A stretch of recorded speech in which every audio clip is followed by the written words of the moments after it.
let us begin. So, party, it is day 336. Obviously, as you all are underground, it's hard to say for sure exactly what time it is, but most of y'all are feeling pretty hungry for dinner right about now, and Yasha is gonna feel pretty tired along with Quiet as, everyone else took a nap for a couple hours earlier, around lunchtime, but they stayed up on watch. Yasha being a mute and Susie being NPC moded means that they're not going to do much interacting with the party here, but they will indicate one way or the other they wish to probably rest and eat lunch. That being said, they're amicable to whatever the party wishes to do, as they are NPCs. So, He's party. already ate lunch.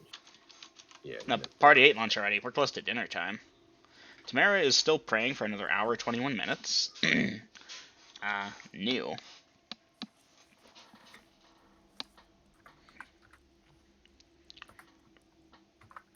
And rest.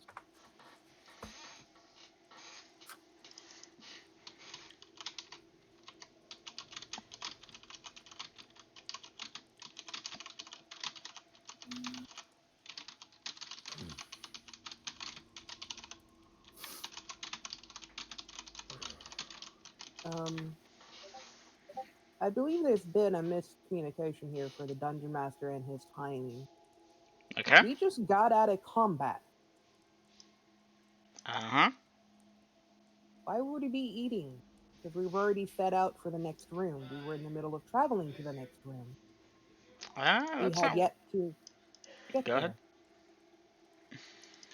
That's weird, because I have Tamara praying for 3 Cure Light Wounds and being about 9 minutes into that, because the party did some talking for a bit. Clyde recovered and reloaded. And, yeah. Yeah, that was during the end of our fight. And then after she had already gotten it back, we had started moving. She has not gotten it back. If you look at 10:37 p.m. last week, end of session, Clyde and Yasha are feeling kind of tired. Tamara praying for another hour, 21 minutes. Yeah, but you had already said she had already gotten it. Then we did have a miscommunication, because it has not happened yet. No, I mean, the party The can wait words and it was should be that done. she got her spells back, which is the entire reason we stopped to do it. Use fast track. Well, I can fast track, I just need to know what the people are doing, because as of right now, Tamara is still going for those hour, 21 minutes. I'm saying you had already fast tracked that hour. I don't think so. That's not where my notes reflect, but yes, regardless. You did. Well, we're gonna retread some old ground then. I'm putting it where my notes are at and where that's at. Anyways, before I do said fast tracking, is anyone doing anything special at this time? Keep in mind, Bellatrix, Garrick, Velkin, you're hungry. Tamara, you're quashing the feeling of hunger to finish your spells, but afterwards you'll probably need to eat something for dinner. We had literally just ate lunch before the fight. No, that was a while ago when you all ate lunch.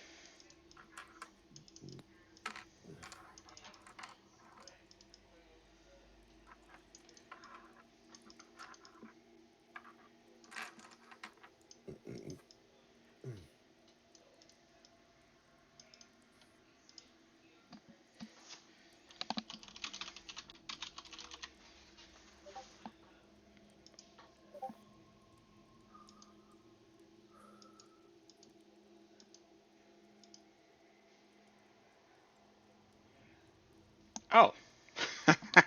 I missed something important last session. Rip.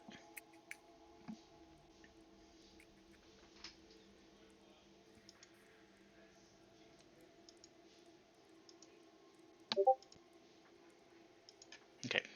Bellatrix, Garrick, am I correct in assuming you all are gonna eat if you're hungry, go on watch? Nope. Alright, I what are your... already know we've already ate. I'm not going to eat again because you have. No, not going there. They're just going to wait till everyone is done yet again. And then continue on to the next room that we had already picked out and we had already okayed.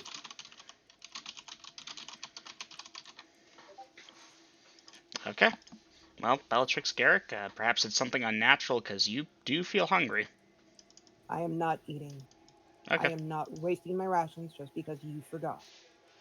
Okay. Velkin, eating. Tamara, in-game finishing prayer, then eating on the way to the dungeon.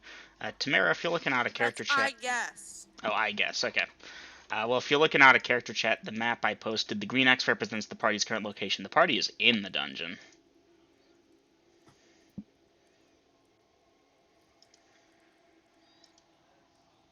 Okay, I got eating, and I got finishing praying and eating. Okay.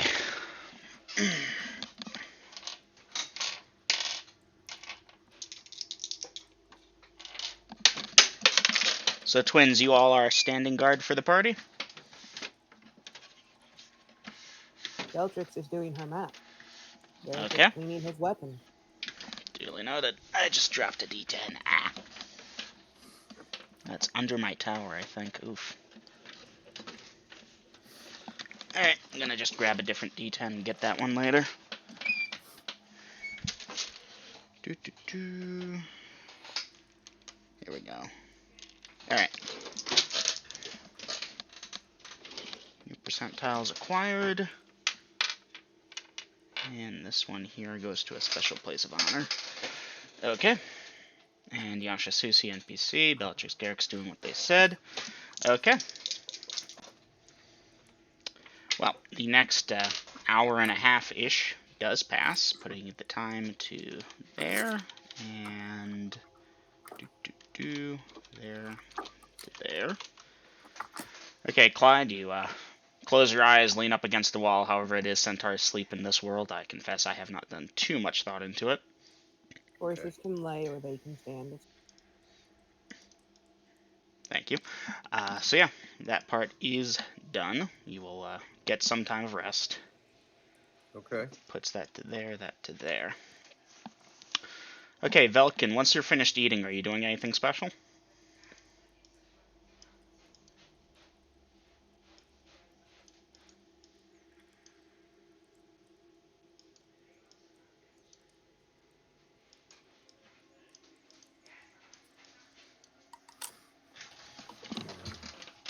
Velkin.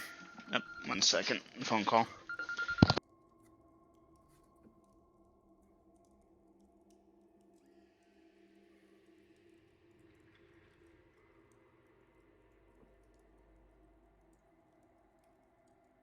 I'll be right back. I'm gonna go make a coffee. Okay.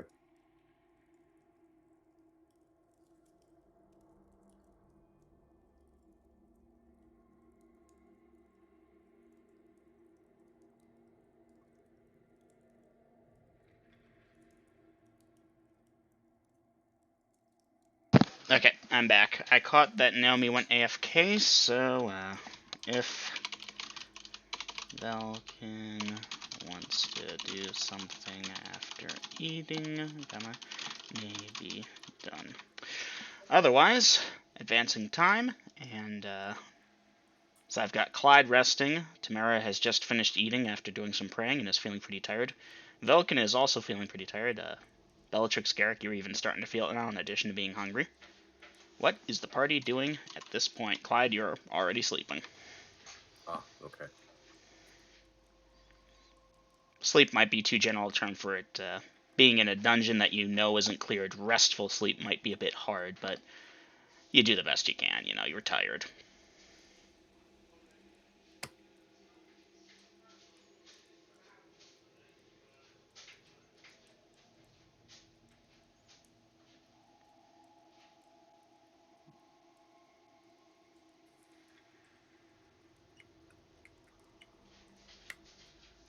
Alright.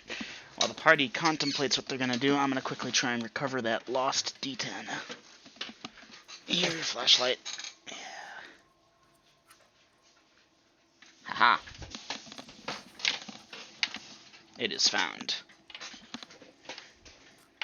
Alright, put the other ones back. Didn't even have to use them.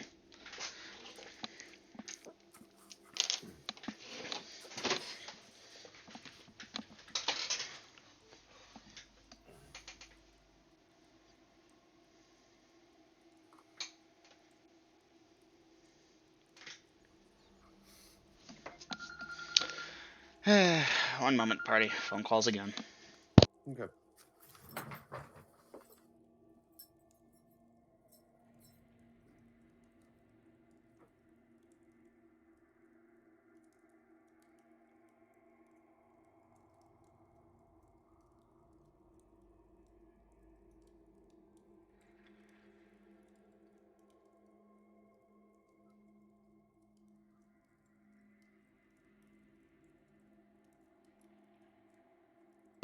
Well, party, I am a warden for a prison now, as I have imprisoned my cat in my room while my mom does cooking. And he has caught on, and he does not like it. Oh, the poor kitty. You want brushing? Alright, still waiting for anything new from the party. Well, I'm sleeping, correct? Yeah, no, Clyde, Yeah. you're snoring. Sleeping, pretty snoring, hard for- sneezing. Dreaming of wide open grassy fields and whatever it is Clyde dreams of. Apples? Um,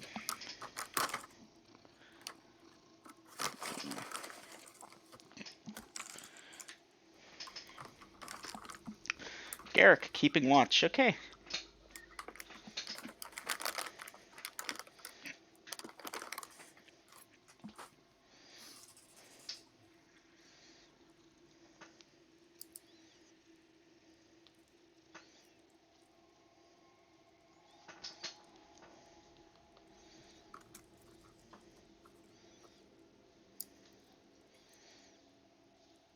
So I've got Garrick keeping watch.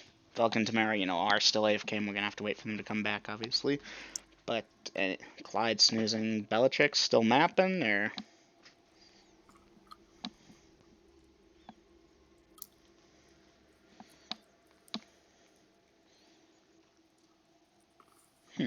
guess we're on a holding pattern, which is good. The cat is still bugging me. Come on, cat. Yeah.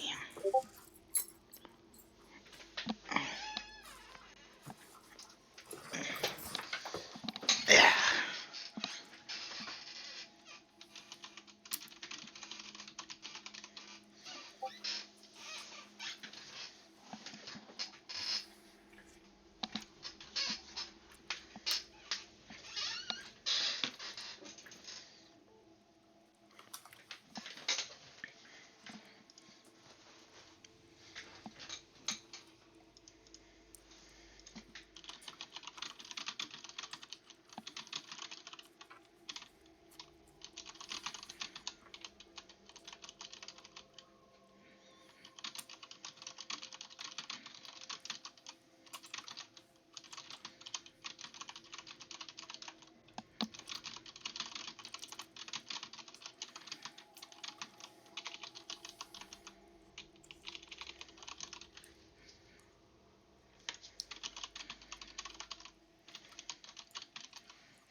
Vulcan does not want to do anything. Okay, welcome back, Naomi.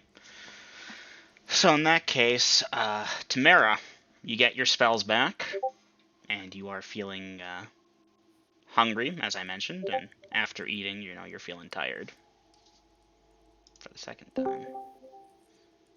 Haha, hey Gino. Hey, Gina.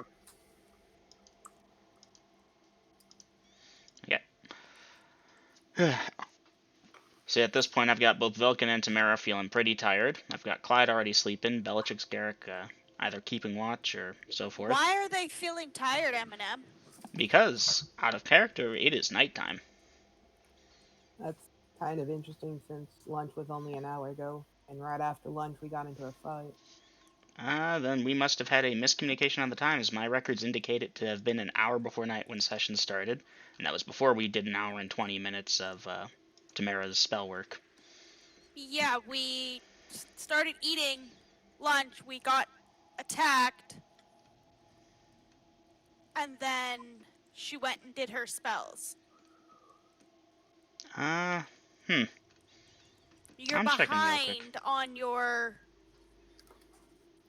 notes because Tamara, like we said, already got her spells. You made her get them for the second time. They already ate.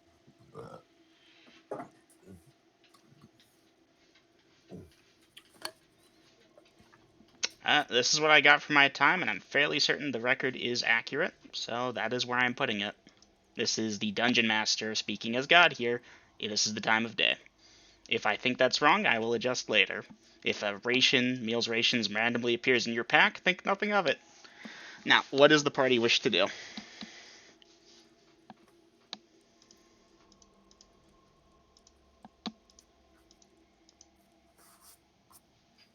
Oh, we have 2 sleeping sickness people, so I guess we have to go back upstairs.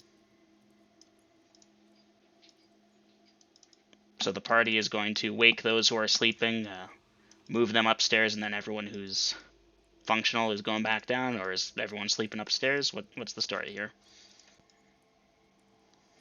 It is very foolish to sleep down here. If they went to sleep, well, that's bad on them.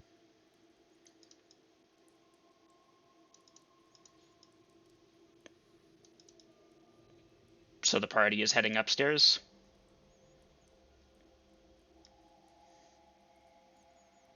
That's what we have been doing. Okay. The party heads upstairs. Yasha and Susie either awaken from their sleeping sickness slumber, or since I just put them in NPC mode, they remain there. They will either follow behind the party a couple rooms while doing nothing, or if they're just out, then they're sleeping sickness, whichever is more convenient for the sake of time. Alright, that puts the party at this point here. And yeah, it is nighttime outside. In fact, it is rather foggy. I can close this How out would now. we see that? Well, as you all go outside, you notice, hey, I can't see to the opposite end of that courtyard anymore because a thick fog has settled down. Why would we go outside? Not outside, but again, this keep thing that y'all are basing in, there's holes in the walls. You can see straight through it. If we choose to look for the holes, we can look at them, yeah. Then congratulations, in 5th edition terms, your passive perception check has passed, and you do notice this. To not notice it would be to willfully ignore what your eyes are seeing. Now, the party is back in that keep. I have Susie and Yasha NPC/sleeping. Right now they're tired, so they would sleep. I have Clyde, who's feeling pretty tired, Velkin Tamara tired, and Bellatrix Garrick hungry and tired.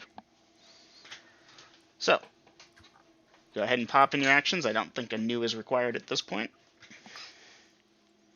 I see Velkin Tamara going to bed, going to sleep.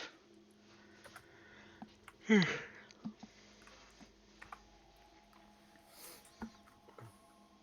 duly noted, Clyde.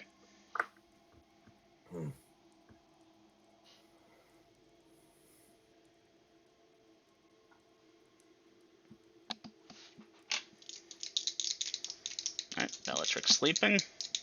Garrick, are you following your sister's lead?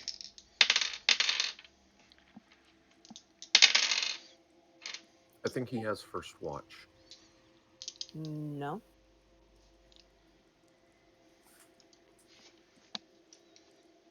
Well, y'all called it before I started casting the dice. Is someone keeping watch tonight, or? First watch is Tamara, second watch is Yasha and Susie, third watch is Velkin.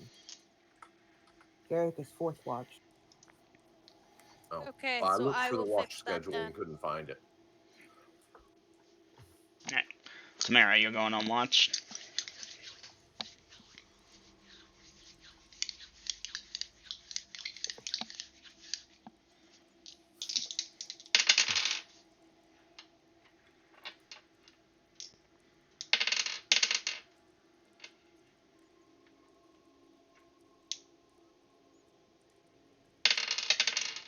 Okay, Tamara, your 2 hours of watch pass. Who are you waking up? Oh, there it is. Yasha and Susie would be next according to the schedule, but try as you might, you will not be able to rouse them. So I guess I'm waking up Velkin. Alright, Velkin should awaken fairly easily. Velkin, you're going for how long? Normal. 2 hours.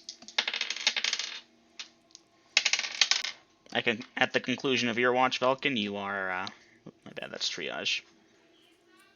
1 second, I'm being called, but Velkin, you're waking up Garrick next, most likely. Put it in actions, BRB.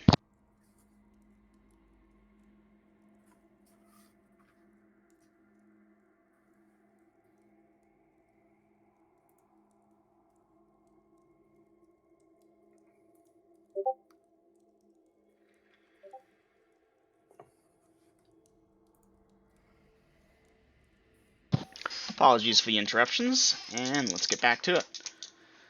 Okay, Velkin waking up Garrick. Garrick, 2 hours.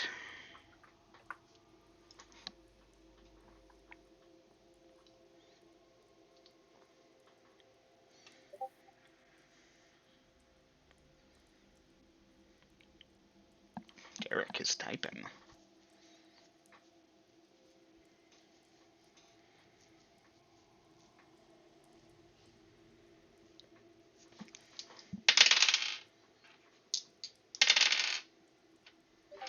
Three hours, and eat while on watch. Okay, well, Garrick, you already had dinner, so you don't feel very tired. The twins did not eat. Didn't you just put that? No, my bad. Right, in that case, Garrick, do mark off a thing, and thank you for reminding me about that. Do. So yeah, Garrick, you feel better now that you've eaten. And yeah, your 3 hours will pass mostly uneventfully. Who are you waking up at this point?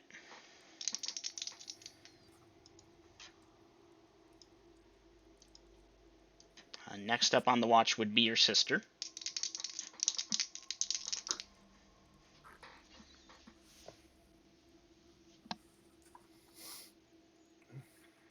Alright, Bellatrix. Bellatrix, how long are you keeping watch for? 3 hours. Alright, now party, I ain't gonna penalize y'all, but no one said anything about not being able to wake up Yasha Susie, so the 3 hours instead of 2 is kind of meta. Alright, well, Bellatrix, your stomach is growling very hungrily. Do you plan Well, on I was eating, going or? to say and eat, but you cut me off. Okay, you eat.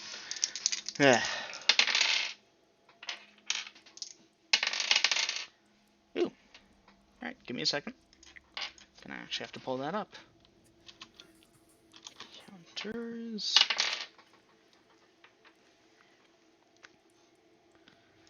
Alright, just a moment.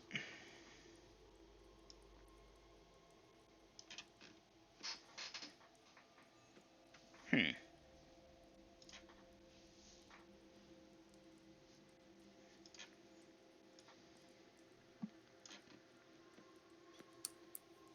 Dungeon Master. Yeah. You have to change Shadow from adventurers or from observers to adventurers. Ah, thank you for reminding me. Right, Shadow, congratulations. You're an adventurer now. And baby, if you're still playing Garrick, are you still doing that? He's playing Garrick when he's here. Okay. I just needed to make that clear. I have already made that clear between Eminem and Shadow. Sorry, I just I cannot find blinked on a these. name. I will re-roll it. Ooh, those are fun.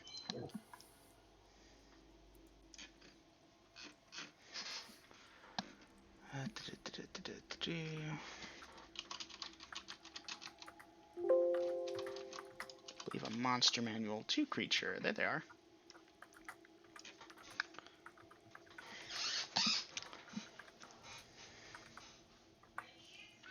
For fuck's sake. Okay, give me a second, party. Okay.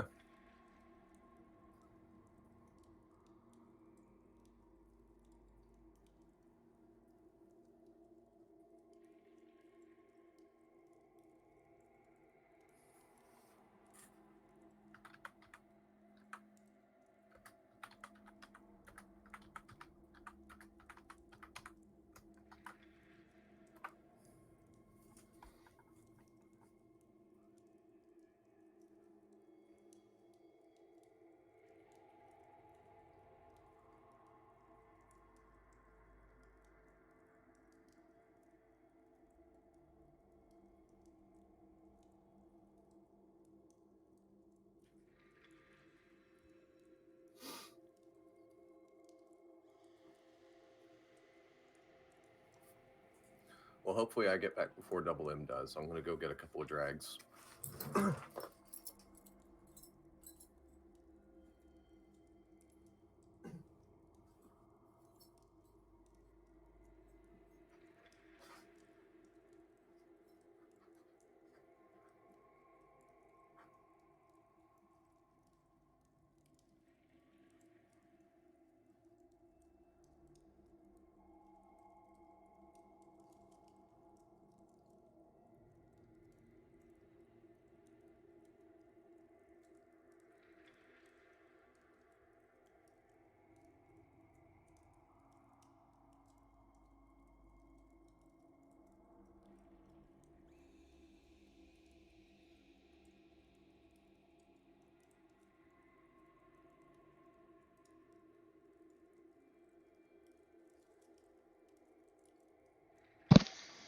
Alright, apologies, party. I am back for just 60 more seconds, though. I'm going to be AFK. We all still here? Yeah. Okay, good. Yeah, y'all love the reason I was called away. I needed to do the dishes. Right now. No one else needs them right now. They're just in the sink. They can wait till tomorrow, but no, it's essential I do them right at this moment.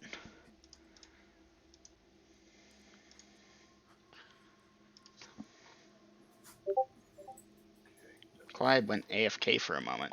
And I'm back. Clyde does... welcome back. Yeah, I figured Grail's got a smoke break. Yeah, I did, since you were gone. Come on, phone, work with me.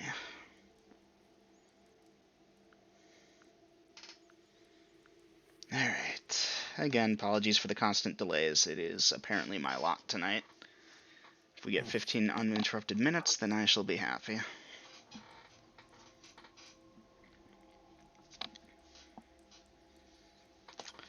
Come on, phone, work with me. There we go. Okay, that's done. Back into it. Where was I? These things, yes.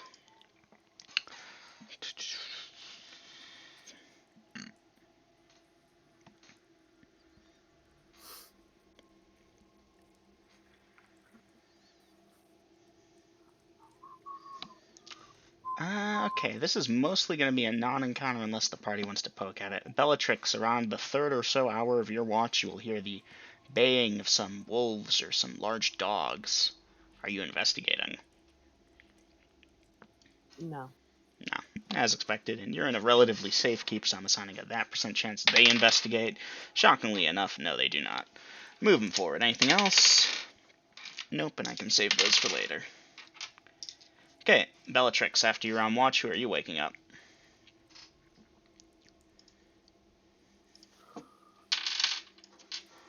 Clyde.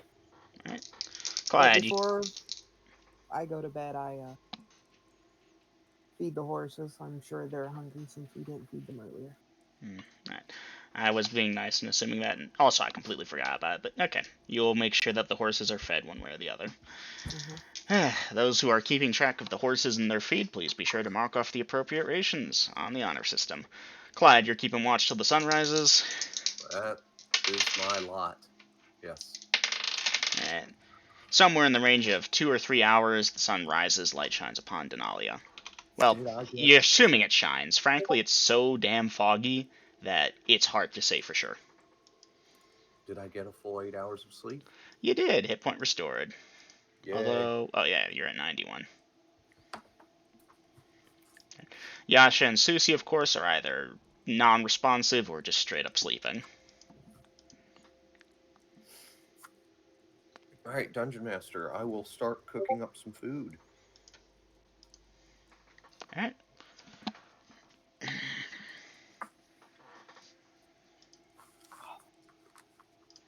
So here, let's do any new morning stuff.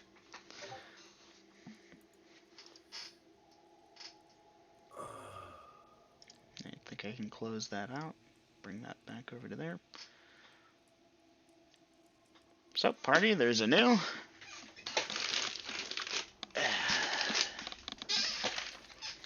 Do the twins need to eat again, Dungeon Master? I mean, it is breakfast time, but y'all ate kind of delayed, so you could go for a bit, but then that would mean somewhere around the range of mid-afternoon you'd get hungry again. My bad. Mid-morning, perhaps? Before afternoon, but after morning.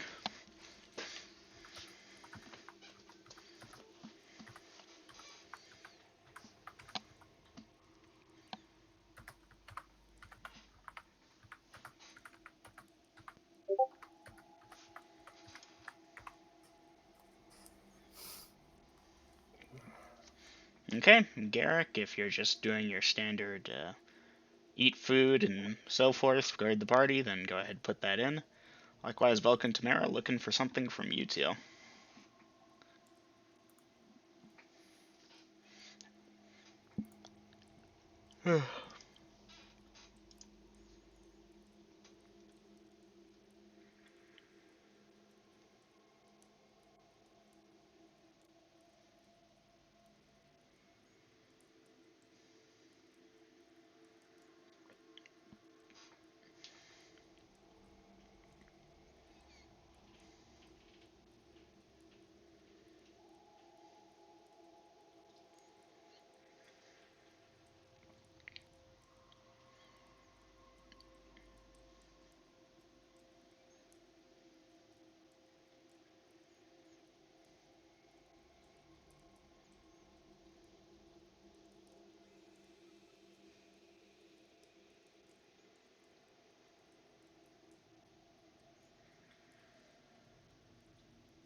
I'm not seeing any entry from Garrick or Velk and Tamara. Is Naomi AFK again? Oh, they're both BRB. I see. Alright. I half want to say assuming standard morning routines, but with half the party out, that would be kind of mean to just speed along the other half.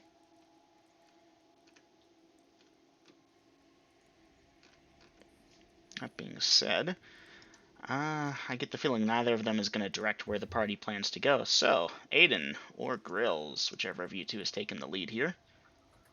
Could be wrong. Maybe Naomi wants to do We're it. going to the Green X. That's where we were before the end of last session. Welcome back. Garrick, if I you're doing anything special this morning, let me know. concur with what Lydia said. Once we get the party moving and everybody's put something in, then yeah, the green X. Okay. Welcome back. Okay. Welcome to Tamara. If you're doing anything special this morning, go ahead and pop it in actions for the round.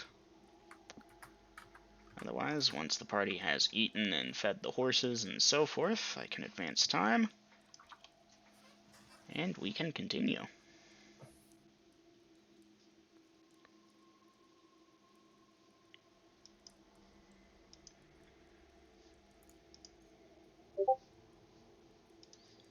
Morning routines from those two. Alright.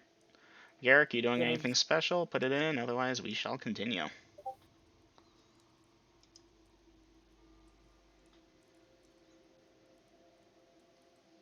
Eat. Okay. The party eats, is well fed, ready to go down. Then down we go. Alright, now Aiden, you were about to say something? I'm just trying to remember if we got any loot that needed to stay up here. But besides that, with Susie and Yasha sleeping sickness, does that stop Yasha from doing her normal routine? You mean Susie going for her quest thing, or Yasha's like No, daily prayer Yasha. I said routines? Yasha. Okay, I wasn't certain because we do mix them Not up with a her lot. prayer routine. I mean for the checking for traps. Yeah, no, that is unfortunately going to hinder them. These are Dom's characters, he needs to be here to play them.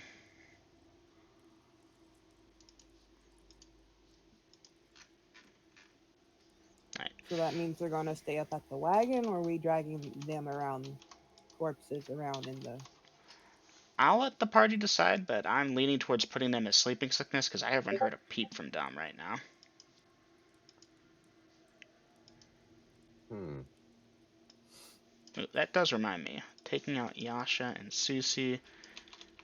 The rough formation, which granted does float a lot, I have Bellatrix, Clyde, Vulcan, Tamara, and Garrick. They're probably safer up here if we just leave them be. Right. And I'm sure if they wake up, they'll be like, oh, we gotta go join the party, and they'll get right to you very quickly, and, oh, hey, guys, we're here, look! And this will save everyone a lot of headaches. Yeah. Okay. We'll just load them onto the back of the wagon and cover them with the Alright, you reinforced smother blankets. them, they'll suffocate of lack of oxygen in that much time. Okay, You can breathe through a blanket. I am joking, Aiden. But not the thick tarp I've got. Yeah. They'll be fine. Besides, sleeping sickness people don't need to breathe. Kind of. So, the party is loading on up. I've just verbally said a rough walking formation, but again, y'all float around a lot. Right? Keeping you there stuck for long. Bellatrix will go in the front with the 10-foot pole. She remembers where the traps are. Mm-hmm. And will guide everyone to the correct location because she remembers where to go. And also mapping. Alright. Well, she will ask Clyde, once we get to where they're going, she wishes to start mapping again, and they'll, I guess, be in the lead for a bit. Alright, Okay. Clyde. So, the party does get where they need to go. It doesn't take too long to get there because you've already been a few times. Alright, so I have a question, Dungeon Master. Mm-hmm. Because Garrick and Bellatrix. Wait a minute. We had just had combat. I had just we were there. We had beheaded. Well, not beheaded, but we had literally took the leg off a skeleton with the red eyes. And I had gotten a second passage. Sorry, just remembering details now. So when we looked down the hallway, we did see those two openings just right there on the map, right? Yep. And up at above the green X to the left, we did see that door, correct? Above the green X to the left. Yeah, the party is aware of that door. With Bellatrix's intelligence, would it be safe to assume that going either through those two doors or the two openings down here could potentially just loop back together? Given the construction of the dungeon, which you can see, it's not unreasonable to assume it does go in a circle. You're not certain, of course, but that's a decent assumption. What are you going to do? Well, I figured since we went to the green X and we're in that Mm-hmm. 15 by whatever, that we would just go down to the two openings down there. Bellatrix will, of course, tap each thing as we go, slowly trying to determine, spike trap, no spike trap. Well, Bellatrix, it doesn't take you too long. You do detect about 20 feet long a spike track deploys in the ground as you press down on that. It's literally right by that section where it becomes narrow and just one tile wide. Wait, which one? You see the green X? Count down one and to the right by two. Right over there. Those two Okay, tiles. starting from the door. The green X. Good start point. Okay, can we get past this trap to the hallway? It doesn't look like it. The spikes deploy all left to right, and they go back about 23. Jumping and running over it would be kind of tough. So are we going over the green X, or are we not at the door? You've confused Oh, me. I'm confused. Are you going for the door that's north? My bad. Up into the left of the... No. No? So yeah, no, We in went to that the case... green X. That's where we were last session. Yeah, no, you make it to the green X. That's Yes. not the thing. But if you go from the green X down into the right two spaces, That's what I yeah. was talking about. So that hallway there, once it reaches that 10 feet of width left and right, spikes shoot up for about 20 feet down as you push down on a pressure plate with the 10-foot pole. So right there at the beginning, Mm-hmm. that block and the block behind it, Mm-hmm. spike trap. Yep. Okay. Okay, I think we're going to be going to that door. Then we will be backtracking, going to the door. All right. The party makes it to the door without much difficulty. Okay. Oh wait, there's another door at the end there. It's actually closer. Oh. Do we want to take the one that's at the end of that short eastern corridor, or do we want to take the one that's 2 blocks wide Should facing probably check that one first since it is closest to us. north? Okay. So just to make sure I'm clear on which door the party's going to, and I apologize, this should be numbered. This was not from the green X. If you go up and to the left, there's a 20. No, No, down and to the right. down and to the right. Because Down there's no about door going to. Aha, down yes. about 4 blocks and to the right about 6. Aha, yes, Right, I Lydia? do see that.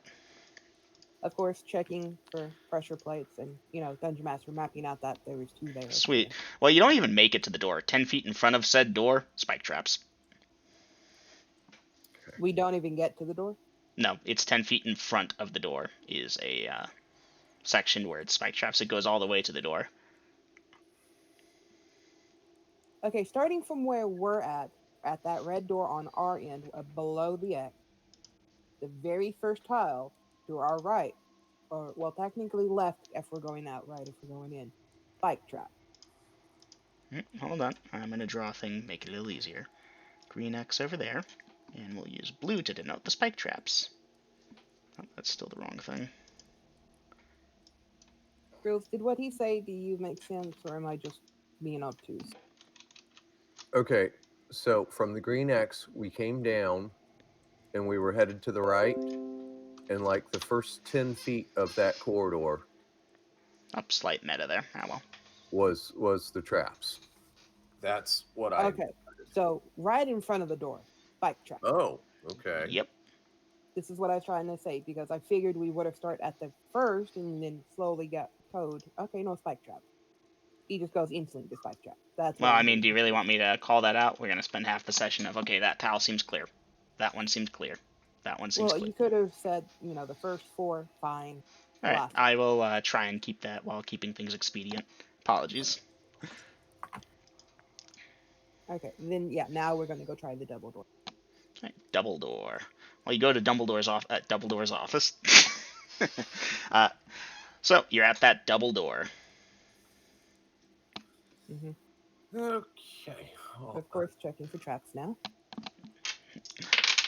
You do not. Dungeon Master shall check for traps. Well, Clyde, you're obviously checking higher while Bellatrix is checking lower, but you both give the door a sweep, and this takes a bit of time because you're carefully poking at it in certain ways that if a trap triggers, you shouldn't get caught in it. And this is part of what slowed the party down. I think that's why we had such a big gap in time, because this takes time. The Dungeon Master's Guide actually has a section on how long it takes to check for traps per 10-foot segment. In which case, after a bit of poking, prodding, searching, and so forth, you do not believe the door to be trapped. Then I believe we will open it. Right, Which way does the hinges look like they would open? The door will open away from the party, and obviously it goes in the middle. It's double door. Bellatrix will raise her shield. All right, who's Ask opening it? Garrick to open, if Clyde doesn't wish to be pelted with arrows. I'm flexible here. Large metal shield ready, and what have I got? A spear, I think. Right, well then I guess Garrick, open the door. Garrick, you are opening the door. Garrick is typing. Yes, Garrick will open the door. Okie dokie. So, Garrick, you push open the door. You do not die instantly, which is a relief. Alright, so that opens up into a section of hallway about 20 feet wide and 40 feet deep before it turns to the right. Now, I'm going to be nice here and maybe give the party a little nudge so we don't spend forever in a hallway. You all check for traps carefully as you go along, using that 10-foot pole to check for the oh-so-common pressure plate. And you follow the hallway, it turns right, and it leads to a set of stairs going downwards. Past the set of stairs, however... Hey, Dom. Past the set of stairs, however, is more hallway, and as amazingly confusing, I imagine, so I will provide the oh-so-helpful picture of fun. I want to include more, but this is the best I got. Yeah. There we go. So, Dom, your characters wake up having been abandoned by the party to the cruel fates of the wolves, but they are not. I'm joking. Y'all wake up Oh, we're hungry. Eat breakfast. Oh, we need to go down to the dungeon. You go down to the dungeon, you catch up to the party just as they opened up that double door that is to the north, west of the green X on the big map. At this point, y'all can fill them in. We will. How big does the stairs leading down look?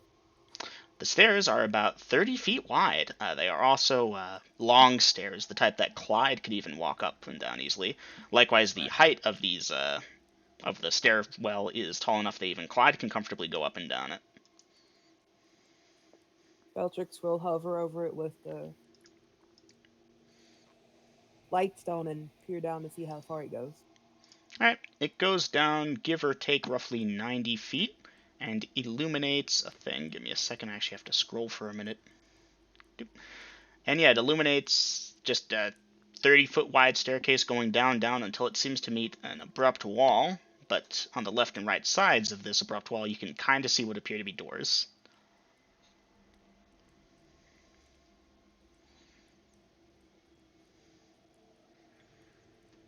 We will come back to this. We should clear this out first. One level at a time. Yes.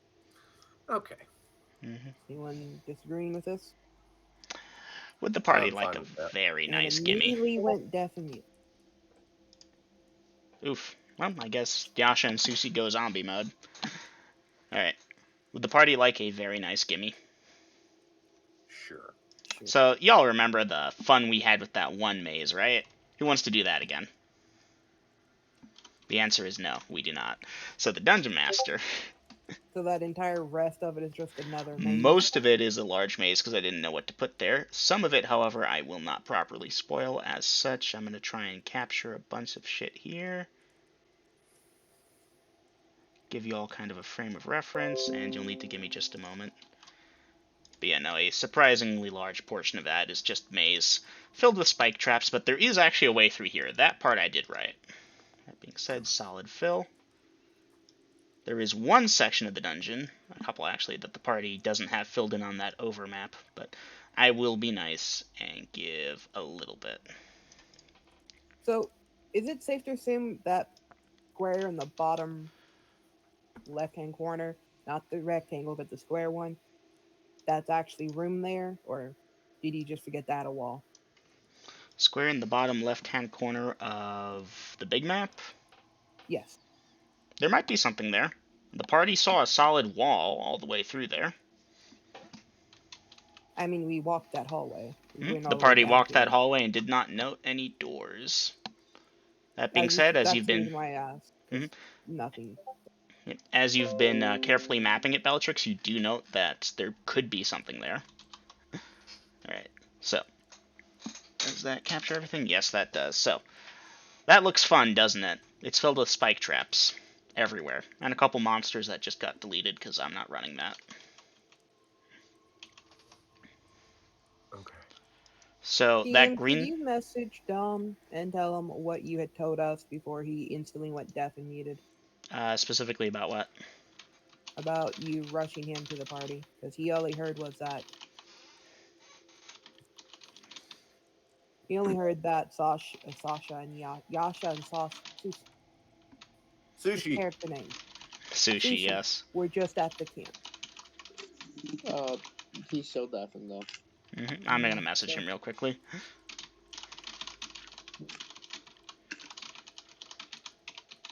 I bet you had something to turn before I will be back. So I'm assuming there was no treasure or loot in that maze? No. Now there is a... give me a second, cancel that. Are you just giving us this information, or like, because I'm gonna quickly speed run y'all through it, and yeah, no, there is no treasure in there. Marking Y'all traps search and everything. Now, at the bottom right-hand corner, you see the green line. That's that fake door from earlier. You remember, that was the corridor that you released the Kraken in, and then everyone got spiked. And then if you go what should be 3 tiles above the white space, there's a door there. So green door, trap. If Red you door, remember, like a couple sessions ago from when y'all released the Kraken, that was that fake door that y'all found. So that fake door leads into the other door in the other part? The No, pillar that room? fake door leads to a solid wall. There is just a wall there, but to help the party anchor it with the other map, I made that green for them. Right, but so that entire blank space behind that green wall, the That is door. currently unexplored, and if you go above the blank space, above the green door, there's a door there. That is where I have the party at this moment, as you all have just hit that door after going through the maze. So the red door on the big map is the green door on that little tile. Yes. Okay. Well, if the only room we have left to check is that one all the way back there in the pillar room, which isn't all that far, party, do you want to go get that just to get this thing done? Sure. All right. Now keep in mind there appears to be some hallway or some room right in front of the party that the party has not explored. Where? Off You of the see, pillar room. it seems to connect to here. Maybe it's just a hallway, maybe not. That opening right there where there's whiteness, bottom, above. Yeah. There should be a door at the upper right-hand corner of the whiteness, but it did not. It got covered by the whiteness. Fun times. Okay, then we'll check the door and open it. Well, hey, Yasha's here now. All right. Good. Alright, Yasha, just to get you up to speed, the party quickly, well, reasonably quickly, investigates that giant maze I just posted. There are spike traps everywhere. You all do find a way through without hitting any of them. It takes a little bit of time. Not as much as it should, but I'm being nice here to the party. So, the party is now at the bottom right-hand corner of that maze where there is a door which is not visible because of censorship issues, and that's where I have the party at. Okay. The bottom right hand of the maze or the pillar room? Bottom right Bottom hand right of the maze. maze. If the party wants, they can route all the way to the pillar room. I'll Above the allow green it. door. Above the white space. Okay. Yes. So what do we see, Dungeon Master? There is a door. It is closed. It Waiting says, for Yasha to check. alright. Yasha, check for traps, 30% using 10-foot pole, bottom right. Okay, well, there's a door there. Are you poking the door of the pole? I believe he meant he's checking for traps on the door and then, opening it. Alright. You do not believe the door to be trapped. You are opening the door?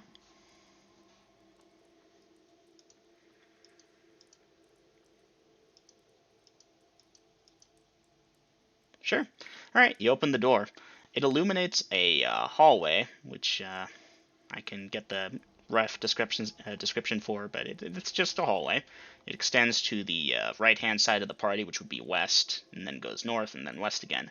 What's interesting about it is that as the light from Bellatrix's continual lightstone hits it, a white line illuminates on the ground. And the line does not go perfectly straight. It starts in one thing, then goes down, then back up after going forward for a bit.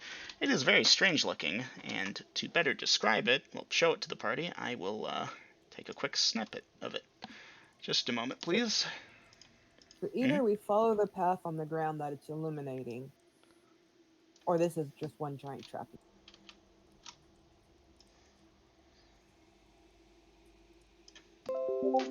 Not a perfect representation.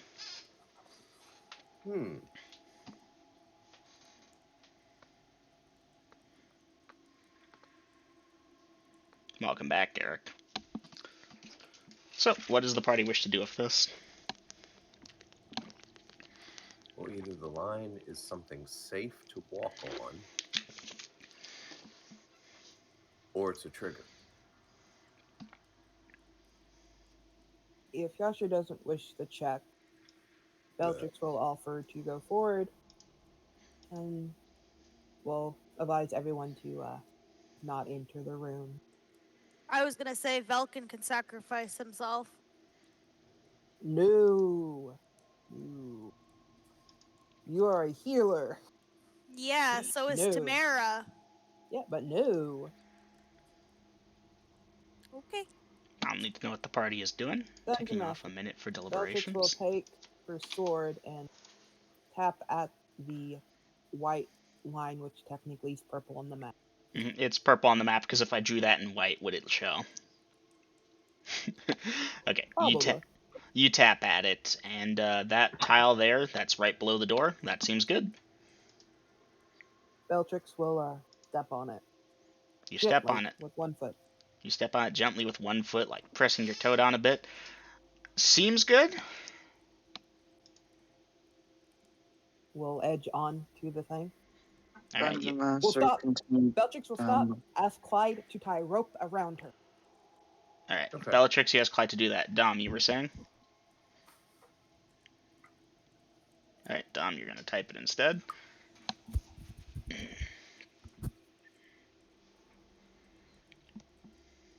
Once the rope is tied around her, she'll, hopefully Clyde will hold the other end, just the anchor back. And Right. she will proceed to stand fully on the marked spot. It seems solid, safe, steady. Seems good. Dom says, never mind. Okay. Clyde, are you holding the other end of that rope? Because I recall a group of plucky adventurers seeking into a kobold's den where there was a trick with ropes and someone forgot it, and this is important. Yeah, I will hold on to the rope. I Alright, you believe hold. you were the one who forgot it. Actually, no, I was good. Oh no, it was go. It was I wasn't even a player that time. no, you were. You were a fill-in player. No, You I just- filled in the next session, the prior session when it was Cadus going down, Oh, Nick. and Yeah, Nick it was the got it. character I ended up filling in for. But yeah, moving forward, nice trip down I will memory lane. Okay, so continue Bellatrix, down the that path tile, slowly, continuing down the path slowly. So you're walking down the path. walking down the illuminated path, hoping and praying to my God, this isn't about to lead me to my death. Bellatrix, you don't feel any special connection to your god beyond, the standard holy warrior connection. Which is a shame, because your god could have warned you if I rolled an ot 1 there that the next tile is indeed trapped, but due to your caution, you are entitled to a saving throw versus breath weapon to avoid the spikes. Yank back in time.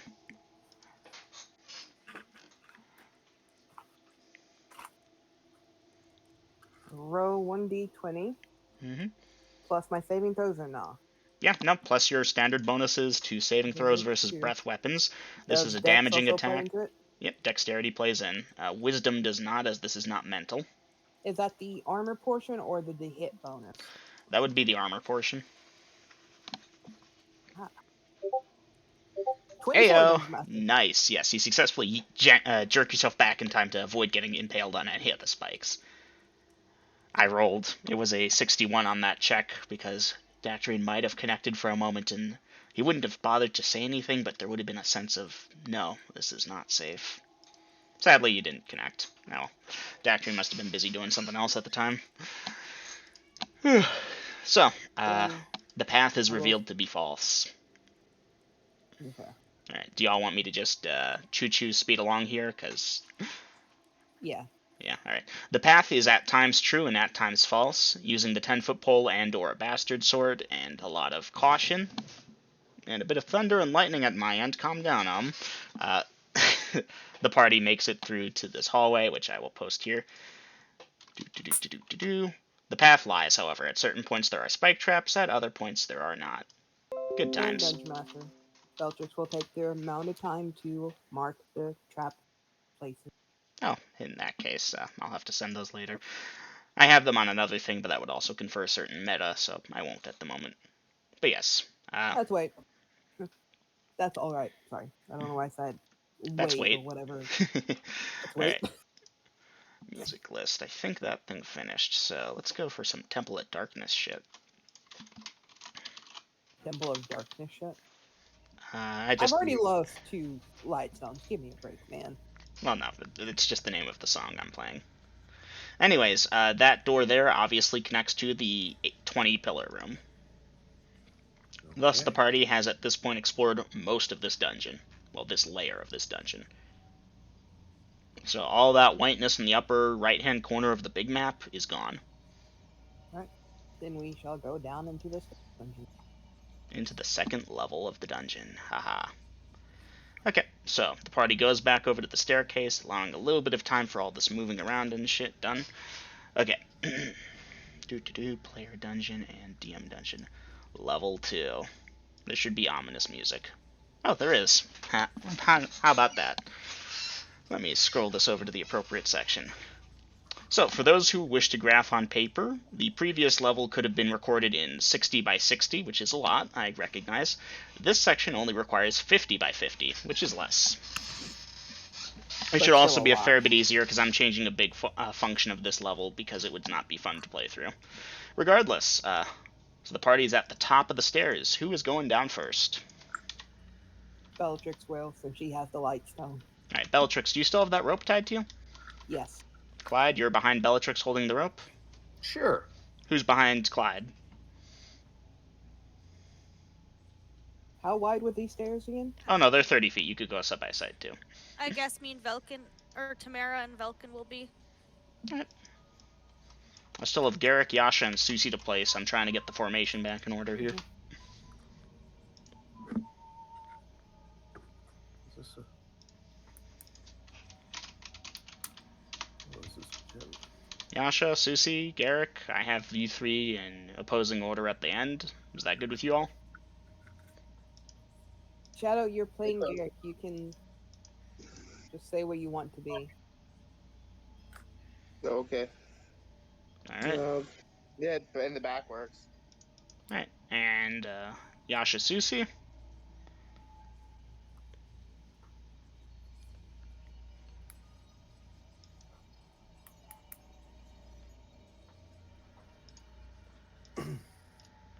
Barring any input from them, I'm going to stick them in the back as well. Okay. The party is moving down the stairs. Right. Your dungeon master is only slightly evil. He did not trap the stairs. The stairway eventually leads down into a... Oop, 1 second. Damn it, game. A section that looks like this. I was typing the formation. Okay, that explains why I couldn't see you. Thank you. In that case, I apologize. Just type in out of character, in character, out of character, or... He is putting it in formations. Wow. Who's putting new information? Alright. So, I don't know if I used it properly. I think I did, but I think I have the correct symbol for stairs that are ascending/descending in the right order. Sue me if I'm wrong. You should start your maps, should you be drawing them on pencil paper, in the middle of the top section of your grid paper. You know, the 12 o'clock position. I mean, we already had a walking formation, which is the marching formation. But we're being fluid right now. Tamara, Vulcan, Yasha, Susie, Garrick. Okay. Boop. So, now that that is done, there are doors to the east and west of the south section of this room. I'll need to know which one the party would like to open up first. Let's go west.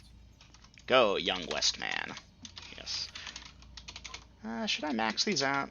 I don't think I need to. 1 moment, please.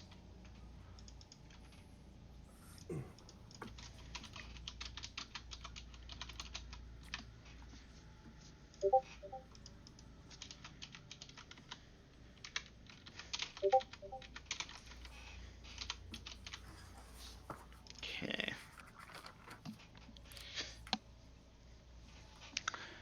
Okay, so at this point I have that done. Alright. So the party is opening the west door. Bellatrix, actually, you're in the lead here with that rope tied around you. So, Bellatrix, you are going to the west door and opening it? Yeah. Okay. You open the west door. It opens into what I'm going to call, west is that way, room 21. Room 21. Let me see if I wrote a description for it.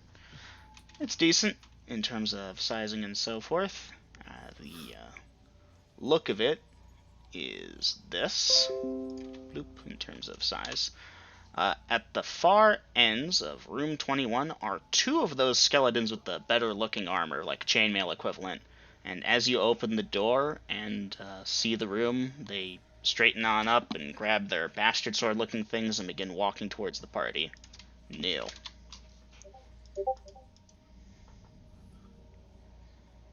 We have Dom cooling down. Alright, Dom is currently cooling down.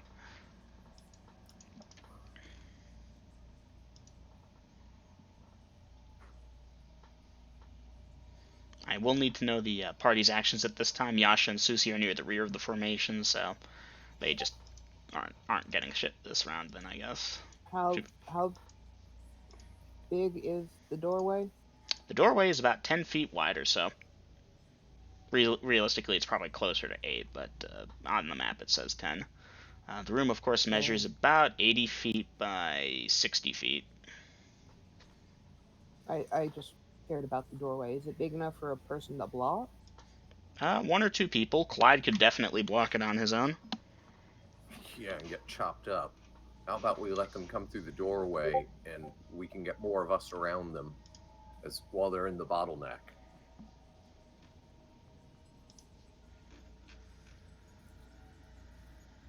Alright. We've opened the door without going in, and these things are coming to us. I say we let them come to us. There may be a trap in between us and them. The skeletons have advanced about 20 feet while this discussion is ongoing. Then Yeah. Bellatrix will back up and let them through. These things are intelligent if they look exactly like the last ones.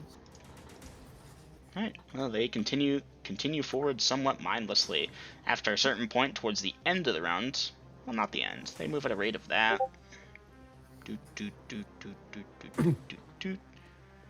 Yeah, they move at that rate, so about a third of the way through the round, they will be by the door. That was a loud thunderclap, thank you, If I lose internet, guys, it's because I'm in a storm. Good news, I got a backup battery, so I'm not in danger of losing the recording, hopefully. Anyways, I got Clyde ready to hoof. Welcome to Mara Garrick are typing. I'm hoping to see something from Bellatrix too. Yasha and Susie are going to stay back indecisively while Yasha is indecisive here. Readying bow, then going to short side. Okay, Velkin, you might have to back up a little bit so that everyone has enough room. Ready to attack with Warhammer. Bellatrix and Garrick attack. Okay. That gives me... Okay, between Clyde, Bellatrix, Garrick, and Tamara, yeah, that's definitely going to fill up that hallway there. But Velkin, you should be able to shoot as normal. Thus, the party awaits for these things to approach, and after a certain point they do. Velkin, you have ranged. You may roll to hit, and then the party can dice initiative. 8. Okay. That should be as a second, if I'm not mistaken. Do you have any dexterity?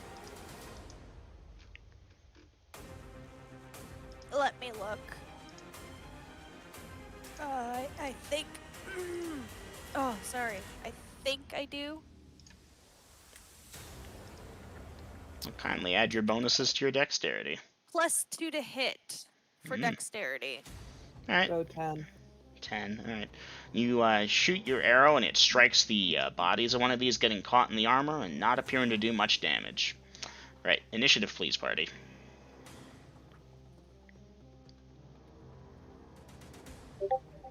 Five, Dungeon Master. 5. Alright, the party has initiative. Clyde, as the multi-attacker, you go first. You may roll to hoof. 17. At third, fourth? I am shit. No, Clyde, second you're one? not shit. I am second. Yeah, that is shit. Well, no, that still hits. You may dice damage. For 4. 4 points of damage. Haha, you crush that thing's skull in, half its jaw has fallen off, it's raising its sword to counterattack, but party does still have initiative. Thus, we move on to Tamara with the Warhammer. Tamara, you may roll to hit. Shadow, look at the character sheet. 11. Alright, unfortunately, Tamara, your hammer strike hits one of their legs, but it strikes wrong and bounces off more than it does damage. Yes, fail. I am trying to keep things entertaining. Alright, this moves on to Bellatrix and Garrick. So, let's do Bellatrix. Roll to hit. Okay.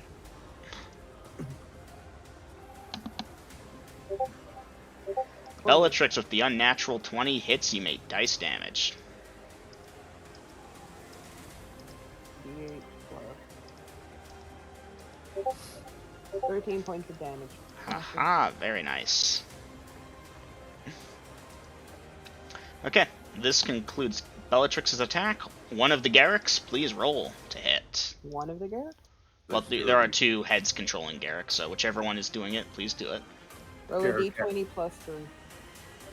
10 as a Garrick at 6th level. 10 is unfortunately too little to hit. Garrick, Jesus Christ. Your swing, overhanded, is interrupted by Clyde's head suddenly being there, and to avoid hurting your teammate, you avoid it, and thus avoid the creature. This concludes the party's attacks for the round, other than Clyde's second and Velkin's second if she gets back in time. So, the monsters now get to attack. Clyde, you are armor class... what again? -8. I'm sorry, the fuck? 2. Armor class 2.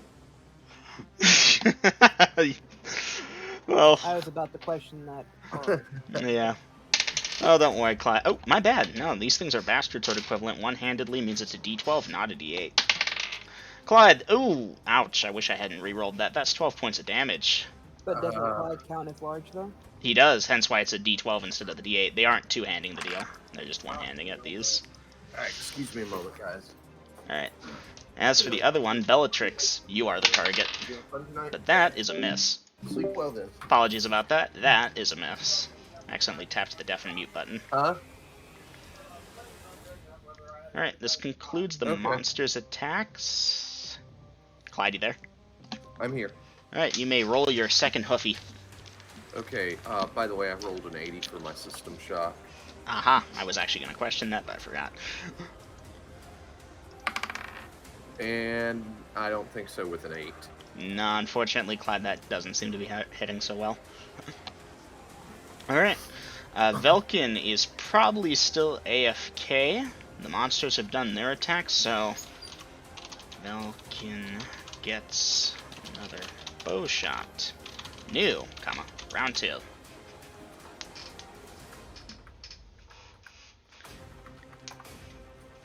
Huff, huff, attack, attack. If it turns out that Velkin would have crit double-odded something, then I will adjust things as needed. That being said, since Velkin has done that twice in this dungeon already, the odds of it happening again are infinitesimally small. Alright, Yasha Susi. Y'all kinda stood there indecisively last round, as I couldn't get a thing from you because you were deaf mute, but you do have an option this round. In case you missed it, the party is fighting 2 heavily armored, well, decently armored skeletons in chainmail equivalent or something like that, wielding bastard swords one-handedly. Clyde has taken a serious hit, one of them missed Bellatrix, and they have moved into the stairway section with you. Velkin is aiming a shot with her bow, and nil.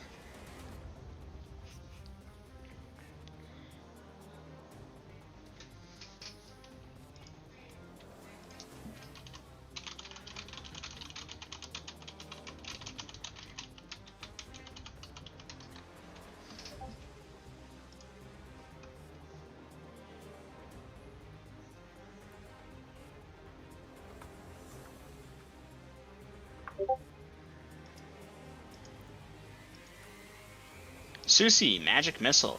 Yasha, daggers at the people, then engage with bastard sword and dagger. Okay, so Yasha, to make sure I understand you correctly, you are throwing 2 daggers this round, then drawing your weapons. Yes or no would help, otherwise that is why I'm going to be running. Yep, I see typing. Back. Okay, Velkin, you are owed a bow shot. You may roll to hit at your convenience. Kind of what I've been doing. Okay. Again, Yasha, just making sure I know. Okay, Velkin, mark off that arrow, because, nope. We'll roll for it later if you want to recover it. Okay, now we can get initiative. After I got it. Velkin and Tamara, I'll need your actions for the round.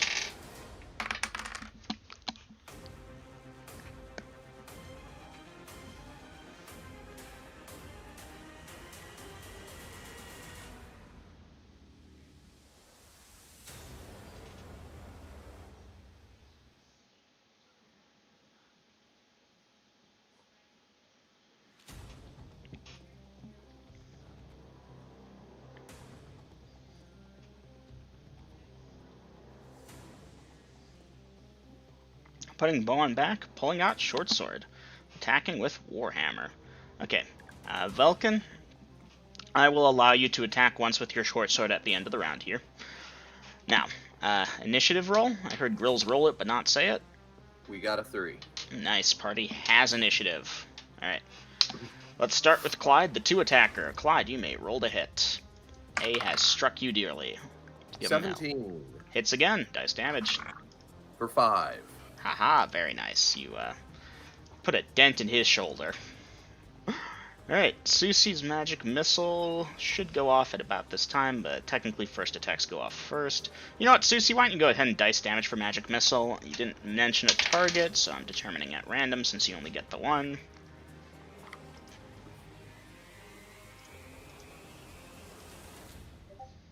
Minimum damage, unfortunate. But that being said, Bellatrix, a streak of green, whistles past your shoulder and smashes into the skeleton. It staggers for just a moment before continuing its assault. This concludes magic and first 2 attackers. Yasha is throwing daggers. I will allow this. So Yasha, you may roll to hit. Again, you did not specify, so I'm determining at random.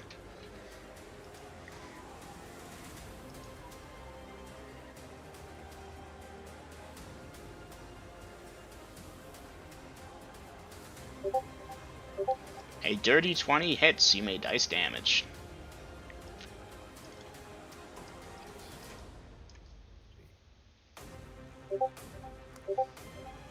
Minimum damage. That brings that to there. Your dagger sinks into the body of this creature and stays there. It does not appear overly hindered.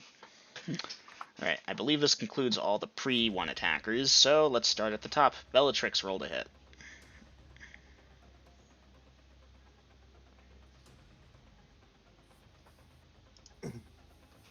Oh, almost rolled in the action per round. Dirty 21. That hits. You may dice damage. 13 points of damage again, Dungeon Master. Nice. Very well done. The skeleton is still standing, but you've taken out most of its left arm. Alright. Barrick. Yeah. Garrick. You may roll to hit. 14 as a Garrick hits. You may dice damage. D10 plus 6.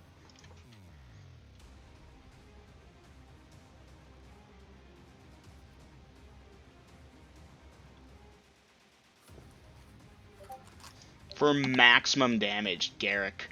If I was a 5th edition Dungeon Master, I'd ask how you wanted to do this. Instead, as a 1st edition Dungeon Master, I will say that you bring your swords, yes. You bring your sword over your hand, both hands, and smash it down on top of this creature's head, cutting it cleanly down the middle. Well, as cleanly as can be done for mostly just an animated pile of bones inside a suit of armor.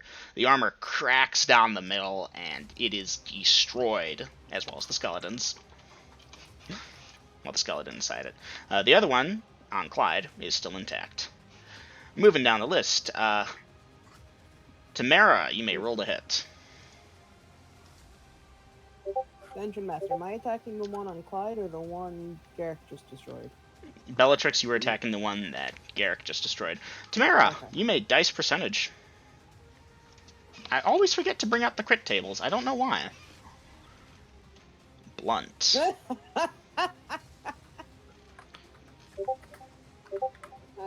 Tamara, you have to dice percentage first, but I will keep that roll in mind if you'd like, or I'll be nice and let you... No, that's a D20. You need D100. You're welcome. Double odd? Are you fucking kidding me? What the hell, Naomi? Do you know the odds of that? That's 1 in 12 billion! That's And she's done it 3 times in a row. 16 billion! How? How? Probably not. No, Dom, that was the first roll Naomi did in this batch was the D20, then she diced it. Okay. I have them hot with cream cheese. Right. Okay. Did he bring you one? Oh, he Uh, left me a butter one on tape. Wow. I just want to take a moment and say that the dice fucking love you, Naomi. Today. Naomi, you cock back your arm confidently and swing at this thing's head, releasing the hammer so it can travel all the way up to this thing's head. It crashes against the head, knocking it into the wall where it collapses into a heap. The hammer falls and you easily catch it. The skeleton is dead. I am happy. Alright, new.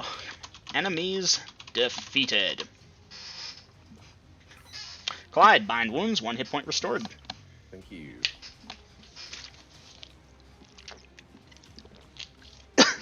Pretty sure it's just Clyde, but you may update your triage if you're injured. Well done, party.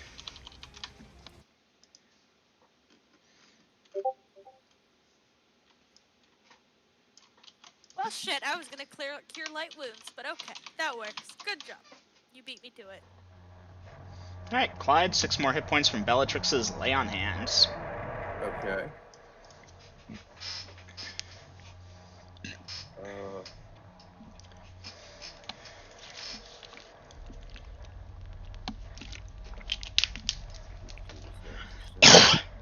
Excuse me.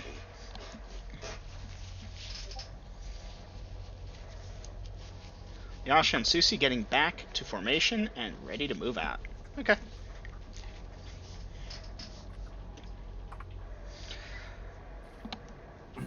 So yeah, party, much like I've described before, but I'm trying to stick with it this time. Instead of just saying, oh, you rolled a this, you missed, I'm trying to describe combat as it happens to get you all involved and have fun, and I hope you all appreciate it, because it is fun when the person rolls a nat 20 double out, and it's like, well, they're a dwarf, how did they reach the head? You throw your hammer at it, and it falls back into your hand very easily.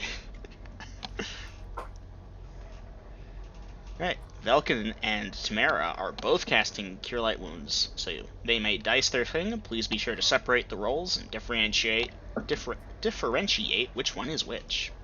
1d8. Garrett didn't get hit. Yeah, but he's still low from the previous fight. 7 on Clyde. Thank you. Oh wait, Dungeon Master, you said we got 1 HP back, right? Yes. Then no, I'm full HP. Okay, Huh. well then I guess just throw it onto Clyde. He gets another 2 HP on top of that. No, save your spell. Your 7 got me up to 100%. Okay. I should not allow it, but I will allow it because the information was not updated. Aiden, triage red 60. Oh, okay, you've updated it.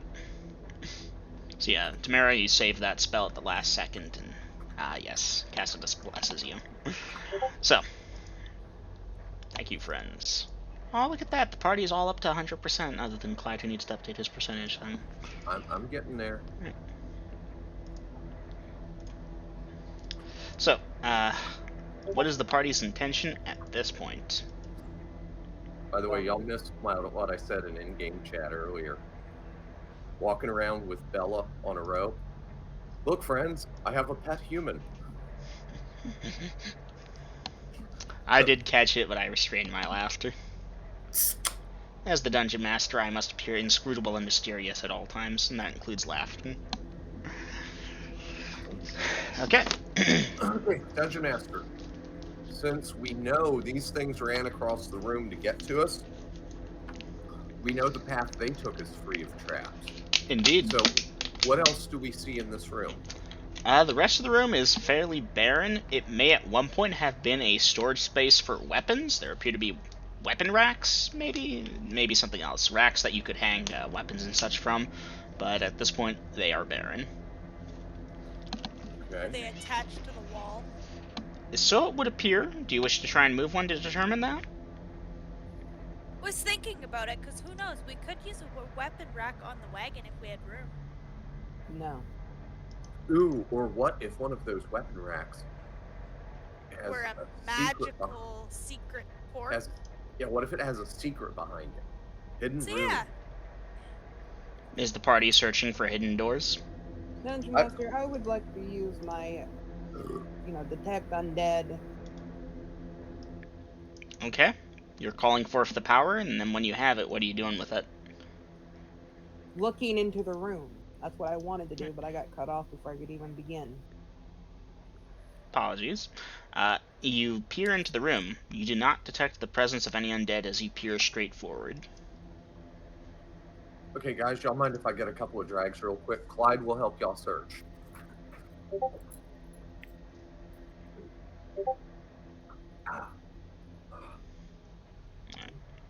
I take it the party does intend to go into the room, and Yasha's gonna ask, well, mime, because Yasha, you are nonverbal.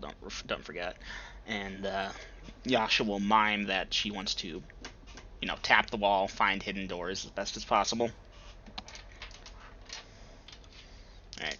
Now, to do a 10-foot section of the wall takes about 5 to 10 minutes. There are 1, 2, 3, 4, 5, 6, 7, 8, 9, 10, 11, 12, 13, 14, 15, 16, 17, 18, 19, 20, 21, 22, 23 segments of those. At 5 to 10 minutes times 23, you can see how that might take a few hours. So, bearing that in mind, is there a specific Okay, checking behind the racks first. Is there a specific section of the wall? The weapon racks do cover basically every available surface, including, kind of aisles down the middle of the room.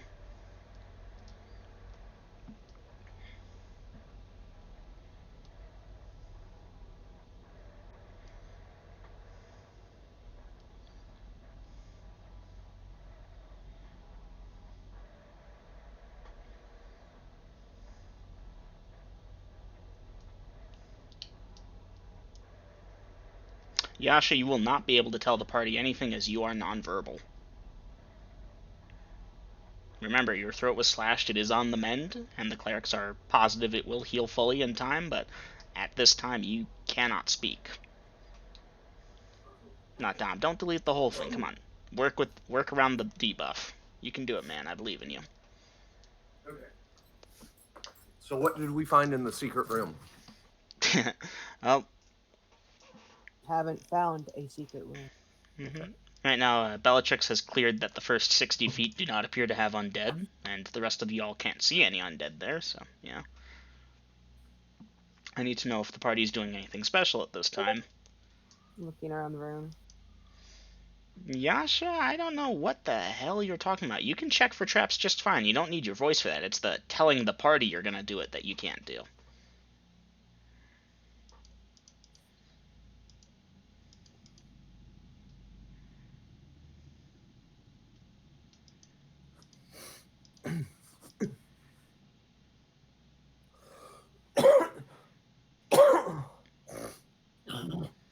Well, no, Yasha, you're gonna have to try and be inventive here. Believe it or not, I even know a couple people that can't speak. They make do. Granted, they have aids you don't really have back then, but Dom, you are an intelligent person. I fully believe in your creativity, and that you will... There you go. Wave your hands and point if you find a hidden door. Prompt questions and nod yes or no.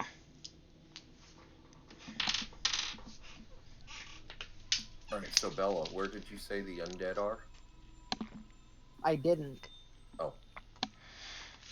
There are no undead detected for the first 60 feet. Ah, okay. So, what is the party doing at this time?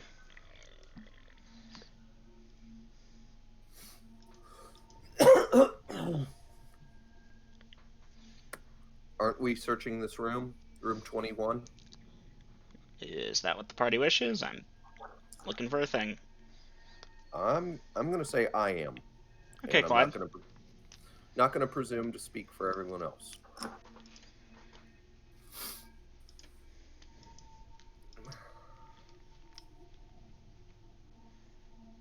Okay.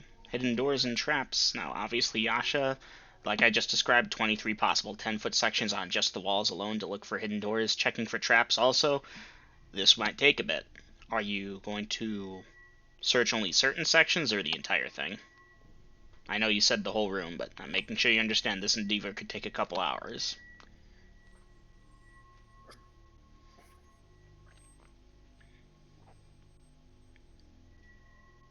Dungeon Master, to clarify, I'm searching where those weapon racks are. Okay. Like, for The something... entire room has weapon racks. Not very specific. Well, I mean... 3 walls, then. Alright. Tamara, I will allow you to try and be Yasha's voice, but keep in mind you do not have a psychic link with Yasha, thus you have to guess. Go ahead, Dom. Basically, she could tap my shoulder, I can see where she's pointing, and I can verbally tell the party. That's good. But if, Dom's messaging you to say for Yasha, then obviously not. Grills? And since I'm a simple farm boy, I'm going to be looking for like the obvious things, like a lever or something that could be a lever. All right. So Clyde's going for the general sweep.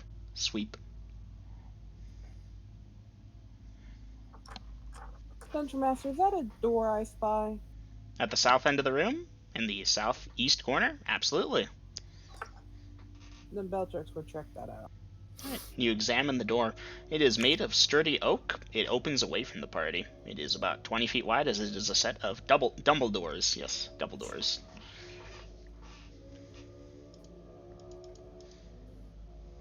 Do I detect any traps? Do I see any traps? Like, do I feel any trap wires? Yes, trap wires. Are you going for a curtsy glance, or are you actually Oh, hell no, checking I'm for... examining this thing.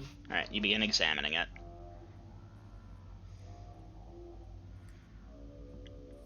Okay, so, Bellatrix begins checking the door for traps. Yasha and Susie waiting information. Clyde, your curtsy sweep of the room does not reveal anything. At least not to your farmer's eye. Okay. Velkin and Tamara. Tamara, I assume at this point, has told Susie, hey, I understand you can't talk, so just tap me on the shoulder and I'll try and be your voice.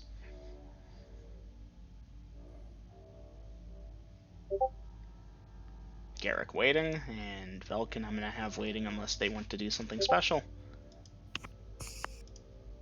Okay, advancing a little bit of time to allow for deliberations.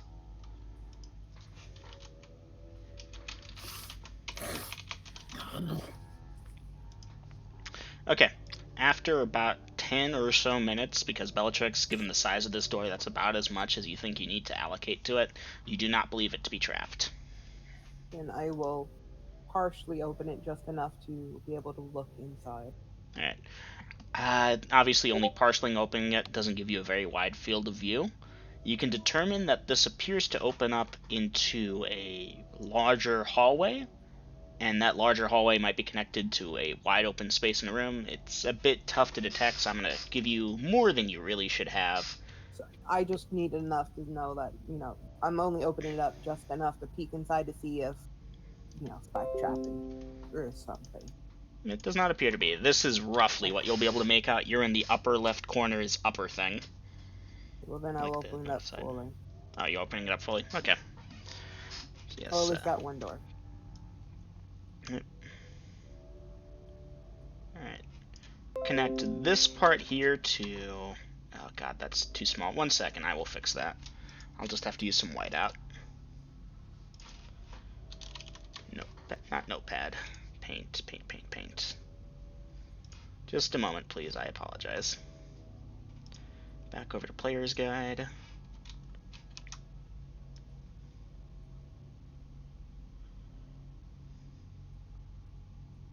Dungeon Master, just to save you some time before you do what you're about to do, Mm-hmm. I'm only opening it up after, opening it up fully, looking in. Do I see any undead directly in front of me? I'll cover that in just a second. I'm already doing it. Just bear with me. Like, seriously, guys, just a hypothetical scenario here. Pretend for a moment that you are being held hostage by an animal, and just bear with me here for a second. The only way to get help was to, bear with me, send a coded message, bear with me. There's a bear. No, Dungeon Master. I'm joking. Yeah. Double M. Blink twice if you're in danger.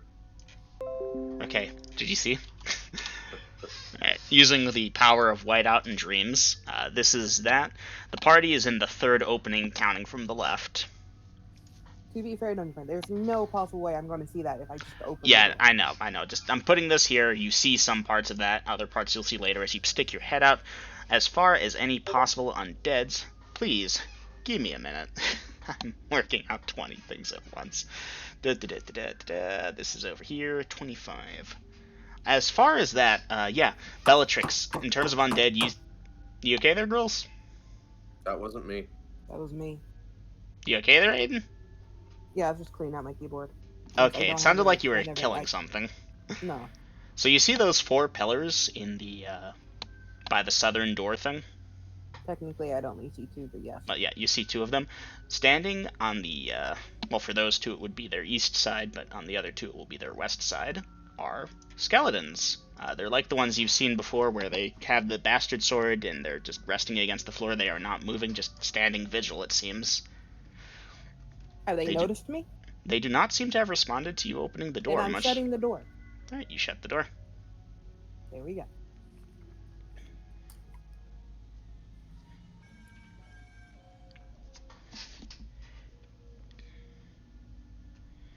And then back to what everyone else is doing.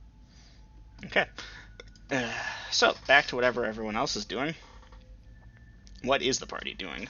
New question mark. Have I finished my cursory check? Yes, Clyde. Okay, then I'm chilling with the party because I think Yasha is doing a more thorough search. Is Yasha doing a more thorough search? Not sure.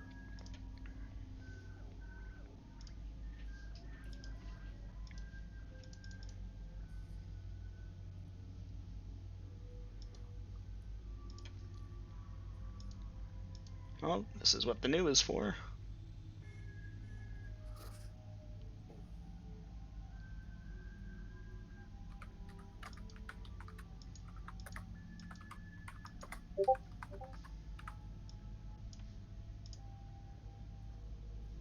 Alright, party. Take yourselves a minute to deliberate. I need to quickly use the restroom. Let's decide on a course of action, please. Okay, Dom, I wasn't sure if you were or were not doing a thorough search. I did a cursory search. A bunch of our people were just chilling in formation, and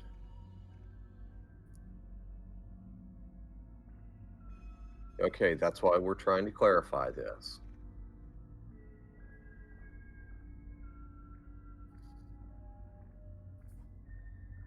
But she opened the door, Dom. She didn't go in. She just opened it, saw what was beyond, and closed it. I didn't even leave the fucking room. I literally opened the door, looked inside, saw 2 undead, shut the door. Okay, so let's all try to be calm and not get afraid. So we're all still in the room. Let's say we go ahead, and since Double M seems to have indicated it will take us forever and a day for a big search. I'm back. Welcome back. So, I would guess is doing a full search. Okay, then Alright. party. I say we wait on Yasha. Alright.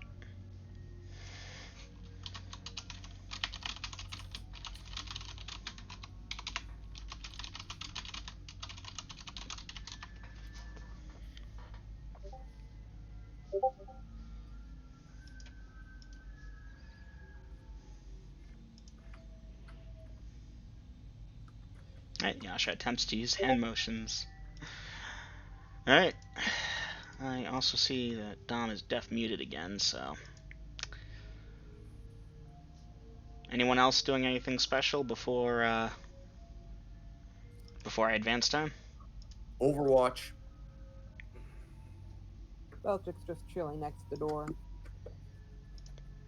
Alright. In case they decide to come through. So I'm not sure if they're intelligent enough to open the door. Alright. Okay.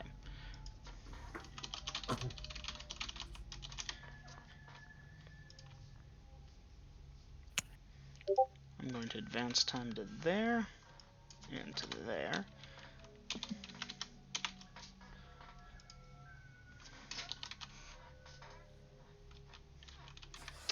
Alright, party. Other than Dom, who is deaf muted, I'm going to be advancing time about an hour and a half because, as I mentioned, 23 tens of feet to check, about 10 minutes or so to check each of those, to do a proper job of it at least. You know, the courtesy glance is just that, a glance. You could miss something subtle, but anything obvious would obviously stick out. Everyone's good with that? No one's going to object that they didn't want to sit here for an hour and a half? I'm fine. I'm fine. Okay. Then in that case,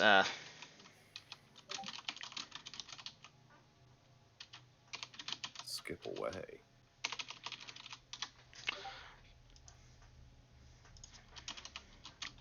Oh, time skip.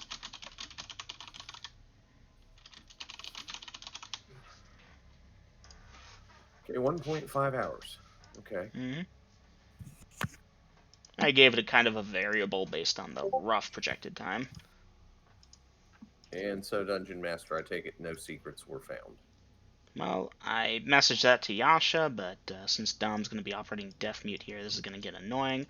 Yeah, basically no secrets were found, but Yasha's going to try and do hand motions for it, as they should. There you go. Shake your head no, get back in formation. Okay. Once the party is in formation, Bella will inform the party in the south room there's 2 skeletons I saw, and door not trapped. Okay. Maybe we should all take a peek. Bella, were they close together?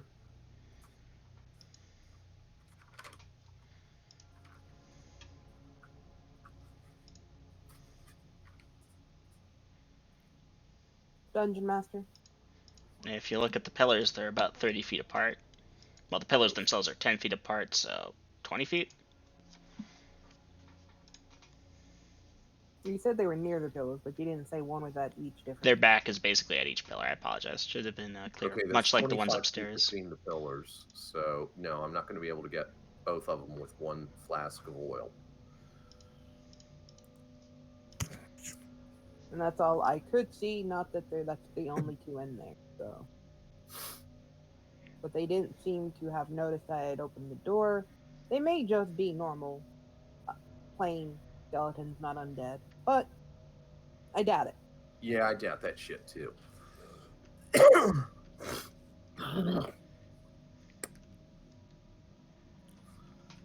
And their backs are to the pillars? Mm-hmm. Man, if we could get somebody to sneak up behind the pillar and then sling some rope. American. Wait, is the pillar an actual 10 feet in diameter, Dungeon Master? Roughly. It's probably more circular than square, but yeah. Yeah, but that'd be too damn hard to get 10 feet of rope to sling around that. Because Tamara can pass without a trace and possibly be able to tie them up. Tamara, I should note that as a druid, your pass without trace skill is more useful for nature than dungeons. I'm just trying to throw out ideas here. Just making sure you have a proper understanding of your skill set. I mean, I could try to bulldoze one of them. Dungeon Master, exactly where are they standing? One moment, please. I will assist. Boop. To there. Oh, damn it, I didn't need to do that. Do.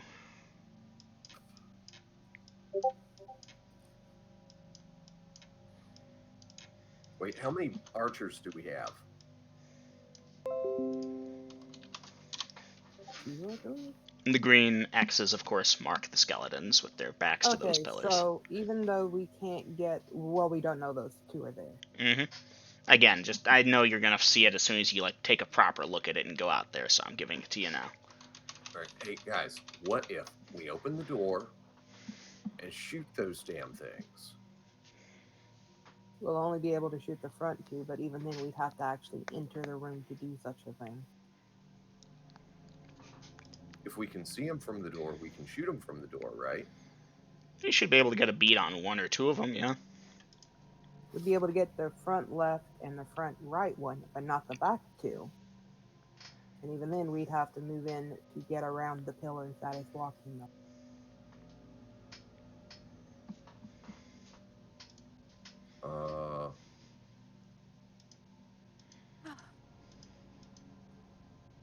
Okay, still, why don't we shoot the ones that we can from the door? Yeah, you can try it. The only one who has a bow really is Tamara. Or is it Velkin has a Oh, he bow. left. Velkin has a bow, and both Velkin and Tamara has a crossbow. Yeah, I've got a crossbow. That's one shot. Okay, so we all take one shot, or those of us who can take a shot, and when the damn thing comes Then running take your shot. to kill us, then we dogpile it. You know, there's a bunch of us here. All right, so Dungeon Master, I'll get up there at the front with my crossbow, and whoever else is going to shoot. All right. So I've got Clyde preparing to shoot. Who else we got? I guess Velkin. Velkin? Velkin will pull out his bow and try for a shot. All right, and I assume you'll be coordinating with Clyde where it's like, okay, ready? 1, 2, 3, shoot. Pretty much. Okay, was anybody else going to shoot? No. No? No. Okay, then Dungeon Master, this will be a normal bolt, not one of those silver tip bolts I've got. All right. And yeah. So, Okay. all right, here's what we do, Velkin. When you're ready, you shoot. Look, just let me get aimed in first, because as soon as you shoot, I'll squeeze the trigger. Okay, let me know when you're ready, because I am Okay. ready to shoot anytime. All right, so Dungeon Master, I'll get ready, and I'll tell Velkin, I'm ready. All right. And I'm aimed in, and... Well, hold on. I didn't say go just yet. So, to describe it before I describe if that hits or not, y'all are going to have to open the door a bit more, obviously, so two of y'all can shoot, even with you, Clyde, shooting over Naomi's character's head. Okay. Right. So, you do that, Naomi, your character rolls to hit, and you've already rolled it. So, your character attacks as a that of that level. The arrow strikes the creature solidly, and let me check. Bounces off the armor without breaking. The creature obviously comes to life, grabs the sword, and begins moving towards you, as do the others in the room. Whether or not y'all see all four of them at this point, because you all have had a bit of time to maneuver around, it's not impossible we have noticed them. Regardless, off-world or on-world, all four of them begin moving towards the party. Clyde, you may roll to hit. Not with a 2. Damn it. Nope. Clyde, your bolt goes sailing off somewhere, and something happens. Anyways, at this point, it is the start of the round. The monsters are moving towards the party. New, round 1. Okay, so Dungeon Master, we should step back a few steps. That way, again, we're not fighting in a cramped doorway, but the monsters are. Okay. That way we can use our superior numbers. Dungeon Master, did we have to open both doors? No, just one of them should have been sufficient. Alright, then why... Oh, never mind, it's not worth it.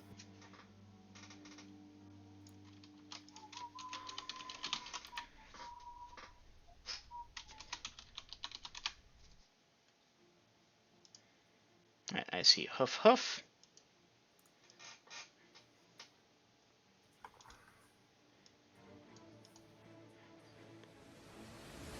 Okay, Velkin, I will allow you to get a single attack at the end of the round. Tamara, ready to attack. BG, attack, attack. I think Shadows fell asleep like he said he would, so we got that.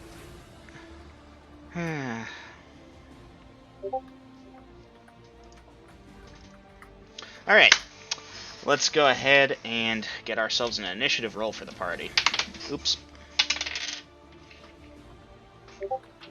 6, Dungeon Master. Alright, give me just a moment. I almost forgot to roll the hit points of the monsters. That would be silly.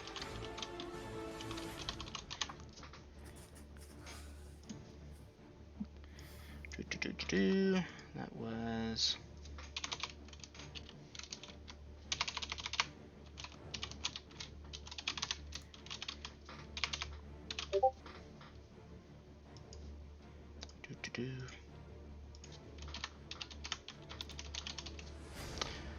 Okay, before I forget.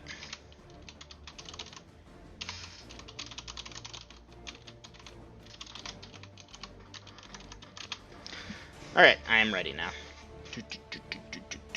So the party obviously has initiative. The monsters approach. Clyde, Bellatrix, Garrick, Tamara hold the door. Velkin, you put away your bow and begin drawing forth your sword. During this time, the first of the skeletons reaches the doorway. Clyde is a multi-attacker. You get first hit. Roll the hit. 9! Hey. 9 at second, unfortunately, doesn't even make the chart. Miss. I mean, technically it would hit armor class 10. These things are not armor class 10.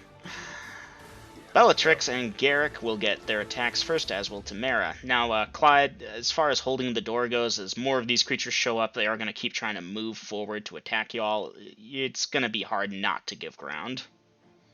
They're not intelligent, but they are moving, you know, so... You could probably hold them off, but that might expose you to a lot of fire. Yeah. So, am I correct that the party is going to be stepping back as needed to not get murdered brutally? Yeah. Mm-hmm. Thus, Clyde, after your first hoof, Bellatrix, you may roll to hit.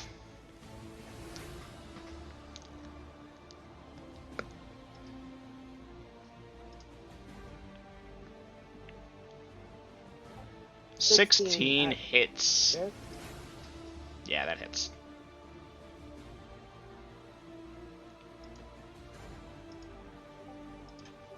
For 10. Nicely done. Okay. You put a dent in that armor of his. Okay. Garrick, you may also hit. Garrick, please dice percentage. 53. Fumble. Melee. 53. Miss and trip. Dexterity check or fall to the ground. Oh, that's throwing weapon. My bad. 53 on the melee fumble is miss, distracted, wisdom check, or lose hold of weapon.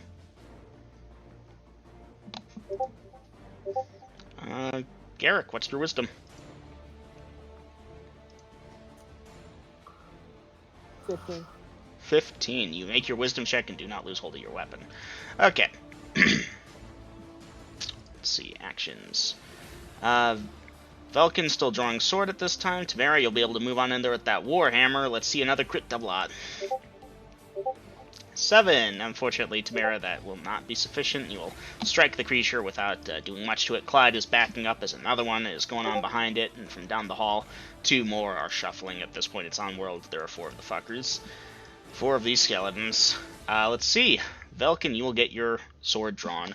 That being said, it is now the monster's turn. So, obviously, Clyde, that first one's up there with you. Ouch. Oh, wait, that's right. It's undead. It doesn't crit. It just does double. That being said, it does a d12. Clyde, you have 16 hit points, right? Yeah. Yeah, no, you don't. That's how many I took. Yeah. I'll need that system shock, obviously. Yep. 57.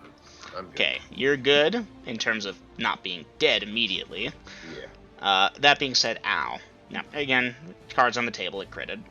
What are the odds of Apparently, that? Dom has quit the campaign completely. That's what he says. We'll see what happens. So, that is that monster's first attack. The other one comes on in. The other 2 are so delayed they will not get attacks this round, but the other one will strike at you, Bellatrix. Bellatrix, you're effectively armor class... what exactly? -1 or something? -2? -1. -1. Okay, that means that to hit you, it needs a that. It does indeed have a that. And as such, you will take 3 points of damage. Okay. Right, the other 2 are shambling on him behind a bit slower. And Velkin, you'll get your sword up. You may roll to hit. 16 as a Velkin. Velkin, 16. That hits. You may dice damage. So I took 1 point of damage, right? You took 3. Oh, okay. For 6. Huzzah. Nicely done.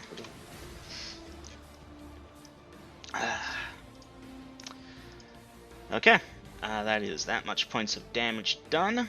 And Clyde, you are due your second attack as the other 2 begin to walk into the room. Not with a 2. No, Clyde, unfortunately, that is a miss. Party, I believe this concludes round 1. Have I skipped anyone? Sadly, with Dom's characters out, there's a couple less actions for the round for the party's side, which is unfortunate, as the action economy would really like to favor you all right now, but I can't. So, Clyde with the hoof hoof. Fucked us over. Fucked us over. He did. Alright, I gotta pee. I'll be right back. Yep. BG attack. I think attacking them is what really fucked us over more than him leaving. I mean, yeah, no, they might have attacked you later, might not have.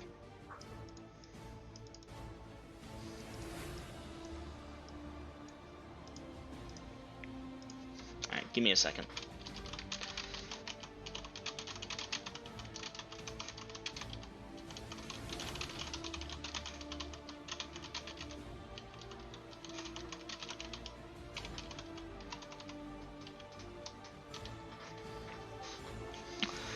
Okay. And attack and attack, attack, attack. Hoof, hoof. Now, Clyde did step away to pee for a minute, but we can get an initiative roll out of the way, although Clyde probably would be the best person to roll it. Someone else can if they would like. Just don't roll a 1 and you'll have initiative, so. I'll do it. Okay. Wait, no, I already rolled in it. For this New round? initiatives for a new round. Yeah, I rolled a 6. That was last round.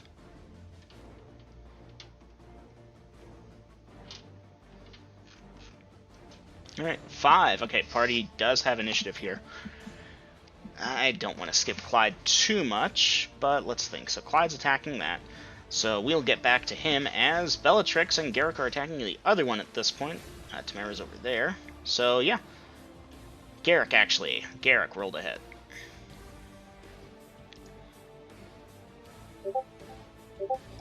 Garrick, I am sorry. That's... no dice.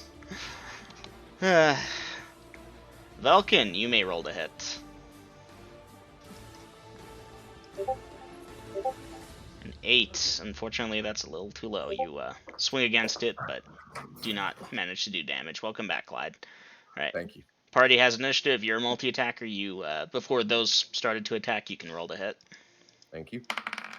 18. An 18 hits. For 2 points of damage. Ooh, yay. Alright, and moving back over to Tamara, who may roll to hit. And don't worry, Bellatrix, I haven't skipped you. It's just you're also attacking the one that Clyde's attacking, so in case he crit double-outed it with a hoof, I didn't want to skip over you. That kind of sounds like he skipped me. Well, no, if he crit double-outed, I don't want you to roll it attacking against something that's already dead. Since he would attack first, being multi-attacker. Said, Tamara, I still need a roll to hit from you. I was waiting for Clyde. Yeah, 12. sorry for... Yeah, Tamara, unfortunately that is insufficient to penetrate that creature's armor class. You give it a solid thunk and some dust goes flying off those bones. Aiden, it is now your turn. Bellatrix. The horrifying skeleton stands before you, brandishing its weapon at Clyde. You, however, strike it first. You may dice damage. For 8 points of damage. Haha, yes. Your bastard sword slashes through the air and cuts off the skeleton's left hand. It continues forward regardless and goes to attack Clyde. Speaking of which, Clyde, the skeleton tries to swing at you, but you manage to run back in time to avoid the whoosh of its blade as it passes way too close to your navel. Well, one of them. And Garrick. The other skeleton that you were attacking swings at you, but fails to hit. Unfortunately for the party, the other 2 skeletons have at this point reached the room and thus will get attacks as well. As for whom they are attacking, I need to check. Well, I'll be damned. That's an even spread. Alright. Bellatrix, Garrick, Clyde, and Tamara have one on each. Velkin, you're lucky. Nothing's attacking you. So Bellatrix, that one tries to hit you, but misses horribly. And... Tamara... Tamara, you're armor class 8, correct? I believe so. Yes. Okay, unfortunately the skeleton does manage to hit your leather armor. Fortunately, it rolled minimum for only 1 point of damage. That's not bad. Mm-hmm. Not for now. I'm gonna scratch. This concludes the party and skeleton's first attacks. Clyde, finish us off. 15. 15 as a second level fighter with the hoof attack. That hits. Dice damage. For 1. For 1. Nice. I mean, not nice. Obviously, you'd prefer max, but that'll do. This concludes round 2. Think carefully, party. There's way out of this.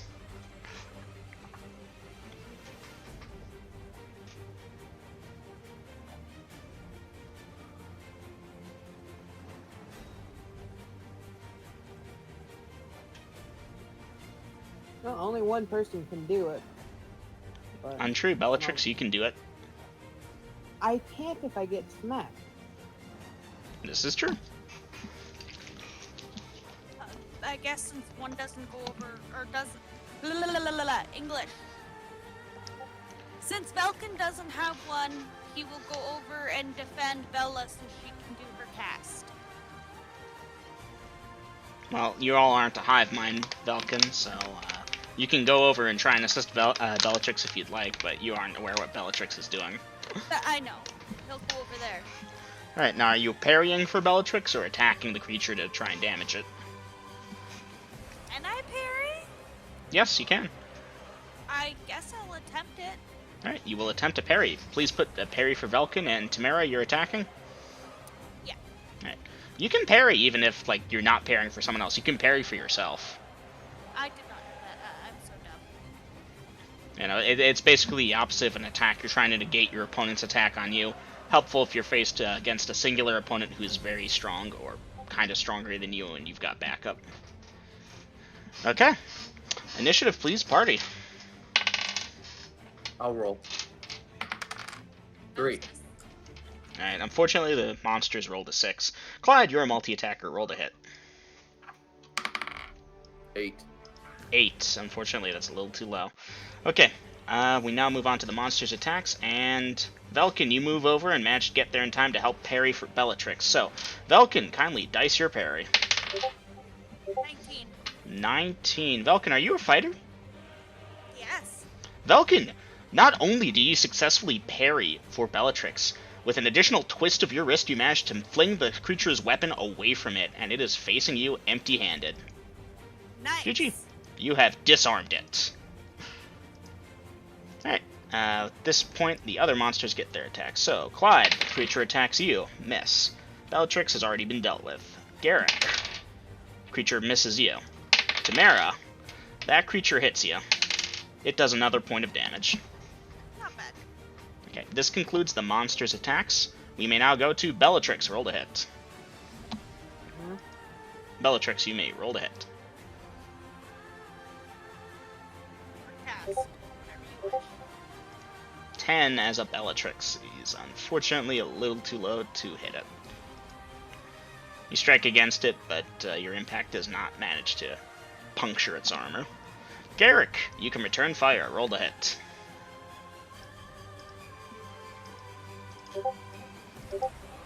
Garrick, that's a hit. Dice damage.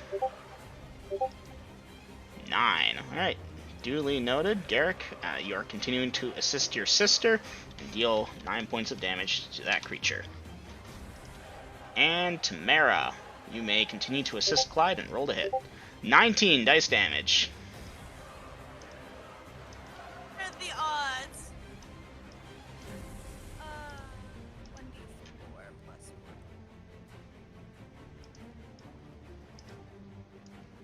1. 5. Maximum damage. Haha, yes, you strike that thing very well.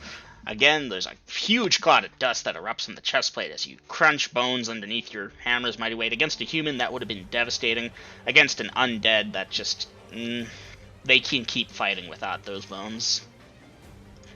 That being said, it has definitely destabilized the physical form a lot. Clyde is certainly grateful. Alright, this concludes the party's first attacks, unless I skipped anyone. In that case, Clyde, you can finish us off once again and roll to hit. 3. Nope. Yeah, Clyde, unfortunately, you whiffed that one. There's no striking it with no damage. That's a 3. This moves us into round 4.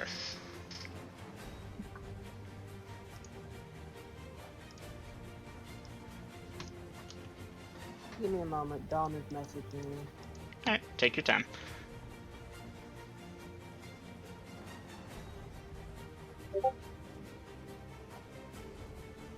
Alright. Now again, party, I kind of tried to give a hint there that, you know, you attacked the same ones you attacked the prior round, so...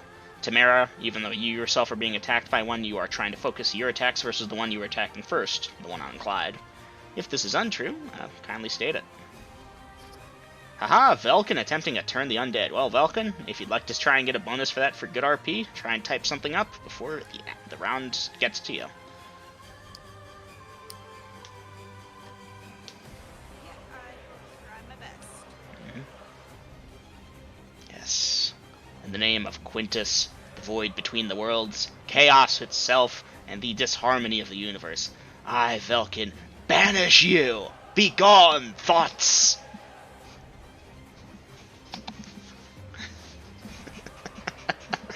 I crack myself up.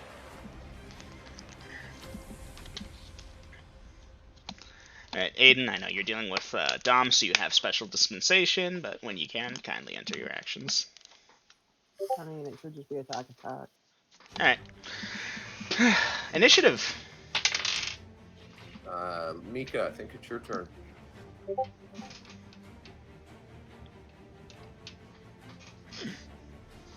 Duly noted there. Okay, we will come to you. With a 3, the skeletons have initiative once again. Fortunately, Clyde is a multi-attacker. Clyde, you know the drill. Okay. Clippity-cloppity. Those hooves are your property. 9. And fortunately, that skeleton's head was not. Moving on forward to the skeletons. Sounds like a band name. The skeletons attack Clyde. Fuck. Clyde, tonight is not your night. By the way, we had a 4 for initiative. Not that that helps much. Yeah, they had a 5. I'm looking at it right now. Alright. Clyde, do you have another 12 hit points left? Nope. Then Nope, you go. I have 6. You Okay. go down.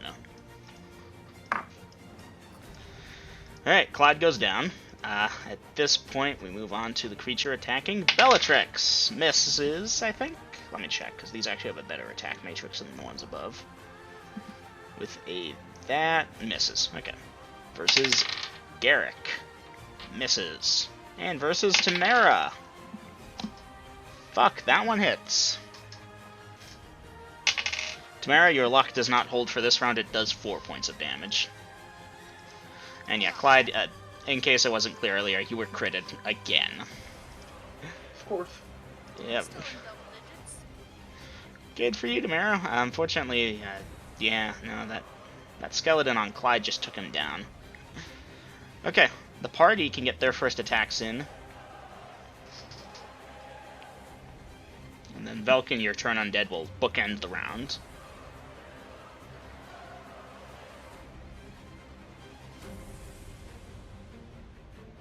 My turn to roll. Yes. That hits, dice damage. Bellatrix, you smack the crap out of that skeleton that you're fighting. It is still up. Garrick. Garrick, that hits, you make dice damage. Nice, Garrick, your sister smacked the crap out of that skeleton, and you take it down. I thought those two had 2 different targets. As I said before earlier, because y'all started by supporting each other and never stated you were switching, and I made a point of mentioning how you were continuing to attack the same one as before, supporting the teammates. Details. I'm trying not to be asinine, but that is an important thing. Anyways, that concludes Bellatrix and Garrick. Tamara. Clyde's enemy stands over him. You rolled a hit. Unfortunately, I think that's just a little too low. Yeah, I'm sorry, Tamara. Okay, at this point, Velkin, you draw forward your holy symbol, presenting it in front of you with both hands. Maybe you roll the dice in your hands or start shuffling the deck of cards, whichever option you've chosen. And you channel forth in the name of the Lord. By the power of Quintus, I call upon you to banish these undead and help us defeat these skellies and by far to get them gone. Now strike and roll a d20. 14. A 14. What level cleric are you? He is a level 2. A second level cleric. These are turned as a that. You are very lucky you're second level and not first. Congratulations, Velkin, as you feel the power surge within you. Roll a d12. 9. 9. All 3 of the skeletons begin to move away from you as quickly as possible. This includes going to the, well, actually, give me a second to check. Okay, it's going to last for that long. Now, oops. positioning. Velkin, you are over there. So there's that skeleton, that one, and that one. So that one is actually fleeing towards the door the party came in from, which they've left open, so it might actually go up the stairs. The other two are heading out the door that they entered the room from.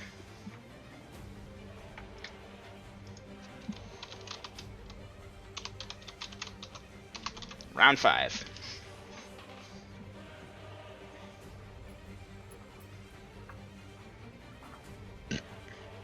Alright, Tamara goes over and binds Clyde's wounds. Vulcan runs over to Clyde. Okay. He's Clyde, gonna cast healing. cure light wounds. Okay. So Tamara, you bind Clyde's wounds. Clyde, 1 hit point restored from where you were currently at. And Awesome. then cure light wounds. That's a 1d8. 2. 2. Clyde, update your hit points by that much. Obviously, you're still below 0. I know that much, so you remain unconscious. Yep. I still need an action for Bellatrix and Garrick for round 5 as the skeletons flee.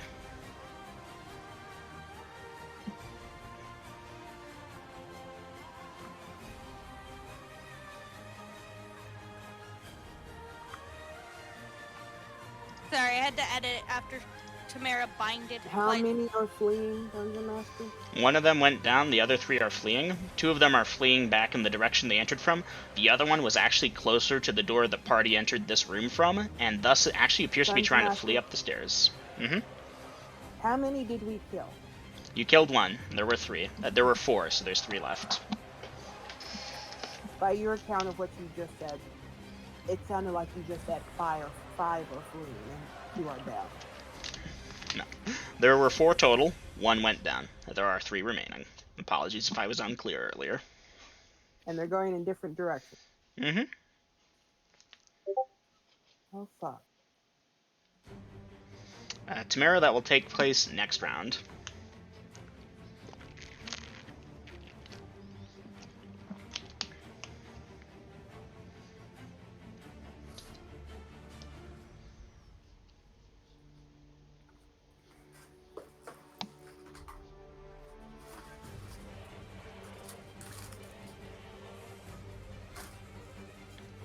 Alright, Aiden, with this information, do you have an action ready? Well, I can't do anything. You just made them flee. So what do your characters wish to do at this time? I guess stand there and wait for them to come back. Okay, your characters are standing there for round 5. Round 6. Tamara, at this point you can start casting that spell. Vulcan, likewise, you have an action, and Bellatrix, Garrick, if you wish to change your actions. Otherwise, I have you on Overwatch.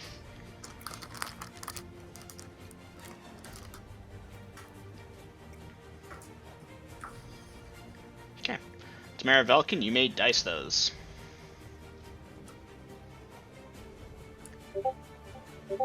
Nice. And again. Nice. Okay, Clyde, I know this definitely puts you above 0. You are entitled to a perception check to awaken. Hey, I rolled a 2. Alright, Clyde, you awaken. Pain. Oh, fuck. That was -6. That's way too close to death. That being said, you're up, you're about, you're able to stagger to your feet, and that is you for the round. Twins, you're keeping guard this round?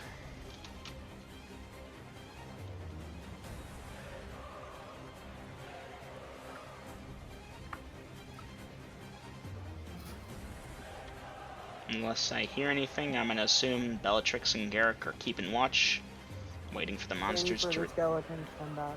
Okay. Alright, round 7. Clyde, you can update your triage, obviously, if you haven't already. I have. Looks like you have. Nice!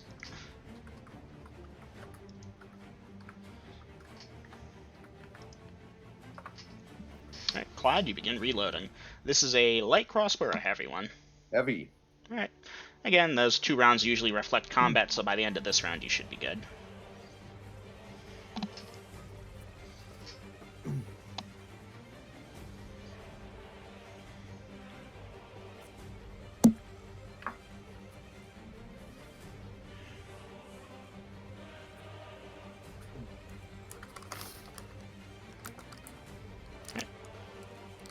Tamara, Cure Light Wounds, and Velkin, Cure Light Wounds on Tamara. Okay, Tamara, just to clarify, your target is Clyde. Yeah, okay. Yes. In that case, Tamara, for 1, and then Velkin. No, what the fuck? Hey, you got 3 crit double aughts in this dungeon. You have 0 right to complain. Yeah, I'm sorry, that's pretty sad. Alright. Clyde, you will have reloaded your crossbows. BG, you will have continued to stand guard. And Velk and Tamara will have cast their spells. Susie and Yasha continue to snore in the corner of the room. Round 8.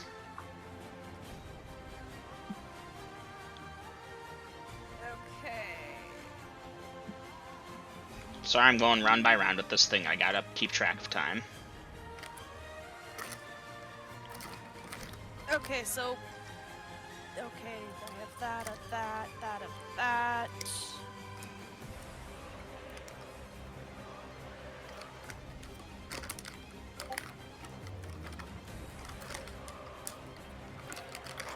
Okay. Bellatrix, I will allow you to bind your wounds and recover a hit point.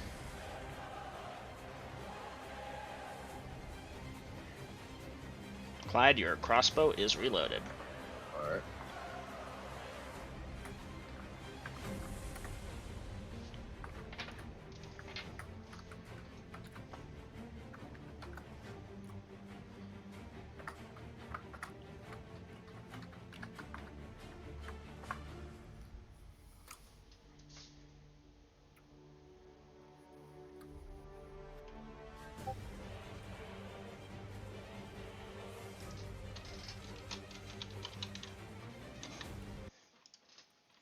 Alright. I think we can do that now.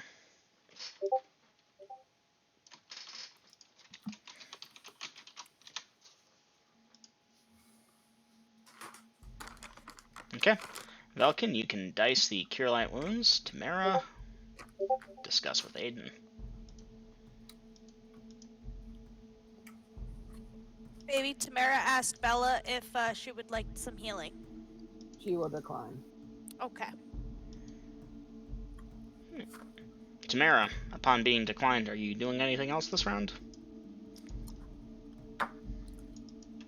I guess on Overwatch, see if the Skellies come back.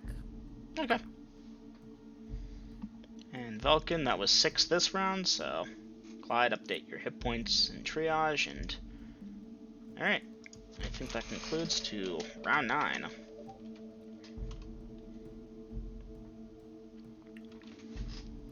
When I see that the entire party's doing Overwatch, I can advance it by more than a round at a time.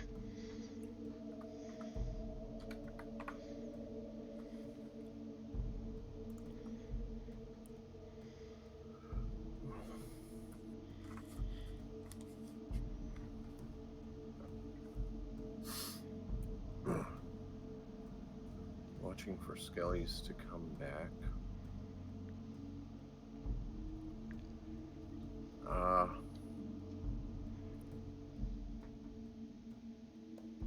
Oh shit.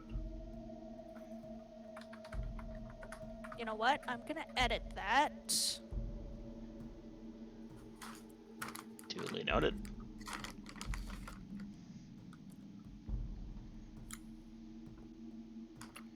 Clyde, you typing anything in there? Uh-huh. Close the door. I don't know if you could hear it, but I was clapping. And then Overwatch. I know she should be praying, but they don't know if the Skellies are gonna come back. Okay, well, Clyde closes the door leading into that hallway there, and then goes on Overwatch. Bellatrix and Garrick are on Overwatch. Velkin, you find a quiet-looking corner not too close to the sleeping sickness people and begin praying. Give me a wisdom check.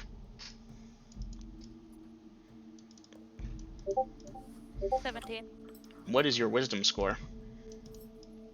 You should have your cheat sheets, Eminem. I actually don't have that listed on my cheat sheet, and you need to have your character sheets, player. I do, but my wisdom is a 16 plus 2 to hit. That's 16, okay. Unfortunately, No, sorry, saving throws. Yeah, +2 to your saving throws. Yeah, no, unfortunately, you're way too jived up from the battle. You're not sure when those things are coming back. They aren't defeated, so you can't focus. You're looking at the words, and your blood is pounding. Well, then he guess he's not gonna be able to heal anymore. Not at the moment. You're too worried that it's about to come back, you know? You don't know how long that lasts for, but you know it doesn't last forever.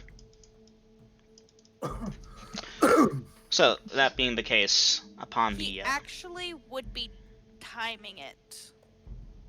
Okay, but That's you... something he should put in his notes, that he's Okay. timing it. Alright, you begin timing it from this point. Yes, no, from when they left. I'll let you do that, because I've been nicely recording it, but realistically for you, you wouldn't know exactly how many minutes it's been. So you estimate roughly 5 minutes, plus how much longer. Alright. Does the party want me to start advancing time in bigger quantities now that, I assume, Velkin, your timing means you're going on Overwatch? Yeah, since apparently he can't pray. Well, Vulcan, right now you're too worried they're gonna come back. I know, That's I the know, wisdom I know. check. So, All right. Do we want to take those 2 people that fell asleep in the corner back up to the wagons? The one skeleton did run up towards that area. Well, we're going to have to deal with that sooner or later, one way or the other. But yeah, we should possibly bring them up. But we should wait for all party to add their info, or their words in to see what they want to do. I think Lydia's distracted with this Dom issue. Aiden has mentioned he's distracted and annoyed, so he's actually going mute. As such, I'm smart NPCing his characters, because this is circumstances beyond his control. Thus, following the... cat jumped me. Ow, claws. Ow. Ow. Okay, he's going to follow party. You All right, silly then, blonde toad, you. Then yeah, Dungeon Master, we're going to see about getting back up the stairs and outside, or not all the way outside, but, you know, back to where the wagon is arrangements for the 2 people that are knocked out.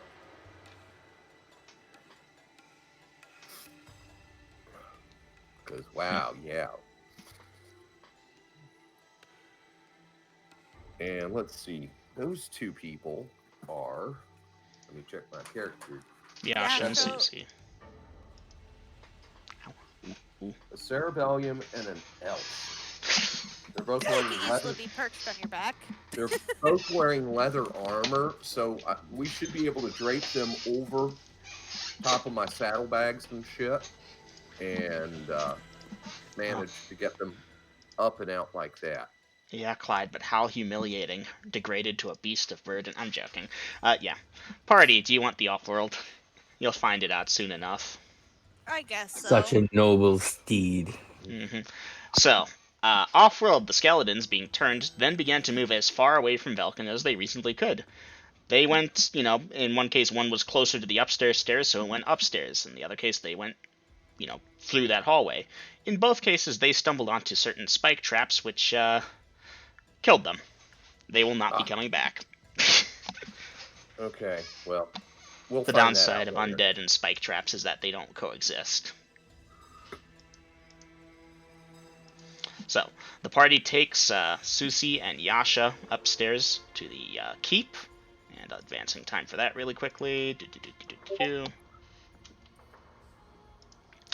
And maybe on the way they pass the corpse of that one skeleton if they chose to go through the maze where it ended up going to get to that corner away from Velkin. Eminem, I I have a question. Sure, what's up? Have you recently been playing Skyrim? No, not recently, what's up? Your dungeon's starting to look awfully familiar. Really?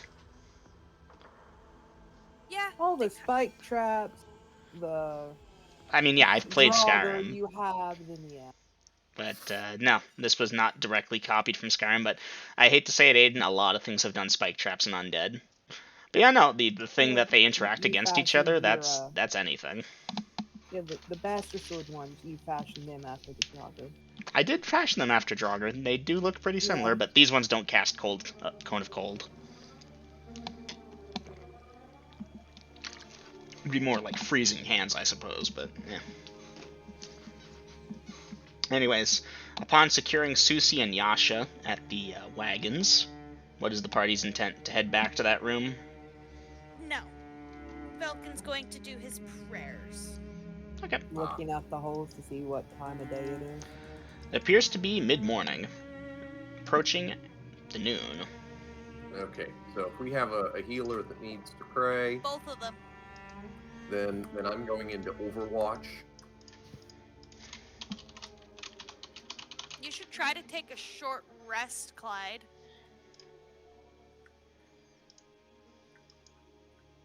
It's mid-morning. I don't think that's going to work. You know, he's going to rest, but it's not like he can sleep, so... Well, I mean, Clyde, reasonably, the DMG actually says you need to rest for like 6 weeks or 6 days or 6 hours minimum after going to -6 and back. I'm going to be nicer here and say that since immediately afterwards you're resting and you were healed a whole bunch, your vitality is mostly restored. You're shaky at points, but you'll live. Okay. Because imagine if every time you went into the negatives you had to rest for a goddamn week per hit point. That would suck ass. Yeah. Beltrix and Garrick will lean against the wagon, but keeping Overwatch, just more in a relaxed phase. Duly noted. And BGs. Okay. Alright. Tamara, you will pray for half an hour and get those 2 Cure Light wounds back. Are you then going on Overwatch so Vulcan can get her 2? His 2? Well, his next 2, I should say.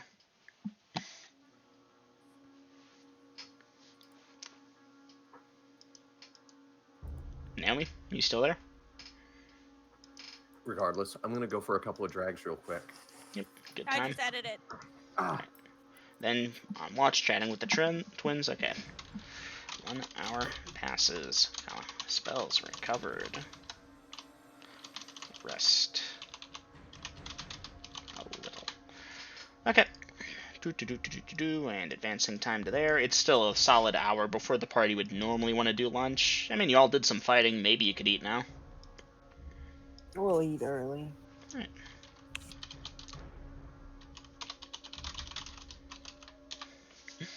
Alright, I'm gonna just quickly advance some time to allow for that. Ooh, hey, phone. Buzz.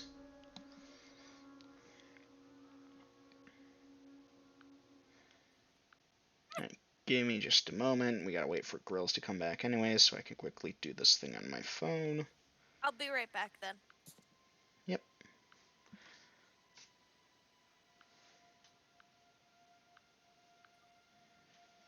Okay, and lunchtime I'm going to declare took that much time. Thus advancing to there.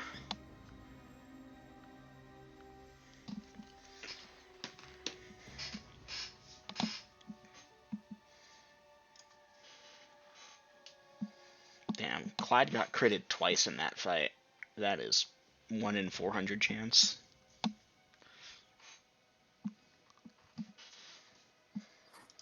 Okay.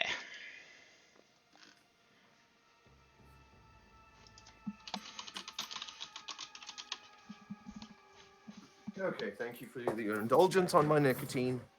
Welcome back. Rest a little lunchtimes, it seems. So, yeah, if lunchtime is there, then Dungeon Master, I will eat lunch. Alright, nothing encounters the party while it has its lunch. So, once the party is lunched, and I know that Naomi's away, but I'm pretty sure she's going to stick with the party here, is the party's intention to retrace their steps until they are back in that room? I believe so, Dungeon Master. Okay. The party retraces its steps until it is back into that room.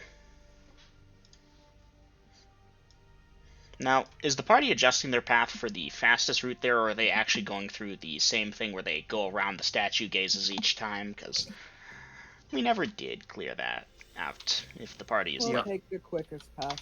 Alright, and obviously you're going to be smart, check up for traps, find there are none, yay. This will save you some time. Unless Grills had something else to say. No, I'm good with that. Alright. Well, the party's back in room 21. There is the door to the south that y'all have closed. Well, Clyde has closed. Alright. There are, what, 5 of us now? Yes. So let's get that door open again. Right. You open the door. Get on the floor. Everybody walk the dinosaur. Dungeon Master, retie the rope around Beltrick and the end of Clyde. Grab the 10-foot pole and begin checking for traps. Slowly, Minesweeper. cautiously. Yes. Right. You begin minesweepering. There do not appear to be any mines, not yet at least, as you open the door and poke at the tiles directly next to the door. At that point, what is the party's intent? Well, judging from the last map thing I saw, why don't we go to the right? That's the party's right, which would be west on the map. Correct. Wouldn't it be prevalent to clear their first room here with the pillars? Okay, we can do that too then.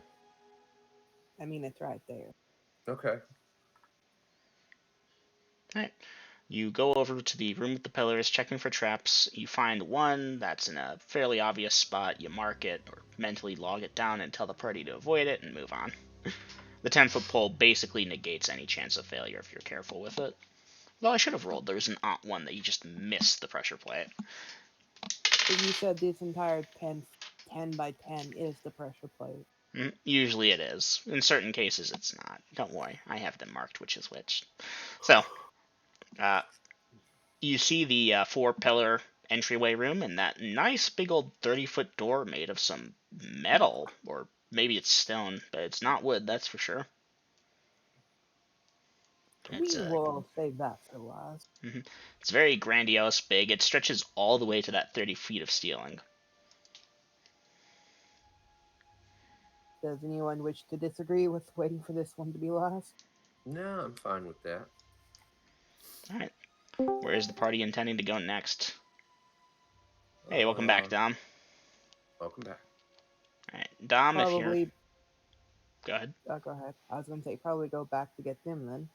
No, as it turns out, assuming they want to play again, they will have made their way down the stairs. Wait, guys, we're back.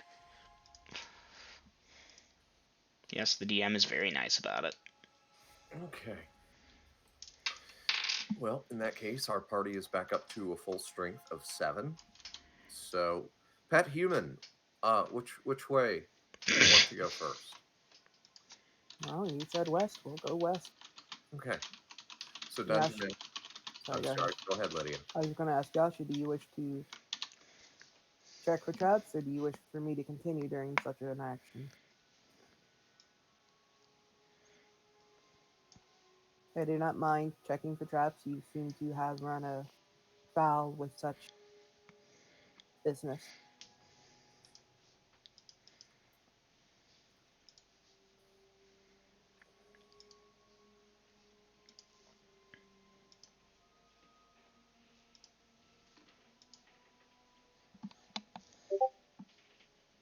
Checking for traps, 30%. Okay.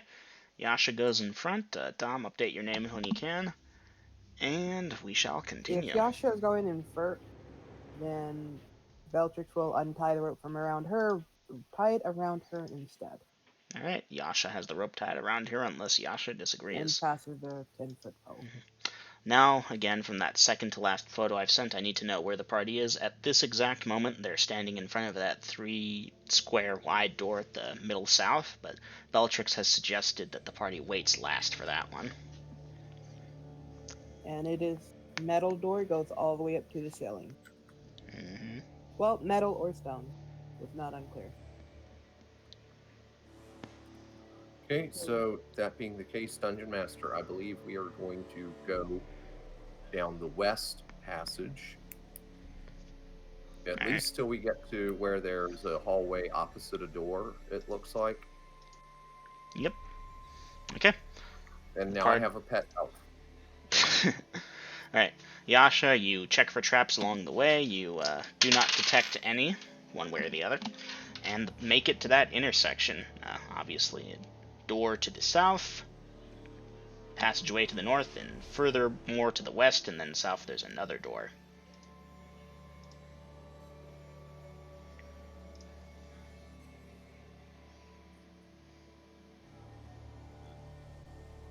So I will need to know the party's movement at this time. Okay, what can we see to that passage to the north, Dungeon Master? Oh, good call. I'm sorry. Brain fart.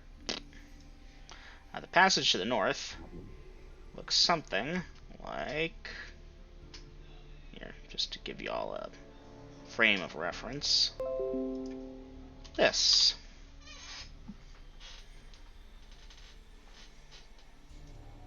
It extends... For a moment there, I actually had to figure out which part was new. It extends north a bit, and there is a door to the west side of that.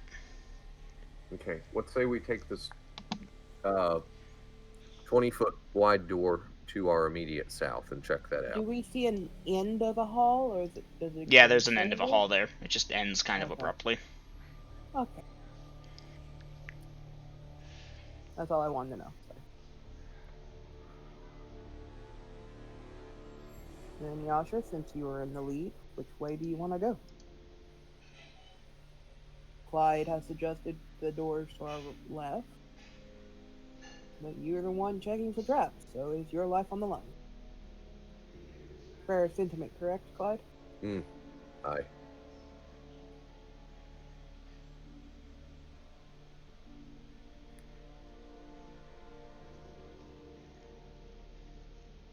I believe Garrick has fallen ill to the sleeping sickness in their life. And he does have school, so. So is the party going south? Waiting for Yasha to decide, since it's her life on the line, literally and figuratively. What I miss? We're waiting for Yasha to choose which way he wishes to check for traps and go. Okay, so we're And, back down? Yes. Okay. so we're just waiting for them, since it's their life on the line, literally and figuratively. So, Dungeon Master, does Velkin have all of his Cure Light wounds back? Yes. Checking And the door. roughly 10 minutes, you say, that then the skeletons came back? The skeletons never came back. They triggered know, certain but- spike traps. But roughly. Roughly what? She's It would- timing it. Well, you don't know the Remember? time because you're not sure if they were still fleeing when they were struck down or if they struck down on a return trip. Okay, then I'll time it the next time I use it. Have fun with that. Okay. Apologies, I'm quickly preparing things. So the party is going for that south door. Someone just quickly reread what Yes. Dom sent. Okay, thank you. Hugging the south wall, going to the door, checking for traps. This will relay certain parts of meta, but this should also give a good sense of scale, roughly. Hold on.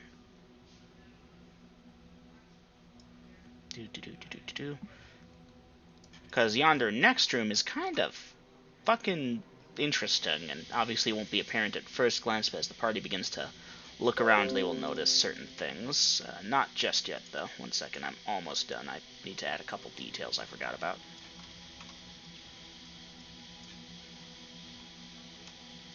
And here, put a green one there. And then the purple thing is going to be fun. No, not one of those things. Okay, this should about cover everything. Okay, not in actions, though. Oop. So, yes, thank you, Dom. Well, there isn't going to be a south wall to hug. That is south, that door, but anyways. You open the door. So, big picture there. Let me walk you all through it. The green X represents, just south of the door you opened. So you notice the immediate room that's over there, which includes that red X in the corner, which represents a lever attached to the wall on the right-hand side for us would be east wall over there. However, beyond the pillars, you can see this fucking massive room here. And, you might see a little bit of this through the pillars, but there's something in the middle of the room, represented by that purple square. I will describe that as the party gets a clearer view of it. Likewise, there may or may not be some other minor meta transmitted here, but the scale and size of the room should be apparent at least. If anyone's noticed that big red blob at the south end of the room, that is a giant fucking door. Again, more descriptions as the party gets a better chance of investigating it.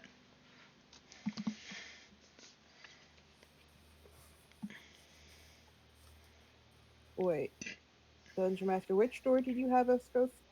You see the green X? It's the door to the north of that. Okay.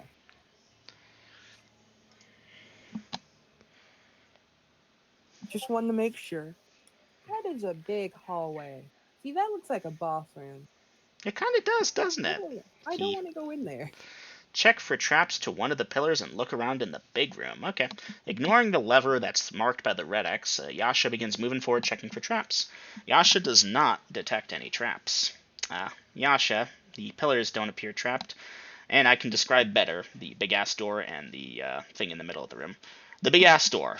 It too measures, 30 feet by 30 feet in terms of height and width and is a double door, but it seems impressively built of some ringed, banded metal, reinforced. It is big.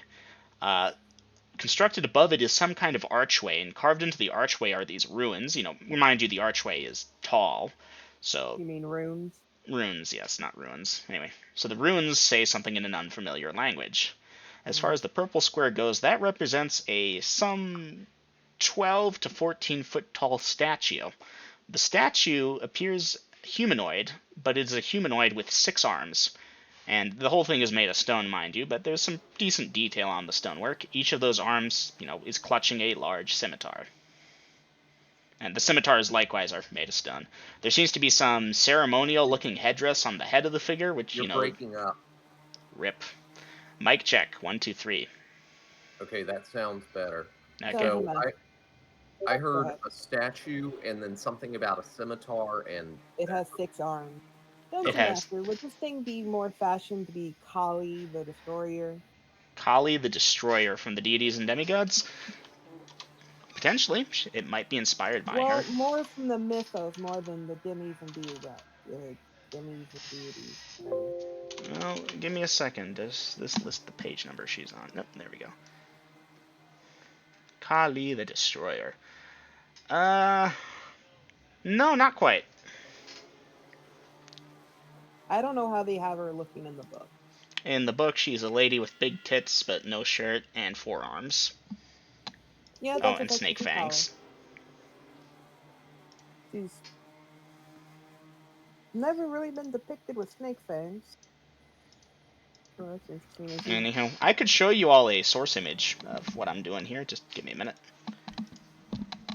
While you're doing that, I'm going to go pee, so I'll be right back.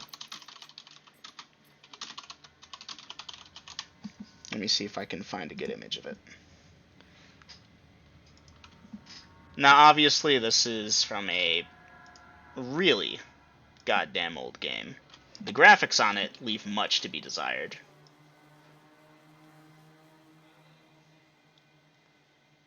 But this is the rough inspiration for this thing. And when I say the graphics leave much to be desired, I'm pretty sure that Lady What's-Her-Name's ass has more polygons than this entire game does. Huh? You know the vampire lady from Resident Evil Village? I'm pretty sure they gave her ass more polygons than this entire game has. Alright, so that is Angelina Jolie, Tomb Raiders. You can see that. That is someone else's depiction of one of the Kalis. She's depicted with 4 arms or 6 arms. Maybe it is depicted of Kali. The in-game calls them Shiva statues. And that is the male equivalent of Kali. Well, art imitates life, imitates art.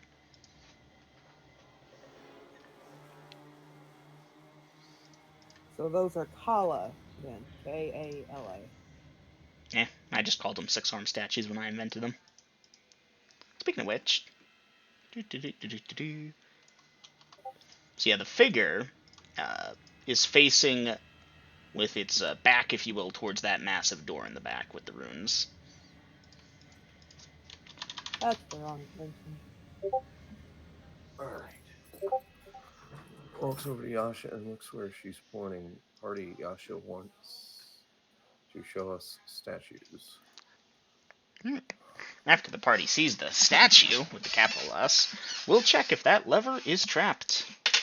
The lever is definitely attached to something, of course, but you are uncertain if it is trapped. As in, you don't think it is. It could be, maybe you failed, but... Dungeon Master. The runes above the door, from where we're at, is it visible to be able to read what it... Not what it says, but is it just, able to read it? Yeah, you could read it. If you were to try and translate it into common, it would read... Well, I've never seen this language, so I'm assuming I don't know the language, therefore I can't translate it. Yeah, no, I'm talking about... if you were to translate the runes roughly into their common equivalents, it would say something about that, which is obviously gibberish.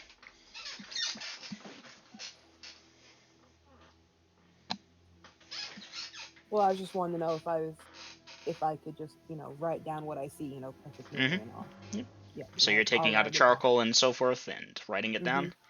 And of course, mapping the room. Alright. So while Bellatrix is doing this, what's the rest of the party doing? Overwatch. Alright.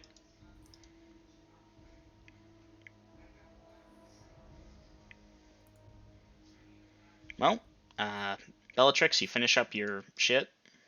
You have a map of the room and so forth.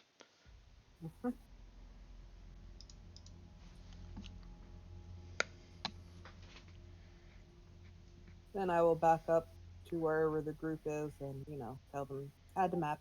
Sorry. Yeah, you'll get your heads together. I will need to know what the party is doing. Anybody have any ideas what that lever does? If y'all can give me some time, I might be able to translate it, Susie. Well, I wrote it down. So you can translate it at a later date. I don't think we want to fuck with this room because I believe that statue is definitely a trap. No way about it. I get the feeling the moment we step in, it's gonna see us, it's gonna start moving to us, and it has 6 arms.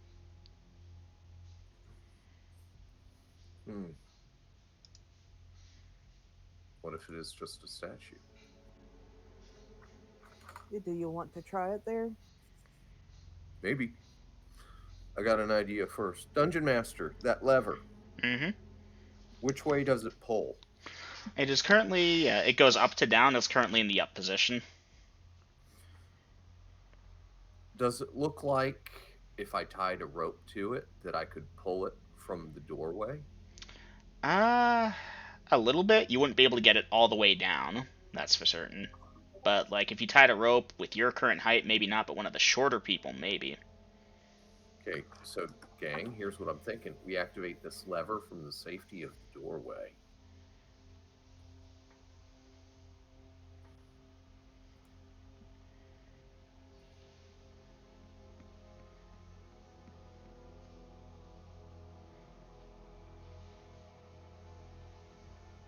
Velkin, can you run faster than I can?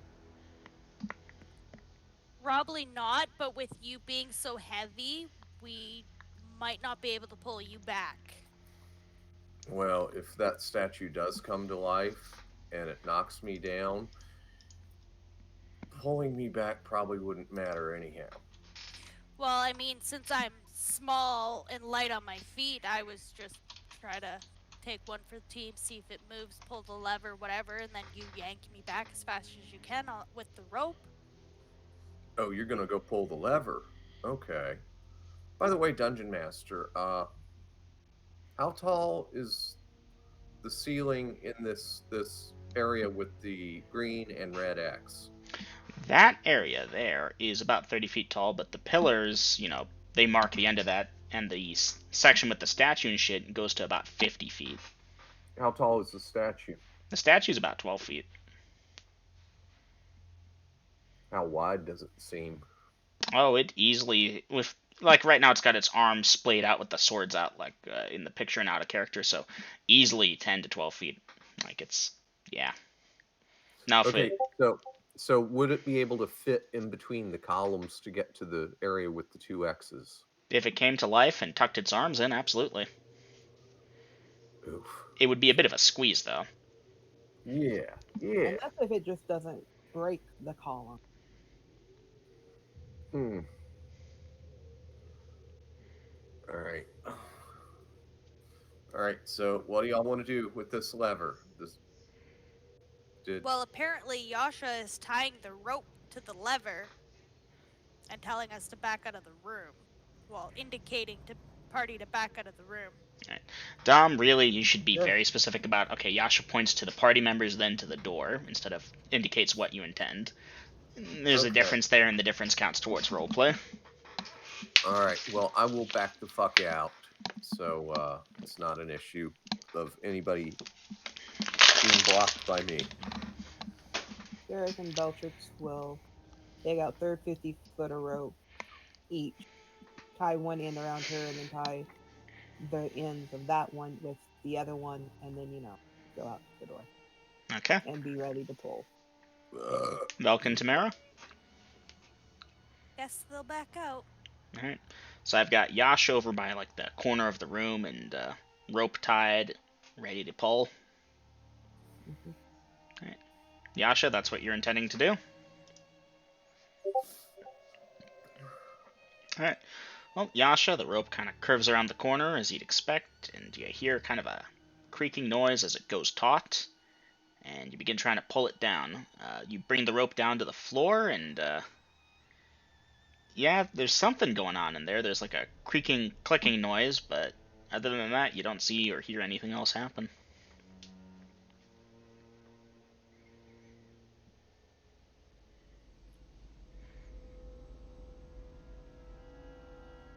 What is the party doing at this point? All right. We need somebody to peek in there and see if the lever went all the way down and did any shit change.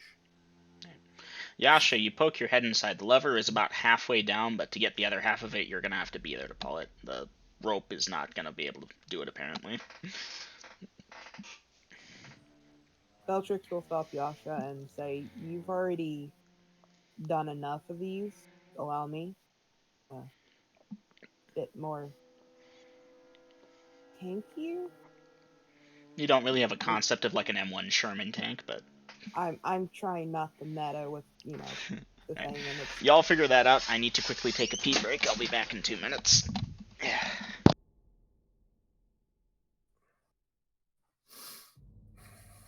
indicating I can take a hit more than she can. Does that work? Yeah, I'm fine. it's kind of meta, but yeah, you've got more hit points.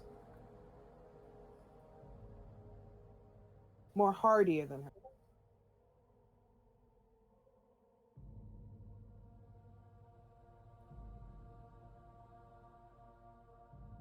Stronger constitution. I don't know how to word it without I it am sounding back. nutty. Well, Okay. Dungeon Master, I do not know how to word this without it sounding nutty without it actually being nutty. May I? Go ahead. Yasha, stay back. If this thing comes to life, I stand a better chance of survival. Something like that. Well, I wasn't really referencing the statue, more or less. If it's another spike trap, and If things things like should that. prove fatal, I may survive. Yes, I know. Anyways, so Bellatrix, you want to be the one to pull the lever? Yeah, I will pull the lever. Alright. And the rope we tied around her will tie around me. Alright. You and switch it's out the fine. ropes. Is the rest of the party waiting outside the room? Correct. Alright, the rest of the party goes back outside the room. Bellatrix, you approach the lever with a bad feeling in the pit of your stomach. Oh, what were you thinking? You reach over and grasp the lever. Your hand kind of sweats a Hold bit in up. your armor. Yeah? Hold up. Yasha, do you agree with this? I don't want to steamroll you here. Okay. Yasha nods. Alright, Yasha leaves the room then. And anyway, yeah, Bellatrix, you're sweating a little bit inside that armor, but you can't really wipe your hand. Wish you could. Anyway, you reach out and grab the lever, and you're pulling it down firmly, lightly. Well, if I'm going to die, I'm going to do this proudly, so I'm pulling it down firmly. Pull it down firmly, Bellatrix. But I'm Grasp the using lever. my shield to hopefully try to mitigate the damage if a spike trap pops up. So, Okay. So you're pointing your shield downward, and the other hand Yeah. you're okay. Mhm. Point the shield downward and grasp it with your sword head firmly, and give it a nice hard yank down. It goes all the way down with a ominous sounding thunk. Nothing happens. Okay, I so don't move.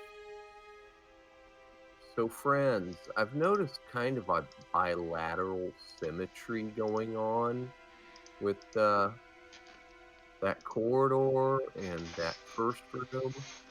So I'm betting if we go to the east, we're going to find another room with another lever, just like the one we're in now.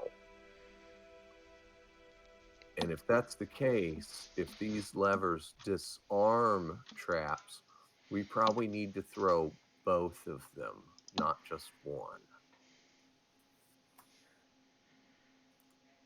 I'm assuming I could hear that from my location. Yes. Now, probably Clyde didn't say bilateral symmetry, but he got the concept across.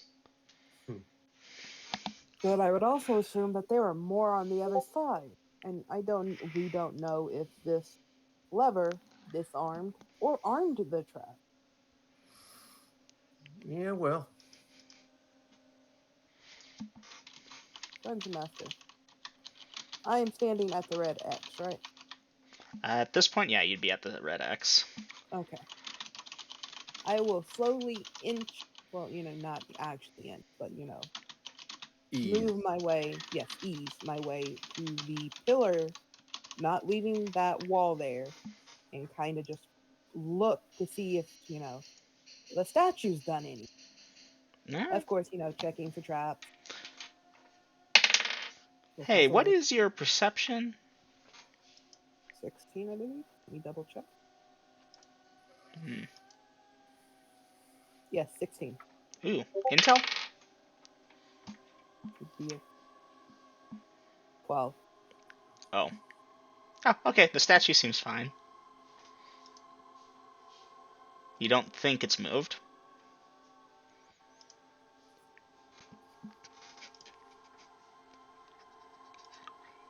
I don't think it's moved. Yeah, it looks like it's in the right spot. Was it that far forward? Yeah, it was that far forward. You're sure of it. Well, remember, I have perfect memory. Mm-hmm. So yeah, comparing that to that, you're 99.9 repeating percent sure it was there before. Make that 100%. Yeah, you're certain of it. Definitely. yeah, it fucking moved. Oh, yeah. Definitely. Susie, come here.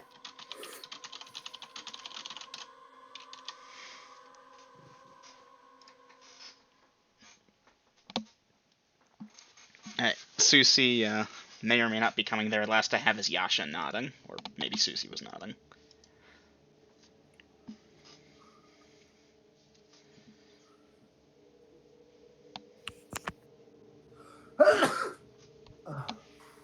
Dungeon Master, everyone in the party saw the statue where it was at. Mm-hmm. And it's Bella. Yeah. Susie, you remember... I know you... Susie, to me, this statue doesn't look like it's moved. What do you say? Do you see anything off with this? I don't know how to say this without it sounding meta. That's probably because it is meta. That being said, Susie, you examine the statue, and to the best of your knowledge, yeah, no, that didn't move.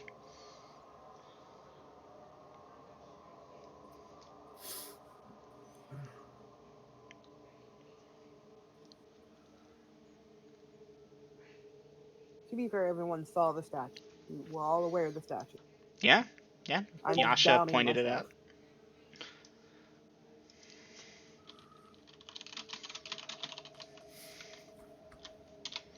Okay, I don't think we're getting anything done here. How about we go check for that other lever that I'm theorizing? Oh, I know, I wouldn't say theorizing.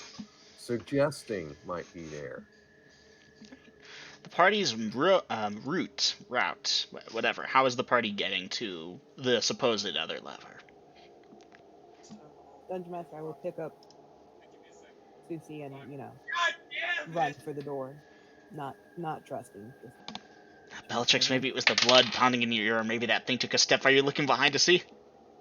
no, but I'm assuming Susie's looking. Well, seriously, the thing didn't move. Bellatrix is just freaking out.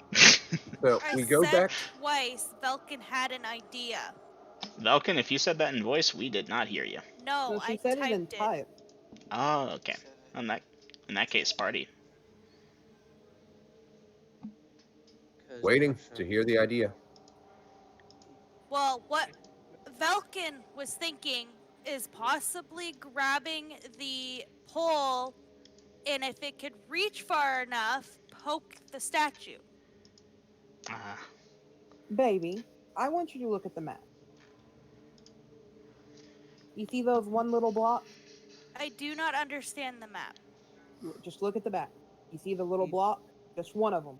See the block with the green X in it, yes? Mm-hmm. That is 10 feet by 10 feet. That one little square is 10 feet by 10 feet. Okay, then My pole is 10 feet. forget it, I guess. It was a nice idea. It's just a little impractical with distances. Now, if we had an 80-foot pole, we might could do that. Oh yeah, pretty easily. So Dungeon Not Master, easily, but I believe Yasha and Susie were trying to talk and we overtalked them.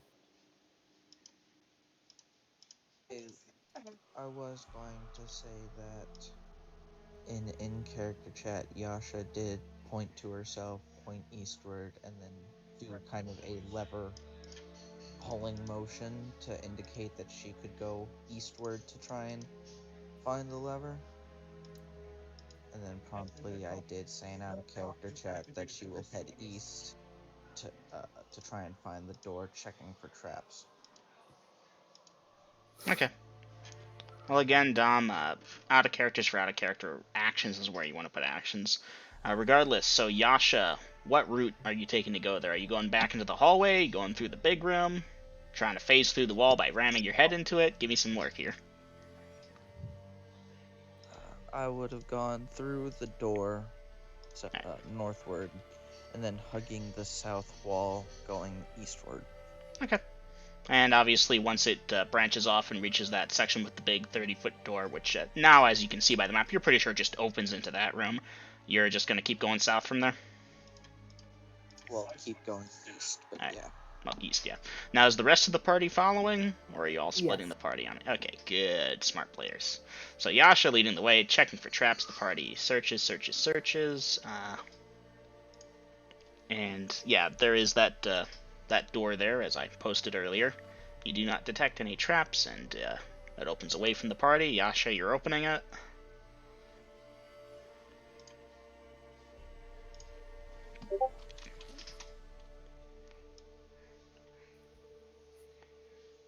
Yep, okay. And lo and behold, wouldn't you know it, it's missing some of the decorations, but yeah. Yeah, it's an identical room, including an identical lever in the corner there.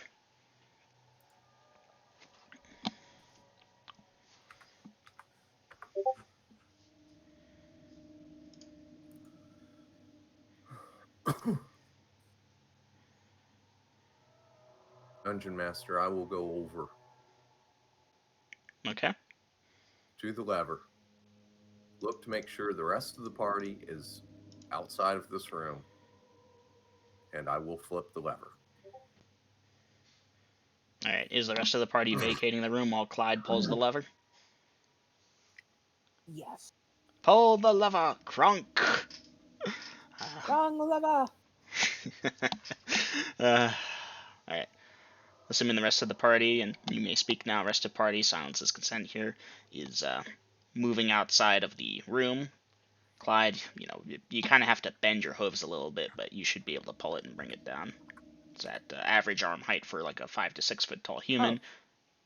Actually, centaurs, without even bending over, can touch the ground. This is just true. have They to do bend it mention slightly. about how the back is flexible. That still seems iffy to me. That's a lot of motion for that thing. Anyways, moving back one way or the other, Clyde should be capable of pulling it with some exercise, or not a lot. And Clyde, you grasp it firmly, and you watch the statue, and you grab the lever and begin pulling, and with your strength rating, it's very easy to move, and it goes straight down with a nice solid thunk at the end there. And Okay. yeah, there's like a thunk, and then a half second later, kind of a click noise.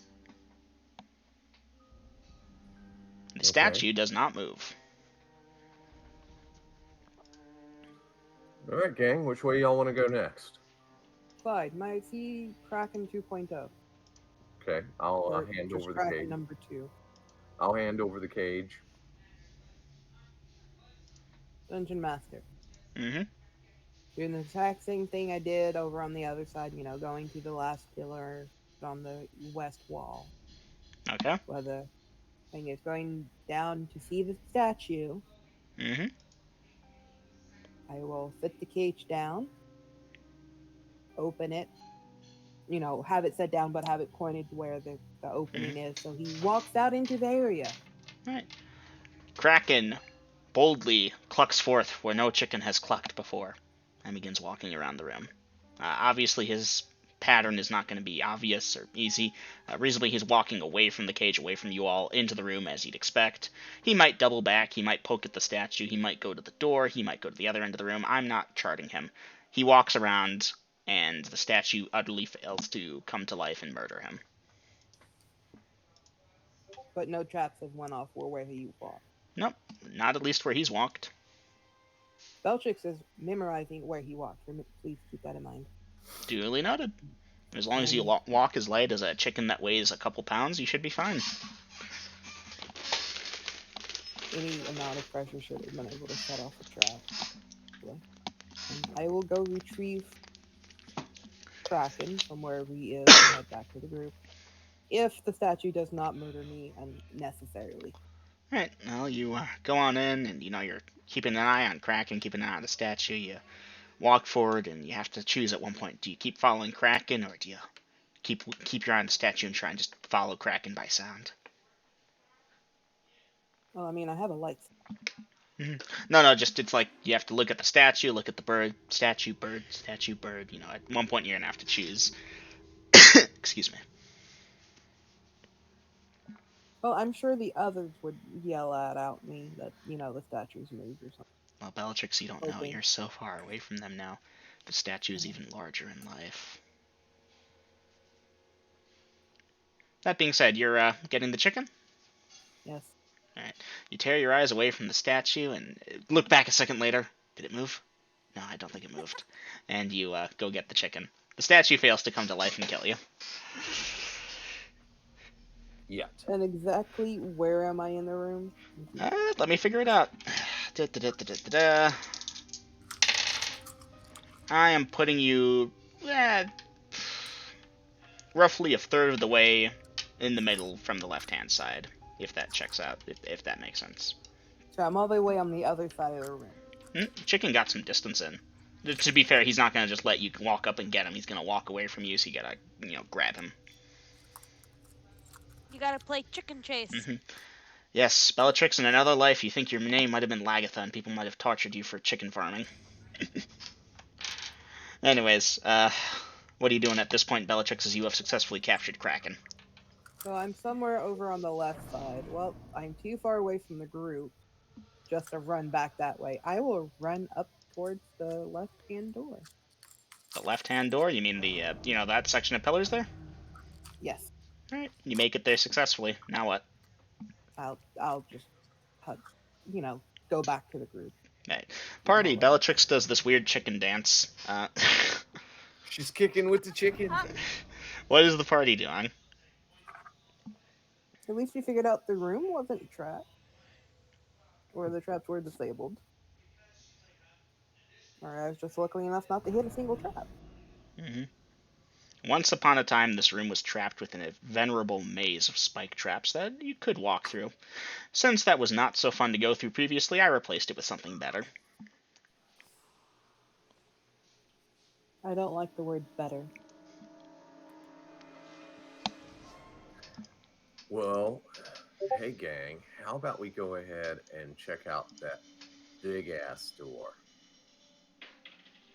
Yasha will point to herself, point inside the room, then do a shooing motion, then walking motion. Masha will move into the room silently, 23%. Yasha, you believe to be moving silently. Your steps barely make a whisper as you move into the room. You've moved into the room. What are you doing now?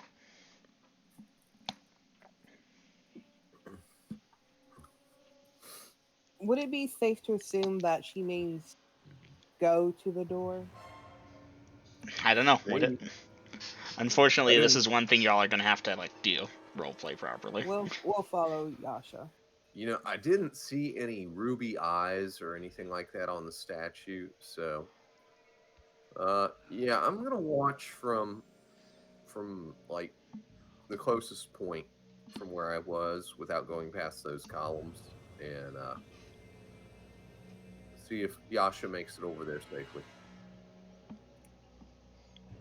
Alright, Yasha does make it over there safely to the door. Yasha, this big, imposing door stands in front of you. The doors seem impossibly huge and heavy. You know there is no way you can move those things on your own. All right, statue no come to life. I'll clip clop on over there. Right. Is the party clip clopping or walking in most everyone else's cases over there? Yes, while walking, Beltrix will put Kraken back in his cage. Or her cage. Kraken I doesn't don't want know. to go in his cage. He wants to fly and be free. That being said, you don't give a shit about Kraken's life and dreams, and you lock him back in the cage until it's time for him to act as a minesweeper. Now checking Well, the statue. Any jewels to be seen? No, it appears to be made solidly of stone. I want to poke it. Alright, poke it. Go ahead, put it in actions. Velkin is going to poke it. What are you poking it Bide with? die. My finger. Your finger. No, I'm just kidding. My short sword. Alright, you draw forth your short sword and you poke the statue. It being made of stone doesn't exactly give much, but you're just poking, not stabbing at it, so you aren't in risk of breaking your blade. Perhaps a tiny sliver of stone breaks off, maybe not even that. Does Beltrix see this happen? Yeah, you would see it. Beltrix dies a little on the inside. Mm-hmm.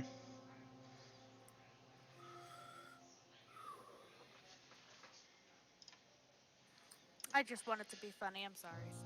Beltrix will hand the bird back to its rightful owner.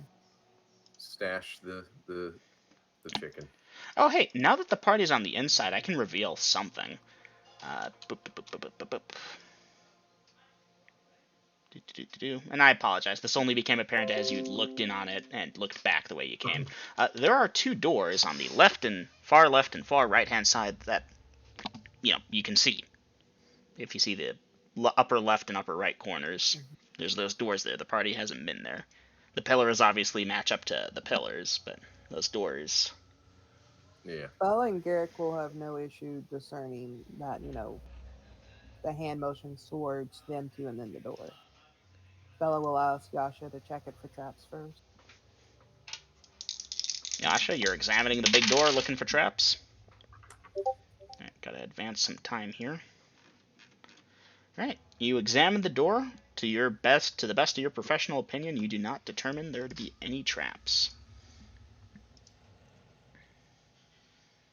Garrick and Beltrix will try the left door looking at it. Alright, it appears to open away from the party. Bless you. Bless you. Thank you. So we pushed it, this big heavy door, we pushed it without much difficulty. No, you push it with significant difficulty. In fact, goddamn, you get Clyde over there to help push, and fuck, nothing. What the hell? That thing is heavy or planted or barricaded because you cannot make it move. And you try the other door with similar success. You can't make it budge. The three of you pitching in together, pushing at it, nothing.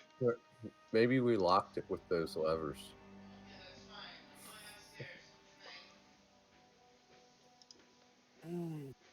Dungeon Master. Mm-hmm. I will ask everyone to vacate the room. Have Garrick go to the left lever. She goes to the right lever. And we'll flick them back up once everyone has vacated the room. And she will tell them that she will try the door. We'll buy you. We'll try the door again. All right. You flick the lever, and Garrick, you flick the other lever. They both go up without much difficulty and make satisfying thunk noises as they go back up. And then Bellatrix, you're going into the room to open the door, or to try and open it. Mm-hmm. Yeah, Bellatrix, it ain't budging. Allocating some time. Okay. So flipping the switch and the two big clunks didn't work. Okay. Mm-hmm. So right now both levers are up. Bellatrix is over by the door. Garrick's by one lever. The rest of the party is back in one or both rooms. Okay, well, since those aren't locks, let's flip them back the other way. Up or down? Down. Great. Put them down, Dungeon Master. All right. Clunk, clunk, click. Hey, let's see if our little locksmith here can find a locking mechanism and pick it on that. What if there's two more levers? That could be two. We got two more sets of doors to check out. So what's the party doing now? Do you want to check the right door or the left door? Looks like somebody's already headed to the left door. Then heading to the left door. All right. Party goes and follows Yasha, I presume, who is going to check the far left door. All right. Well, Yasha, you do not determine the far left door to be trapped. Are you opening it? Mm-hmm. All right. Give me a second here. I need to refer to a map. Smoke break. No, I'm good now, but go ahead. Oh, all right. Go ahead then. I can wait a little longer. Okay. Yasha, you open the door. The door obviously opens up into a room. Give me a second to get the right dimensions of it. Zoop. Bloop. That's action still. Back out of character to here. Okay. At the far end of the room are two things of note, and by far end I mean the north end from this perspective here. At the way back looks to be a lever, and in front of it appears to be a skeleton, which draws forth its weapon and moves forward to attack. Dice initiative, party.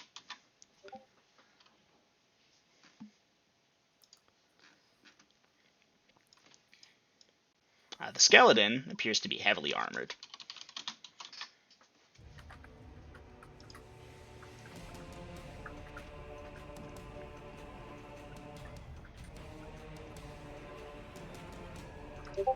Yeah, I'm going for that smoke.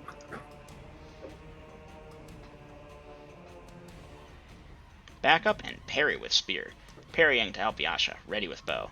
Headshots waiting for it to walk out the door, and...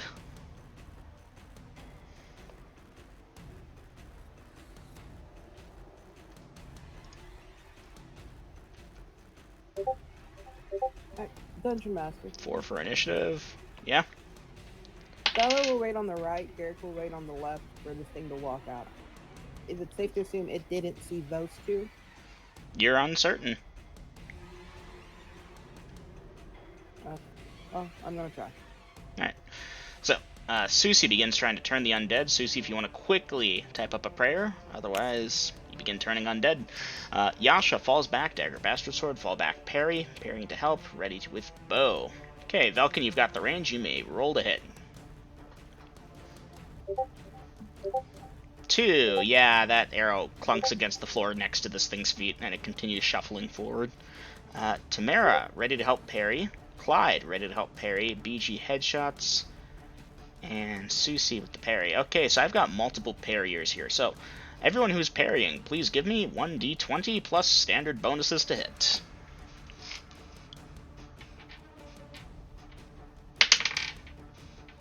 Alright. I got that 19 fixed in. What'd I miss? Parry. Parrying. Clyde, you're also entitled to roll a parry here. 11 plus... Plus 2, I believe. 2, yes. So 13 at second. 13 at second. This is important. This thing just critted.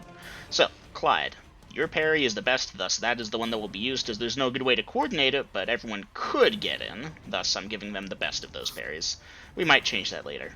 13 at second hits armor class there. Your Thaco is that. This is a creature of this many hit dice. Its Thaco is that, thus we reduce your 13 to a that.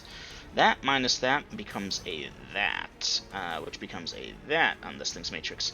Yasha, what is your armor class?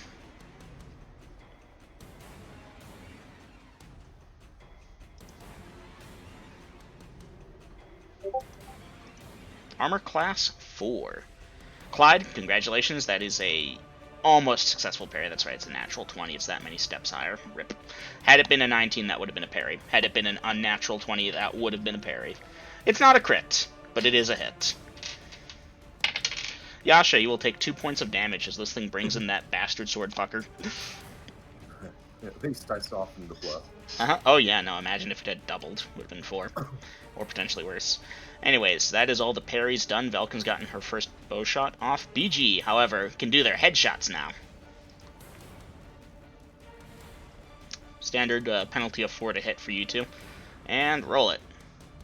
Let me see me rolling.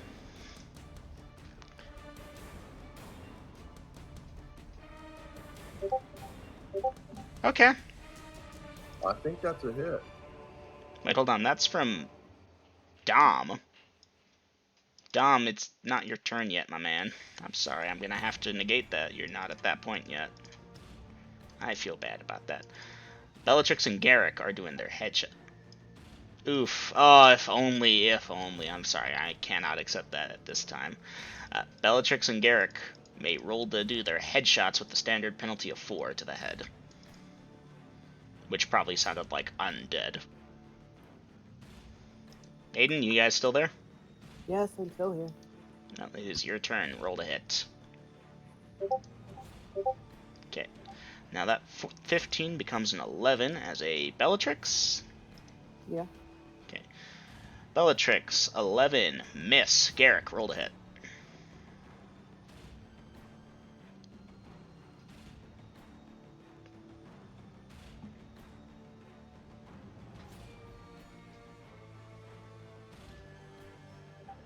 Yeah, nope. Garrick, that 11 becomes a 7, and nope. Reasonably, one of you probably struck the head. Reasonably, one of you probably took it off. Reasonably, as an undead, that didn't matter to it. It continues forward undamaged. At this point, you all are out into the main room once again. Velkin still has a bow shot. Clyde's already done his thing. Bellatrix, Garrick have done that. Susie, however, can turn undead at this time. Susie, roll a d20. Come on, do it, do it, do it. 18, hot damn. Alright, Susie, what level cleric do you operate as? First level cleric, 18. Oh, Susie. You needed a 19. You needed a 19, I'm sorry. If only that 20 hadn't come too early. Susie, you brandish forth your holy symbol in the name of Pervious! Be gone, undead! And it continues forward, heedless. Yasha, you may attack. Roll to hit with the dagger.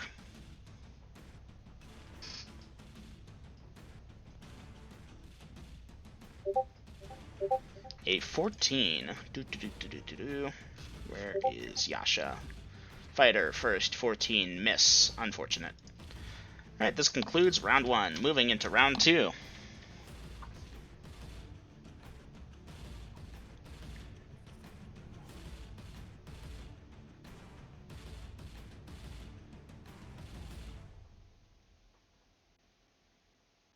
Attack, Dungeon Master. Alright, duly noted. Oh, I want to edit mine. Go ahead, Clyde. No, I don't. Never mind. No, I don't. I will need an initiative roll from the party. Oh, Tamara, Velkin, I'm sorry. You can roll that second bow shot. You'll still get 2 this round if you wish. That's on me. I skipped you. 17 as a Velkin. Velkin, you are a 2nd level fighter, if I recall correctly. Fighter, 2nd, 17 hits there. Velkin! That hits. Dice damage.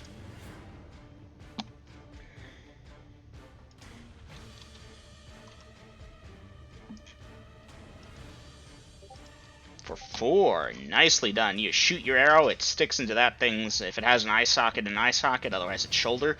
The creature continues forward, heedless of the missile fire that, the missile that is still in it. Alright. Now it's round 2.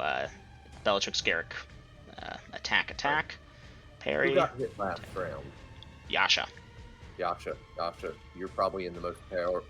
You should dice the initiative.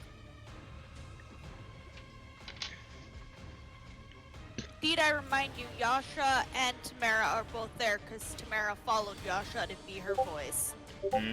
5. Sadly, party, the monster does have initiative. That being said, Clyde and Yasha are due their parry. So, Clyde and Yasha, you may both roll a parry. 6. Yasha? A 15 as a Yasha, who is still first level, I believe.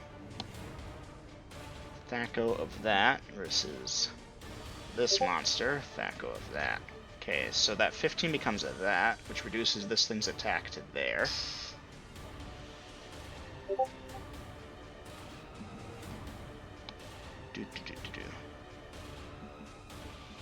Well, you did specify which one, but even though you listed one before the other, parry would come before the attack does, obviously. Congratulations, Yasha, that is a successful parry. Alright, that concludes the creature's attack, and now the party can return fire. Going down the list, Yasha will get back to you. Susie, we'll go back to you. Velkin will get to you. Roll to hit. Velkin, I'm pretty certain that is a miss, unfortunately, as you shoot it in the leg and it just bounces off, or shatters as it bounces off, depending. Tamara, you bring in that Warhammer to its kneecaps. Roll to hit. 19 dice damage. A d4 plus 1. I need you to roll it, though. I know the variable.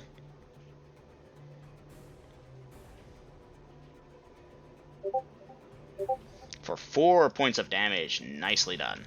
Alright, the armored skeleton continues forward, heedless of the kneecap damage. Alright, at this point, Bellatrix and Garrick are due.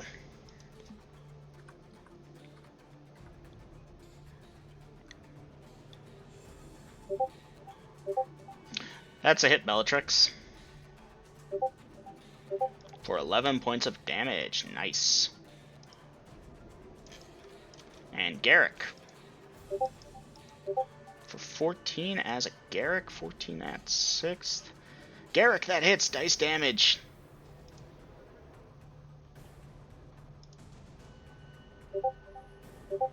For 12. Nicely done.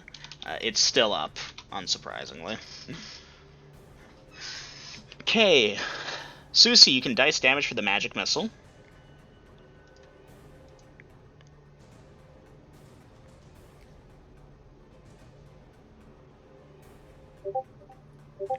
For 3 points of damage. And let's see if you can finish it off. Velkin, roll to hit.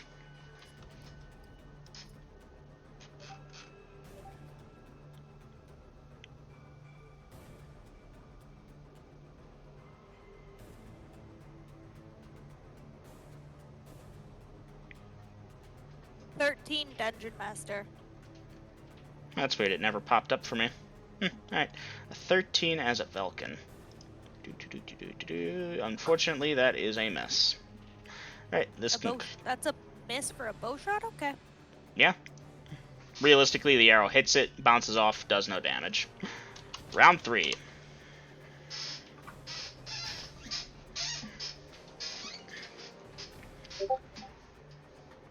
Oh, I'm bad. You're right. Yasha, you get your second attack. Roll to hit. Yasha, lay it low. Yasha, dice percentage! Hold on. Yeah, party. This might be a thing. Yasha, triple damage. Dice it.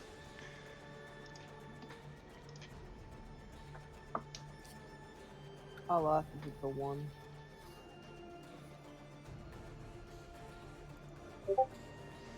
Eight tripled becomes 24.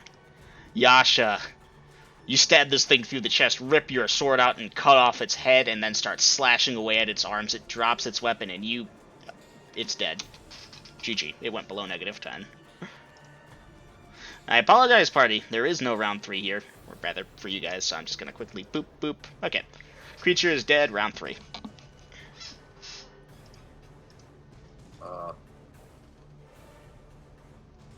Yasha, I forgot her second attack, thus round 3, it wouldn't have happened that way, because Yasha killed it at the bottom of round 2. I skip. Sorry.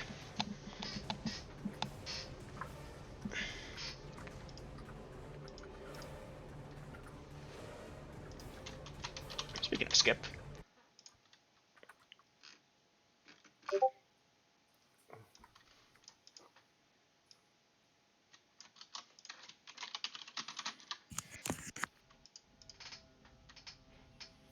Looking room and armor on Scaly. Well, Clyde, reasonably for that 20 triple damage normal attack, that armor got dented and chipped and bent in at places.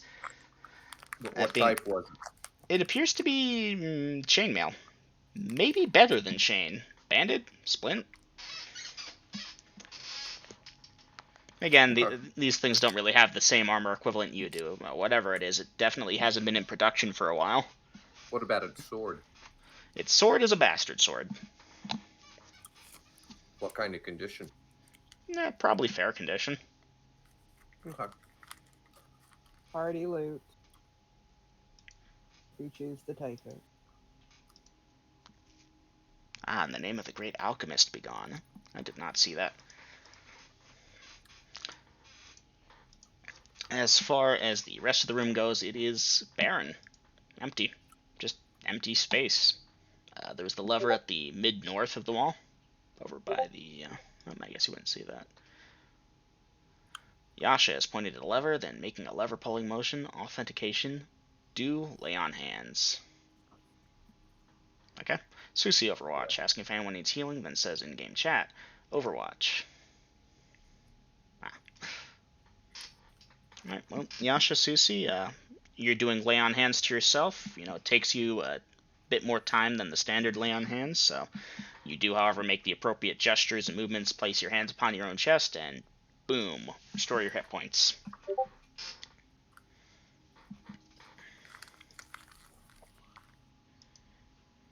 And then once you've restored your hit points, you're pulling the lever.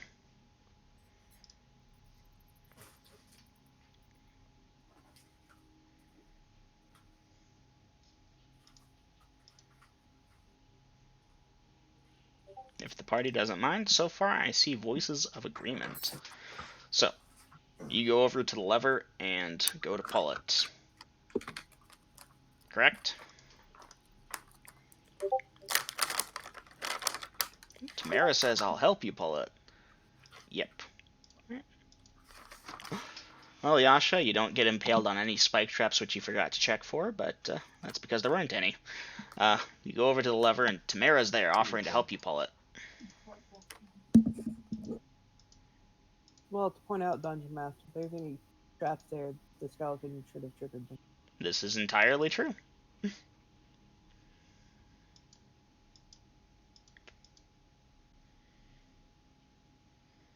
We'll make room if Tamara wants to help. Okay, Tamara, you're helping? Yes. Okay. I'm going to help. Together, the two of you pull the lever. There's kind of a clunky click noise as you finish pulling it down, much like before. Bellatrix, again, you shoot a glance over your shoulder. You swear that thing didn't move. You're certain it didn't move. Definitely 100% didn't move. This is the new rat thing, ain't it? No. Alright. Once that's done... So sarcastic. I keep typing boo when I'm trying to type new.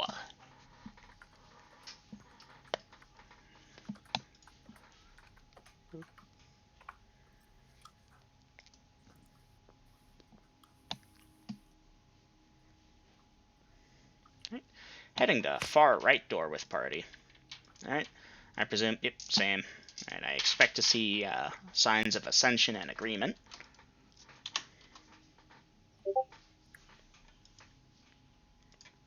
Alright. So far, looks like it. Same, same, same. So, the party makes it to the far right door. It appears much the same as the other one did, in that it is made of solid oak, and opens away from the party.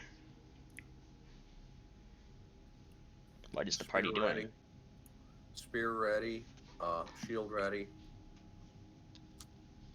and not crowding the door. Okay. Something just popped into my head. There's 4 levers. What if all levers need to be pulled at the same time for that door to open? Well, let's just try getting all 4 dealt with first, and then we can try it again if we need to.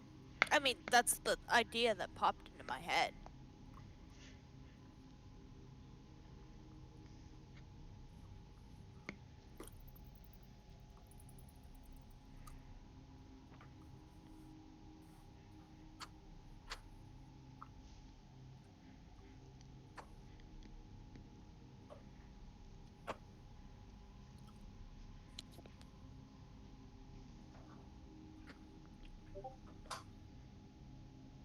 Duly noted, BG.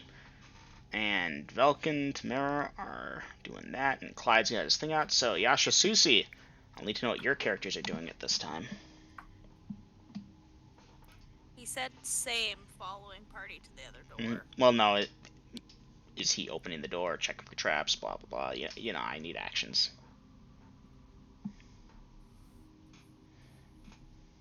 And I think Shadow face planted. Oh, almost definitely. When Yeah, session he did. ends, I'll disconnect him.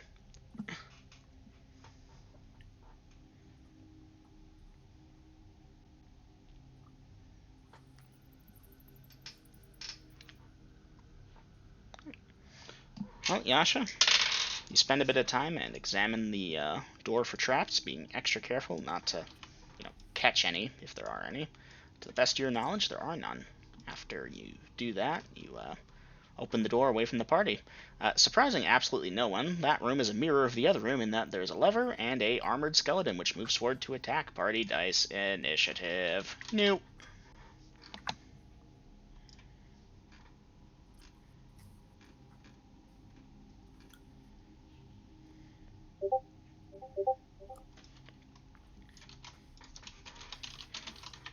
Dungeon Master. Mm-hmm. Since Bellatrix and Garrick are hiding on either side of the door out of view, Mm-hmm. waiting for this thing, does that mean they qualify for the +4 bonus? You mean the bonus is if they were invisible? No, but they would get the equivalent of a thief's backstab bonus, where it's +2.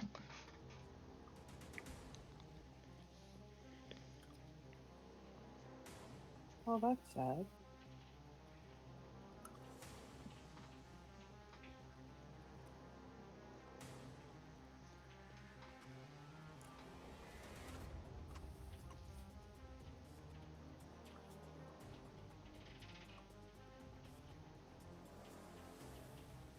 We have a 5 for initiative. Ah. Wow. Okay. Yeah, I've got Warhammer, shortbow. I've got parry. BG, the headshots as described before. Mm-hmm. Okay.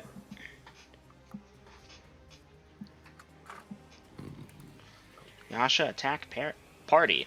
Yasha is attacking the party. Okay, Yasha, please specify which party member you're... Yeah, I know. Susie is pairing with the Falchion with a shocking grasp. Duly noted. Gods, imagine if that was how you learned that Yasha was secretly a Maymite. Anyways, of all times. Initiative... Yeah, I know. Initiative is diced. Actions are entered. Party, we begin. Velkin, you draw forth your shortbow, knock an arrow, and draw it, and fire. Roll to hit. 12. Okay, 12 should be sufficient to hit it, but not damage it. The arrow clinks off against it. Maybe it breaks, maybe it doesn't. The monster moves forward. Susie is trying to parry the shocking grasp. Yasha is attack parrying. Even though Yasha, no one really said it for movement this time, I presume the party is mirroring their previous action of moving back so everyone can get their shot/parry in. Now, Dungeon Master, as I said, I had backed off already with spear and shield ready, so I wouldn't be crowding. Yep, no, it's specifically Yasha and Susie who didn't, because Yasha opened the door and now they're in the doorway. But anyways, I'm being nice here. So yeah, party members parrying, you may roll your parries as the monster rolled a 6 for initiative again. And I have a 6 for my parry. Oof. Okay, so Susie and Yasha are both entitled to parries. Susie with the shocking. And Yasha. Or, That my was bad, that's Yasha. probably Versi Vicey. So Yasha with the 9, and Susie with the 14 as a cleric of first level, if I'm not mistaken. Okay, 14 cleric hits that armor class. 6 fighter, no. What was that, an 11? My bad, a 9. Okay, so the 14 cleric is still the best. Susie, you can dice the damage for that shocking. Okay, so Susie, your parry hits there, your Thaco is there. Okay, so its Thaco is still that many steps better, which brings your attack down to a there. This attack is a there, becomes a there, which is sufficient to no longer hit Yasha's armor class. That is a successful parry, and damn, you blacken parts of its armor with lightning. Zap. Okay, that's the parries done. That's the first attack of the monster done. Well, the one attack of the monster. Tamara, you roll on up in there with that Warhammer, roll to hit. Yeah, I'm sorry, Tamara, you bounce it off its knee. Okay, and at this point, BGs, you are at +2, but -4, so only -2. You may roll to hit, roll to hit. They're at a +3 with a +2. That makes it that kind of counteracts it. That does. So, yeah, you're technically just +1. Anyway, roll to hit, roll to hit.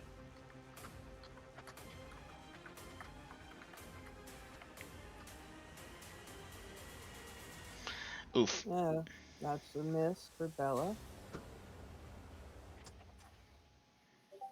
Garrick, dice percentage. 53 on a called shot to the head. Crit table. This is definitely a slashing. 53 is normally hand hit double damage, so instead this becomes head hit double damage, dice damage. For 16 doubled becomes 32 points of damage. Garrick, you swing your sword at the perfect angle from perfect surprise and cut this thing's head clean off. It goes flying across the room and crumples against a wall, denting the helmet that it was wearing. The now headless monster continues to advance towards Yasha. Yasha, you may roll to hit.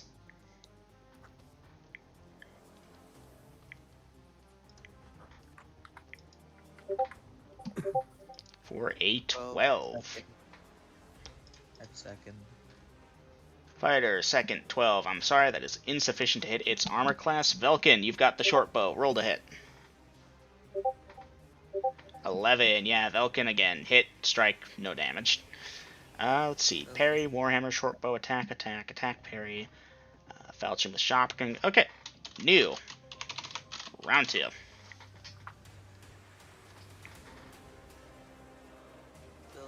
do you have any bonuses from dexterity? No, I don't think he does. You need to keep on track. Dexterity 17 plus 2 to Plus hit. 2 to hit. That means you add a +2, that'd be a 13. Okay. Thank you. Parry, attack, parry. Parry, attack, attack. And Velkin Tamara. Eyes helping. Parry Yes, in. you are. Thank you. And bow. Alright, everyone who seeks to parry will parry, but first, dice initiative party. Now it's going to get kind of crowded in there. I got 1, 2, 3, 4 different people trying to parry at once. So I'll determine who is and isn't able to do that in a minute. Amazingly, For initiative. yeah, amazingly, this thing still has initiative. So everyone who wants to parry, go ahead and roll it. If there was other people trying to parry, she would back off. Well, you don't know. You're not a hive mind. You don't know what your party is doing. Yeah, that's not one. I believe she is backing off Dungeon Master, regardless. Right? You don't fumble parries. You don't need to worry about that. So I've got Velkin parried for 14. My bad. Tamara for 14. Parried? Yasha for 1. Susie, I believe you needed to parry 2. That Yes. was... Then please designate who's parrying before you roll it if you're playing multiple characters. And they're both parrying, you know. Yasha's the one that has the bonus. They both rolled nat 1s anyway, so... Wow. So that is 3 nat 1s involved in this parry, because wouldn't you know it, the monster nat 1 too. Therefore Clyde, or someone, either negates or disarms the fucker. Either which case, its attack is over, its hit points are low. Yeah. Yasha is not up first, though. Velkin, roll to hit with that bow. Velkin, dice percentage. That is the 4th nat 1 in this round of combat. Wow. Bow and arrow fumble. Nope, I need a D100.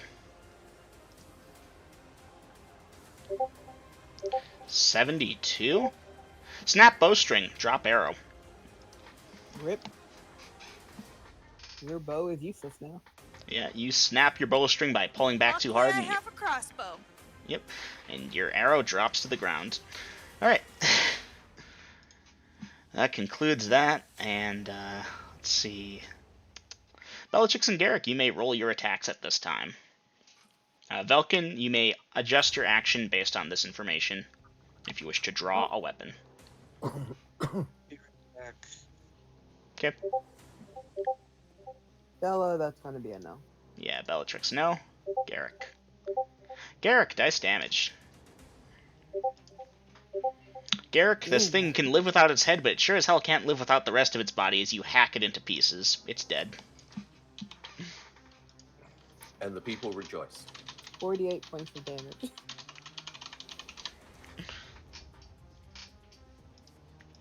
Yeah, GG, Aiden. Sadly, undead headshots are not as effective as the living. Yeah, but that was awesome, wasn't it? Garrick, you rolled max damage on a double damage called headshot. You send the head flying. The rest of the body continues to pursue Vasa. Yeah. Vasa. Vasa, yeah, she's Vasa again. Give me a break. Yasha. It doesn't hurt that the names are similar. 36 points of 32 points of damage it took. Yep. Smoke break. Smoke break. Yay. Okay, now we went AFK.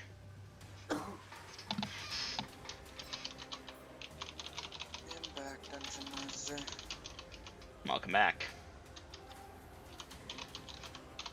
So, just to speed things along, because we technically only have 10 minutes left. Dom, you're a little inaudible right now. Say again? Since we are 10 minutes away from session ending, I was going to say, just to speed things along, pushing the lever down, checking door. If the door still isn't budging, flip them all at once, and then... Alright. Well, I want everyone to be here for this part.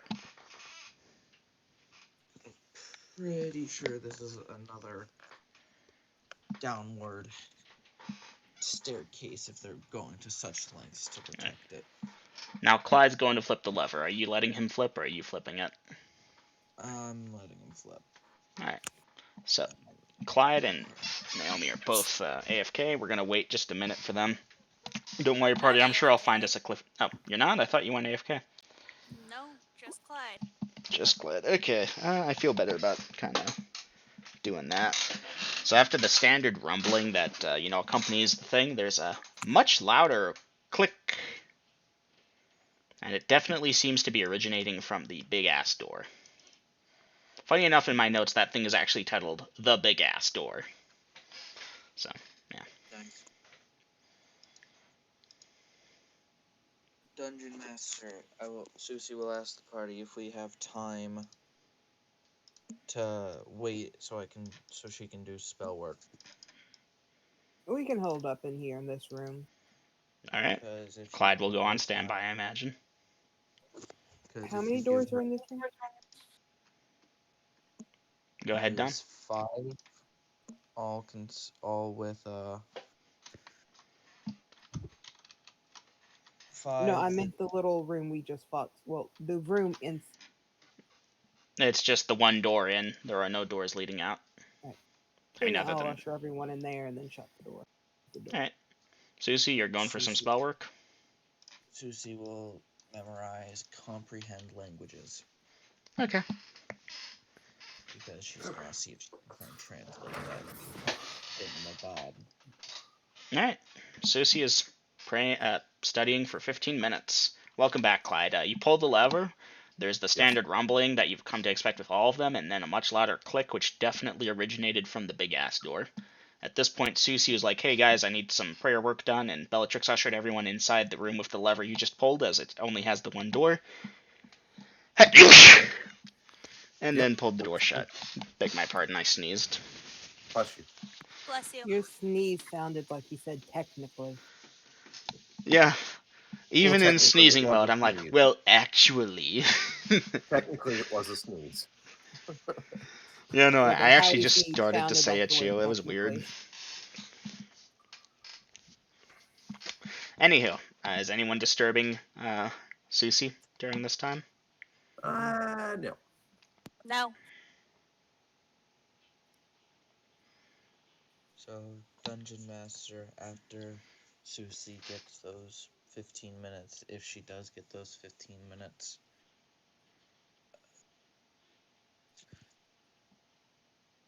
Okay, you get the 15 minutes. I'm making sure. Bellatrix will produce the paper she written down the words on and put it in front of her. We'll cast it and see if she can translate this. Alright. You cast Comprehend Languages and touch the paper and try and comprehend it. Even with perfect memory, there was a chance for failure, and when you know it, I got the double ought that I did not want here.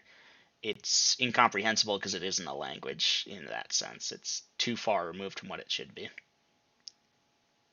Well, I was just copying down the runes as they were, not what it would have translated into in English. Yeah, no, the point is, even with your perfect memory, your copying skill isn't perfect. And in the copy, there's enough small errors that it's confused the comprehend languages that it isn't working. Excuse me just a moment.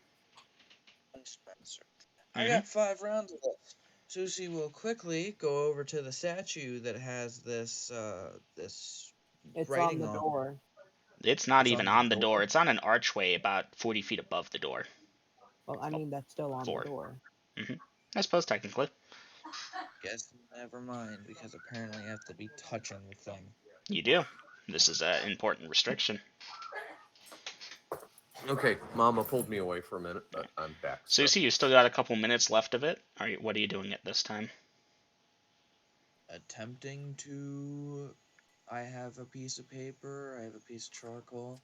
I'm gonna try and write it down, taking at least a moderate amount of time to make sure I get it correctly. Okay. Instead of speed jumping the thing down. Alright, the spell obviously ends as you're still double checking the first glyph before moving on to the next one. And you spend about another 10 or so minutes copying the rest of them down.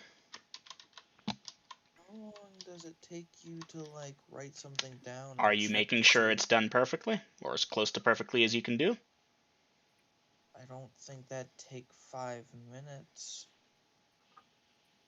to do one glyph. To get all of it, yeah. Again, I guess I forgot to mention this in the size of the scope.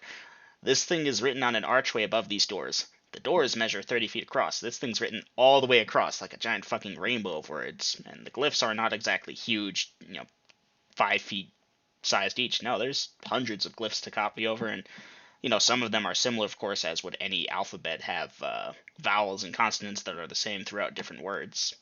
Although I suppose if you wanted to go really technical, there are certain kaiju characters or so forth. But regardless of that, if you want to do the job that you want to do, it's gonna take you some time.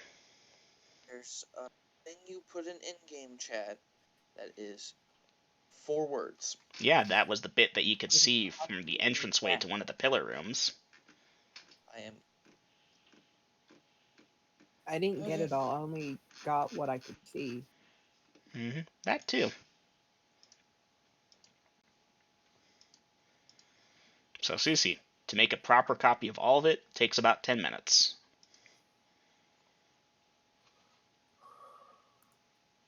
Dungeon Master. With perfect memory, would that help with that? Oh yeah, they gave a big bonus to the chance of it. I mean, if I redo it now from being so close to the door, following after Susie. Alright. You're getting out like a second charcoal, blah blah blah, while Susie... Oh, wait, Susie is stopping and checking the door. Or is it Yasha checking the door?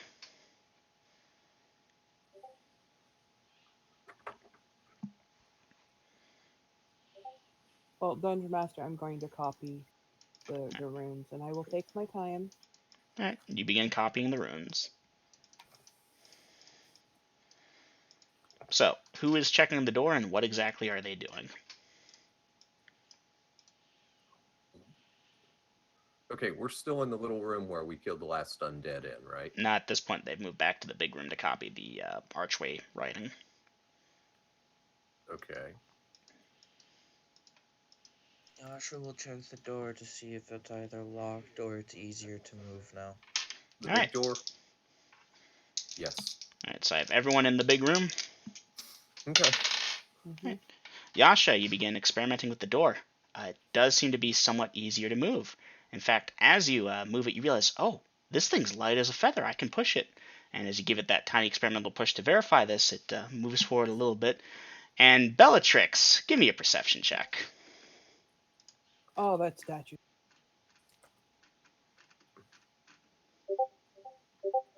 No, Dungeon Master. I fell by 1. Yeah, no, you pass. Okay. Uh, I one hear second. the creaking of the thing, don't I? No, you smell the smell of sulfur and look up as the statue sheds its stony outer skin, revealing itself to be some creature that is the size of that statue, with dark black skin, the golden ceremonial headdress, and deep red eyes as it turns around to face the party. Dice initiative. Why did it? Oh, it's a demon. Yasha, the door stops after about an inch. 3, Dungeon Master. Alright. Now, this is going to occur at the start of the round, but I'm going to give it to y'all as kind of a gimme, though really it should be perception checks. The pillars to the north of this room. The space in between them rises up as the floor rises up to meet the wall, forming a solid barricade. Every single one of the doors to the north wall slams shut in unison. The party is trapped. Characters. Because assuming this is a fucking demon, we can't fucking hit this thing. Now I need to roll this thing's hit points. I will not max it out. I mean, I don't even think it matters, because if this thing is what we think it is, we can't even hit the damn thing.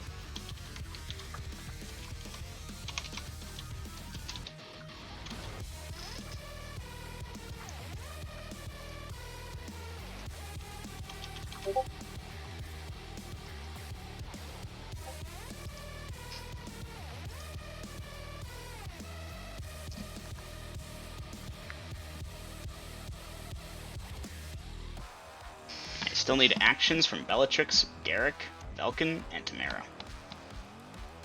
Bellatrix, your action will be slightly delayed as you're getting the fuck away from this thing, dropping your shit, maybe, or maybe you're trying to stow it. You did put a little bit of work into that before drawing your weapon.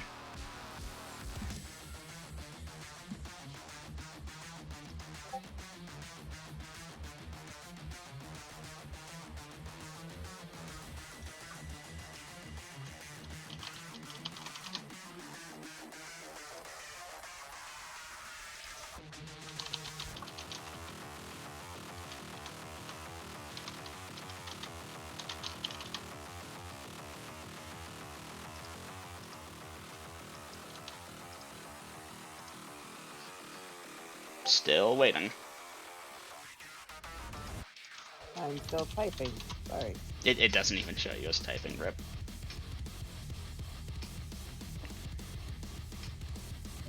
Attacking with Warhammer. Attacking with light crossbow. Okay, Velkin, after you shoot your light crossbow, what are you doing?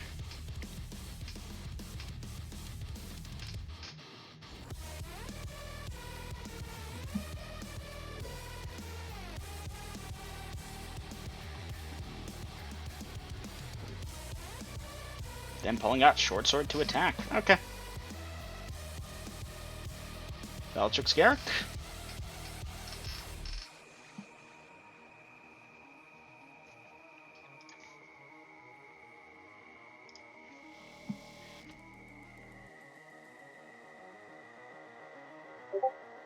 Sorry.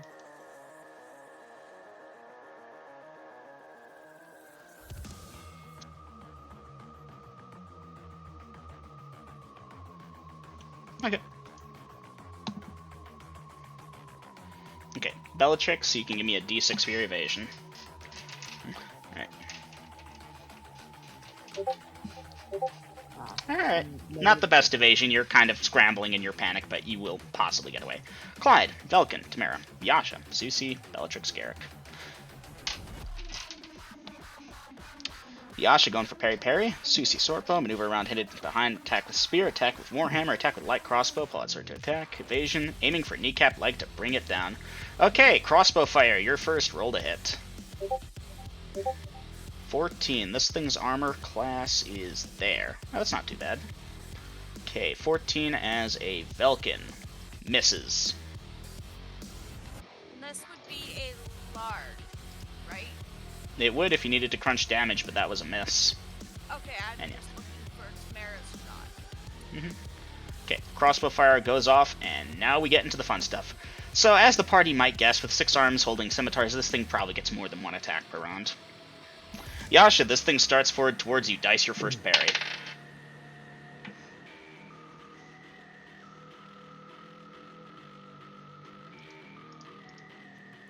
The ground shudders as it thuds, thuds, That thuds. is a 14 at second. 14 at second. Alright. 14 at second. Second, 14. Okay. That is a successful parry the first time around, I think. Let me double check. What's your armor class? 4. 4. For it to hit armor class 4, it needs a that. You rolled a that, you rolled a that. Your 14 becomes a that. Yeah, that's a successful parry. Okay. 1 of 6. So, at this point, we move on to the 1 attackers for the party. Clyde, you're maneuvering. This will delay you slightly. Tamara, you rolled a hit with the warhammer. Go. 13 as a Tamara. Tamara, you smack your hammer against this thing's leg. It doesn't even seem to notice. Okay. Velkin pulling out short sword to attack. That's you for the round. Bellatrix evading. Done. Garrick going for a kneecap. Called shot to the leg. Rolled a hit. It's got a big leg, so not as big of a penalty.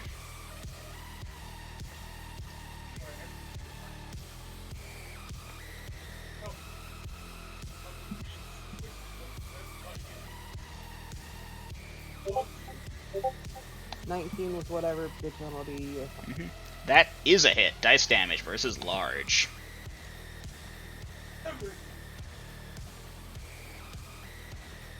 Dumbass. 17 points of damage. 17 to the leg. Nice. You stagger its leg. It crumples down to one knee for a second, and party perception checks that are seeing it frontally. This will exclude Clyde and Bellatrix. Both pass. 1 with a 6, 1 with a 2. Nope. Bella doesn't see it. Bellatrix, you were excluded, so that would be for Garrick. Oh. Let's see. Yeah, no, with Garrick's perception, that should still fail. Alright, for those of you that pass your perception checks, the thing is staggered for about 3 seconds. The wound that Garrick left in its leg begins rapidly filling back up with what appears to be stone, and during those 3 seconds, the stone smooths out over and turns back into whatever this thing's leg is made out of. It then continues moving. This does reduce one of its attacks. During this time, Clyde rolled a hit. Not with a 3. Oh, I'm sorry, man. Even with all your bonuses from getting it from behind when it's not able to dodge you properly, just... Nope. Yep. Bad placement. Okay, Garrick done. Tamara done. Velkin done. Susie, shortbow. I missed that. Sorry. Susie rolled a hit.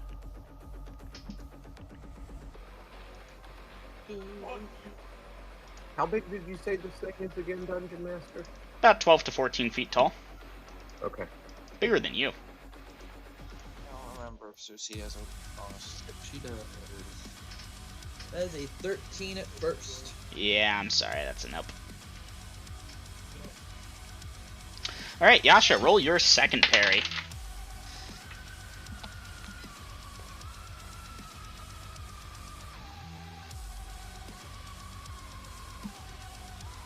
The second parry, Mm-hmm.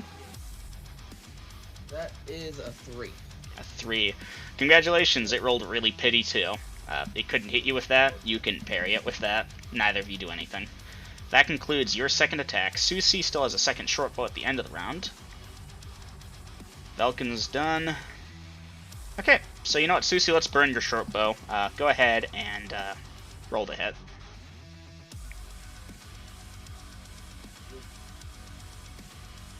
Okay. That is a 15. At As first. Cleric first, 15. Now, it strikes the creature's arm, but it must have hit at the wrong angle because it just kind of pops off. Anyways, at this point, the creature gets its 3 remaining attacks versus Yasha. Okay, that's a miss. Damn. Okay, Yasha, armor class 4, you said, so it needs a that to hit you. Another miss! Ouch. Someone dice percentage for me, please. 72. 72. Crit table, slashing. 72. Shoulder hit, double damage. Right shoulder, left, right, yeah, right shoulder hit, double damage. What did I give this thing for damage? It's a D6 for a short sword. Yeah, for a No, it scimitar could for be a a normal different human, type. absolutely. There we go. Yasha, that will be 6 points to your right shoulder, which is probably going to disable that arm. Shoulder, how many points of damage? Right shoulder, 6 points. Realistically, it might have severed it, but we're going to be nice and say that it's disabled. That 100% severs it, because that's Well, half my HP. I'm Or, being nice actually. here, and I'm not severing it unless you really want me to. Because that's 100% system shock, because I'm at 33% Oh, yeah. HP. System shock, go ahead and do that.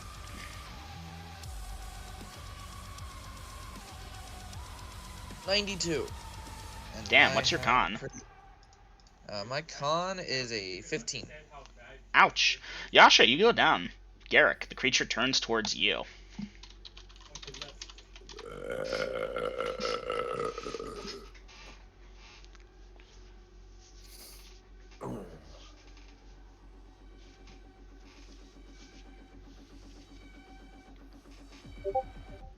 Alright, Bellatrix, you have your weapon up and you've moved into engage. Garrick, you're good. Short sword in-game chat. Warhammer in-game chat. Susie is still up.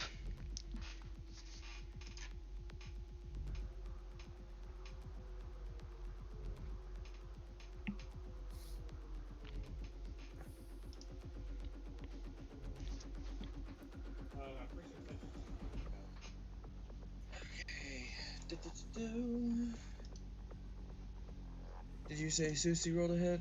No, at this point I need actions. Ah, okay. My bad. I'm just running through a mental tally. Clyde also will need her action. I know. I'm waiting. I didn't want my options to affect anybody else's decision. Duly noted. Well done, Clyde. Thank you. Alright, party initiative is not going to be needed here, but we can dice it anyways, just in case there are certain factors.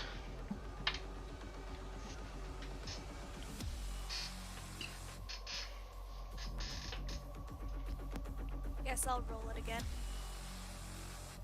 Go for it, Mika. 5. 5. Alright, Damn fine. party Damn has fine. initiative. Okay, Clyde backing off to get a distance. Obviously this will delay your action relative to the other people's actions. Susie with the short bow. Susie rolled a hit. That's a 14. 14 as a first level cleric is unfortunately insufficient to hit this creature's armor class. Okay, we move back over to the creature, which is now approaching you, Garrick. Garrick, you swap out your two-handed sword for the other one and attack, but first the creature attacks you. Garrick, your armor class? 1. Armor class 1. This creature rolled a that. Garrick, like a thunderbolt from God, 4 points of damage as this thing smashes one of the swords into you and you barely deflect it. Okay, at this point the party can retaliate. Let's go down the list. Velkin, as you say in-game chat, roll to hit. Dice percentage! Wow. 1d100? 1d100, Yeah. that is what a percentage is. This is a short sword. Triple damage. Triple Dice damage. it. Versus large is a d8.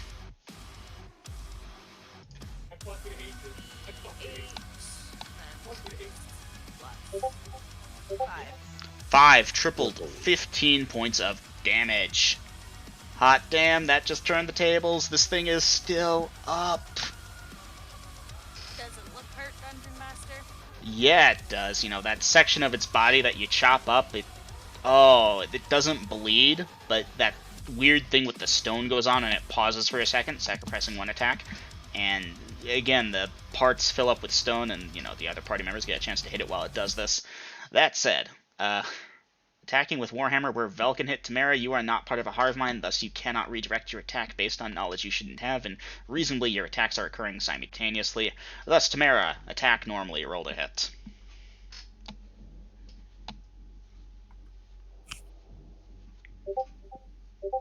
I'm sorry, Tamara, yeah, you strike its foot.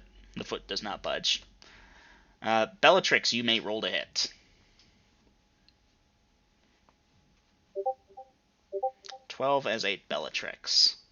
Fighter, 5th, 12. Nope, a little too low, I'm sorry. Let's see.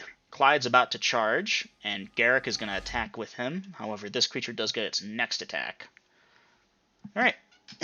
The wound in its chest finishes sealing over, but it's still coming. That should miss, unless I'm mistaken. Armor class 1. For this to hit armor class 1. Yeah, Garrick, it swings one of those scimitars at you, you dodge nimbly to the side, and it tears a chunk into the floor as it smashes that down.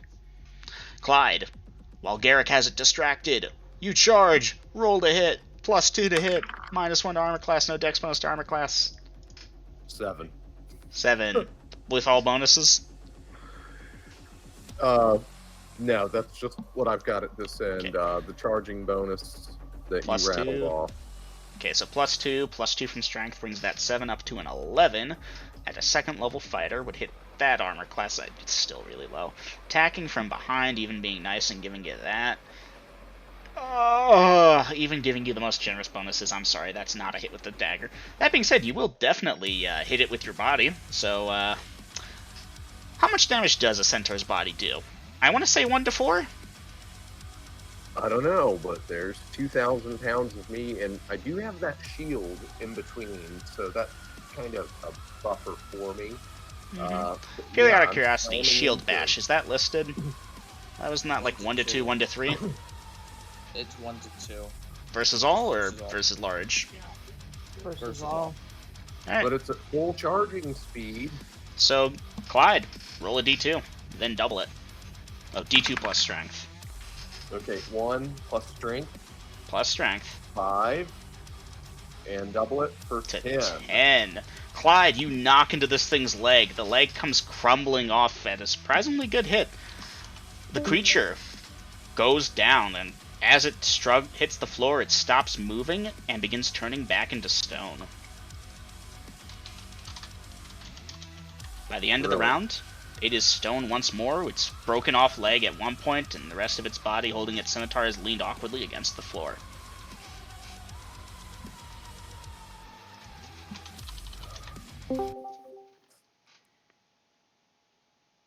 Who'd we lose? Join?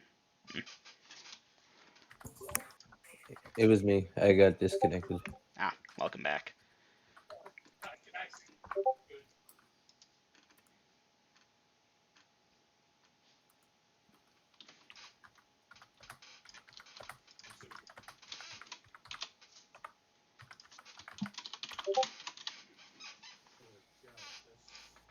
See to the wounded. Okay, Clyde, you trot on over to Yasha and bind her wounds. Yes. Okay, Yasha, 1 hit point restored. You can give me a... Let's do a perception check. Okay. Hold on. Alright, and then we'll go back over to the melee people, because this thing isn't moving. 6. Reasonably, it's leaned over onto its stomach, so its back is facing up. So Velkin, that might be a bit hard to hit that spot, but you'll try and stab at it as best you can. 6. Okay, Yasha, you awaken. Pain. That shoulder of yours hurts. With a capital H. We'll discover what you do next round.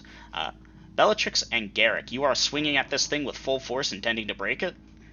Yes. Alright, the roll to hit will be non-necessary as it is a stationary target, but the saving throw versus normal blow for your weapons will be. Go ahead and give me a d20 each.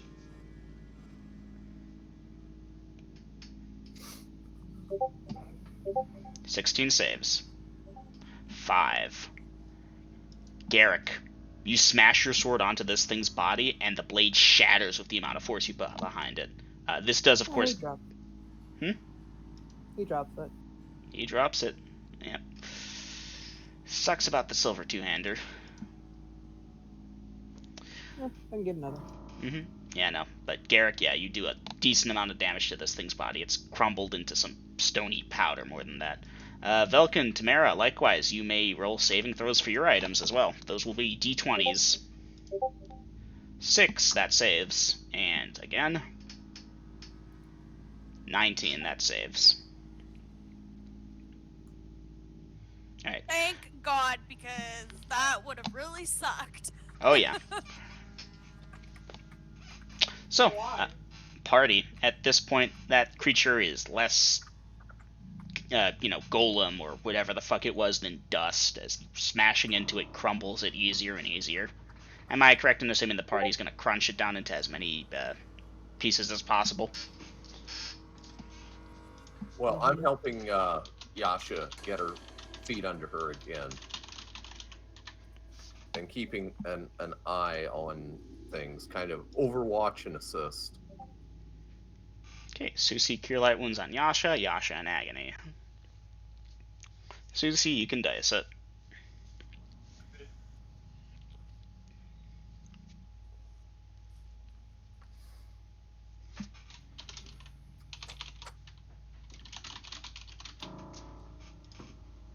Eight. 5. Very nice. That's a bit full HP. Okay,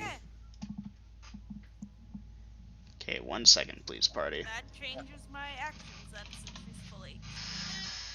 Alright, Yasha doesn't have much health. Okay, do I have time for a quick smoke break? yeah, no, I'm ending session. Just give me a second. Party is... Knock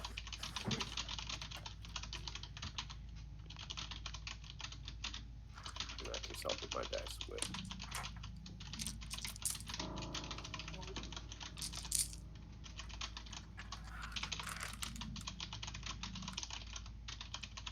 Now, since Velkin and Tamara got their thing off, they can dice their healing. So Grills, don't step out just yet. Velkin, you can roll for your healing on Clyde. 6 points of healing to Clyde, and Tamara, Cure Light Wounds on Garrick. Okay. Who just cured me? Velkin. Thank you, Velkin. And Garrick, 2 hit points to you. GG, party. The thing didn't have a lot of hit points, but boy, did it have a good matrix. Purely out of curiosity, 8, 5, 2, 2, 4, 5, 8, 3. Yeah, no, decent spread on the hit dice. 8 hit die monster for those who care. Good times. I'll post it eventually when I've had my fun with it. And yeah, end of session.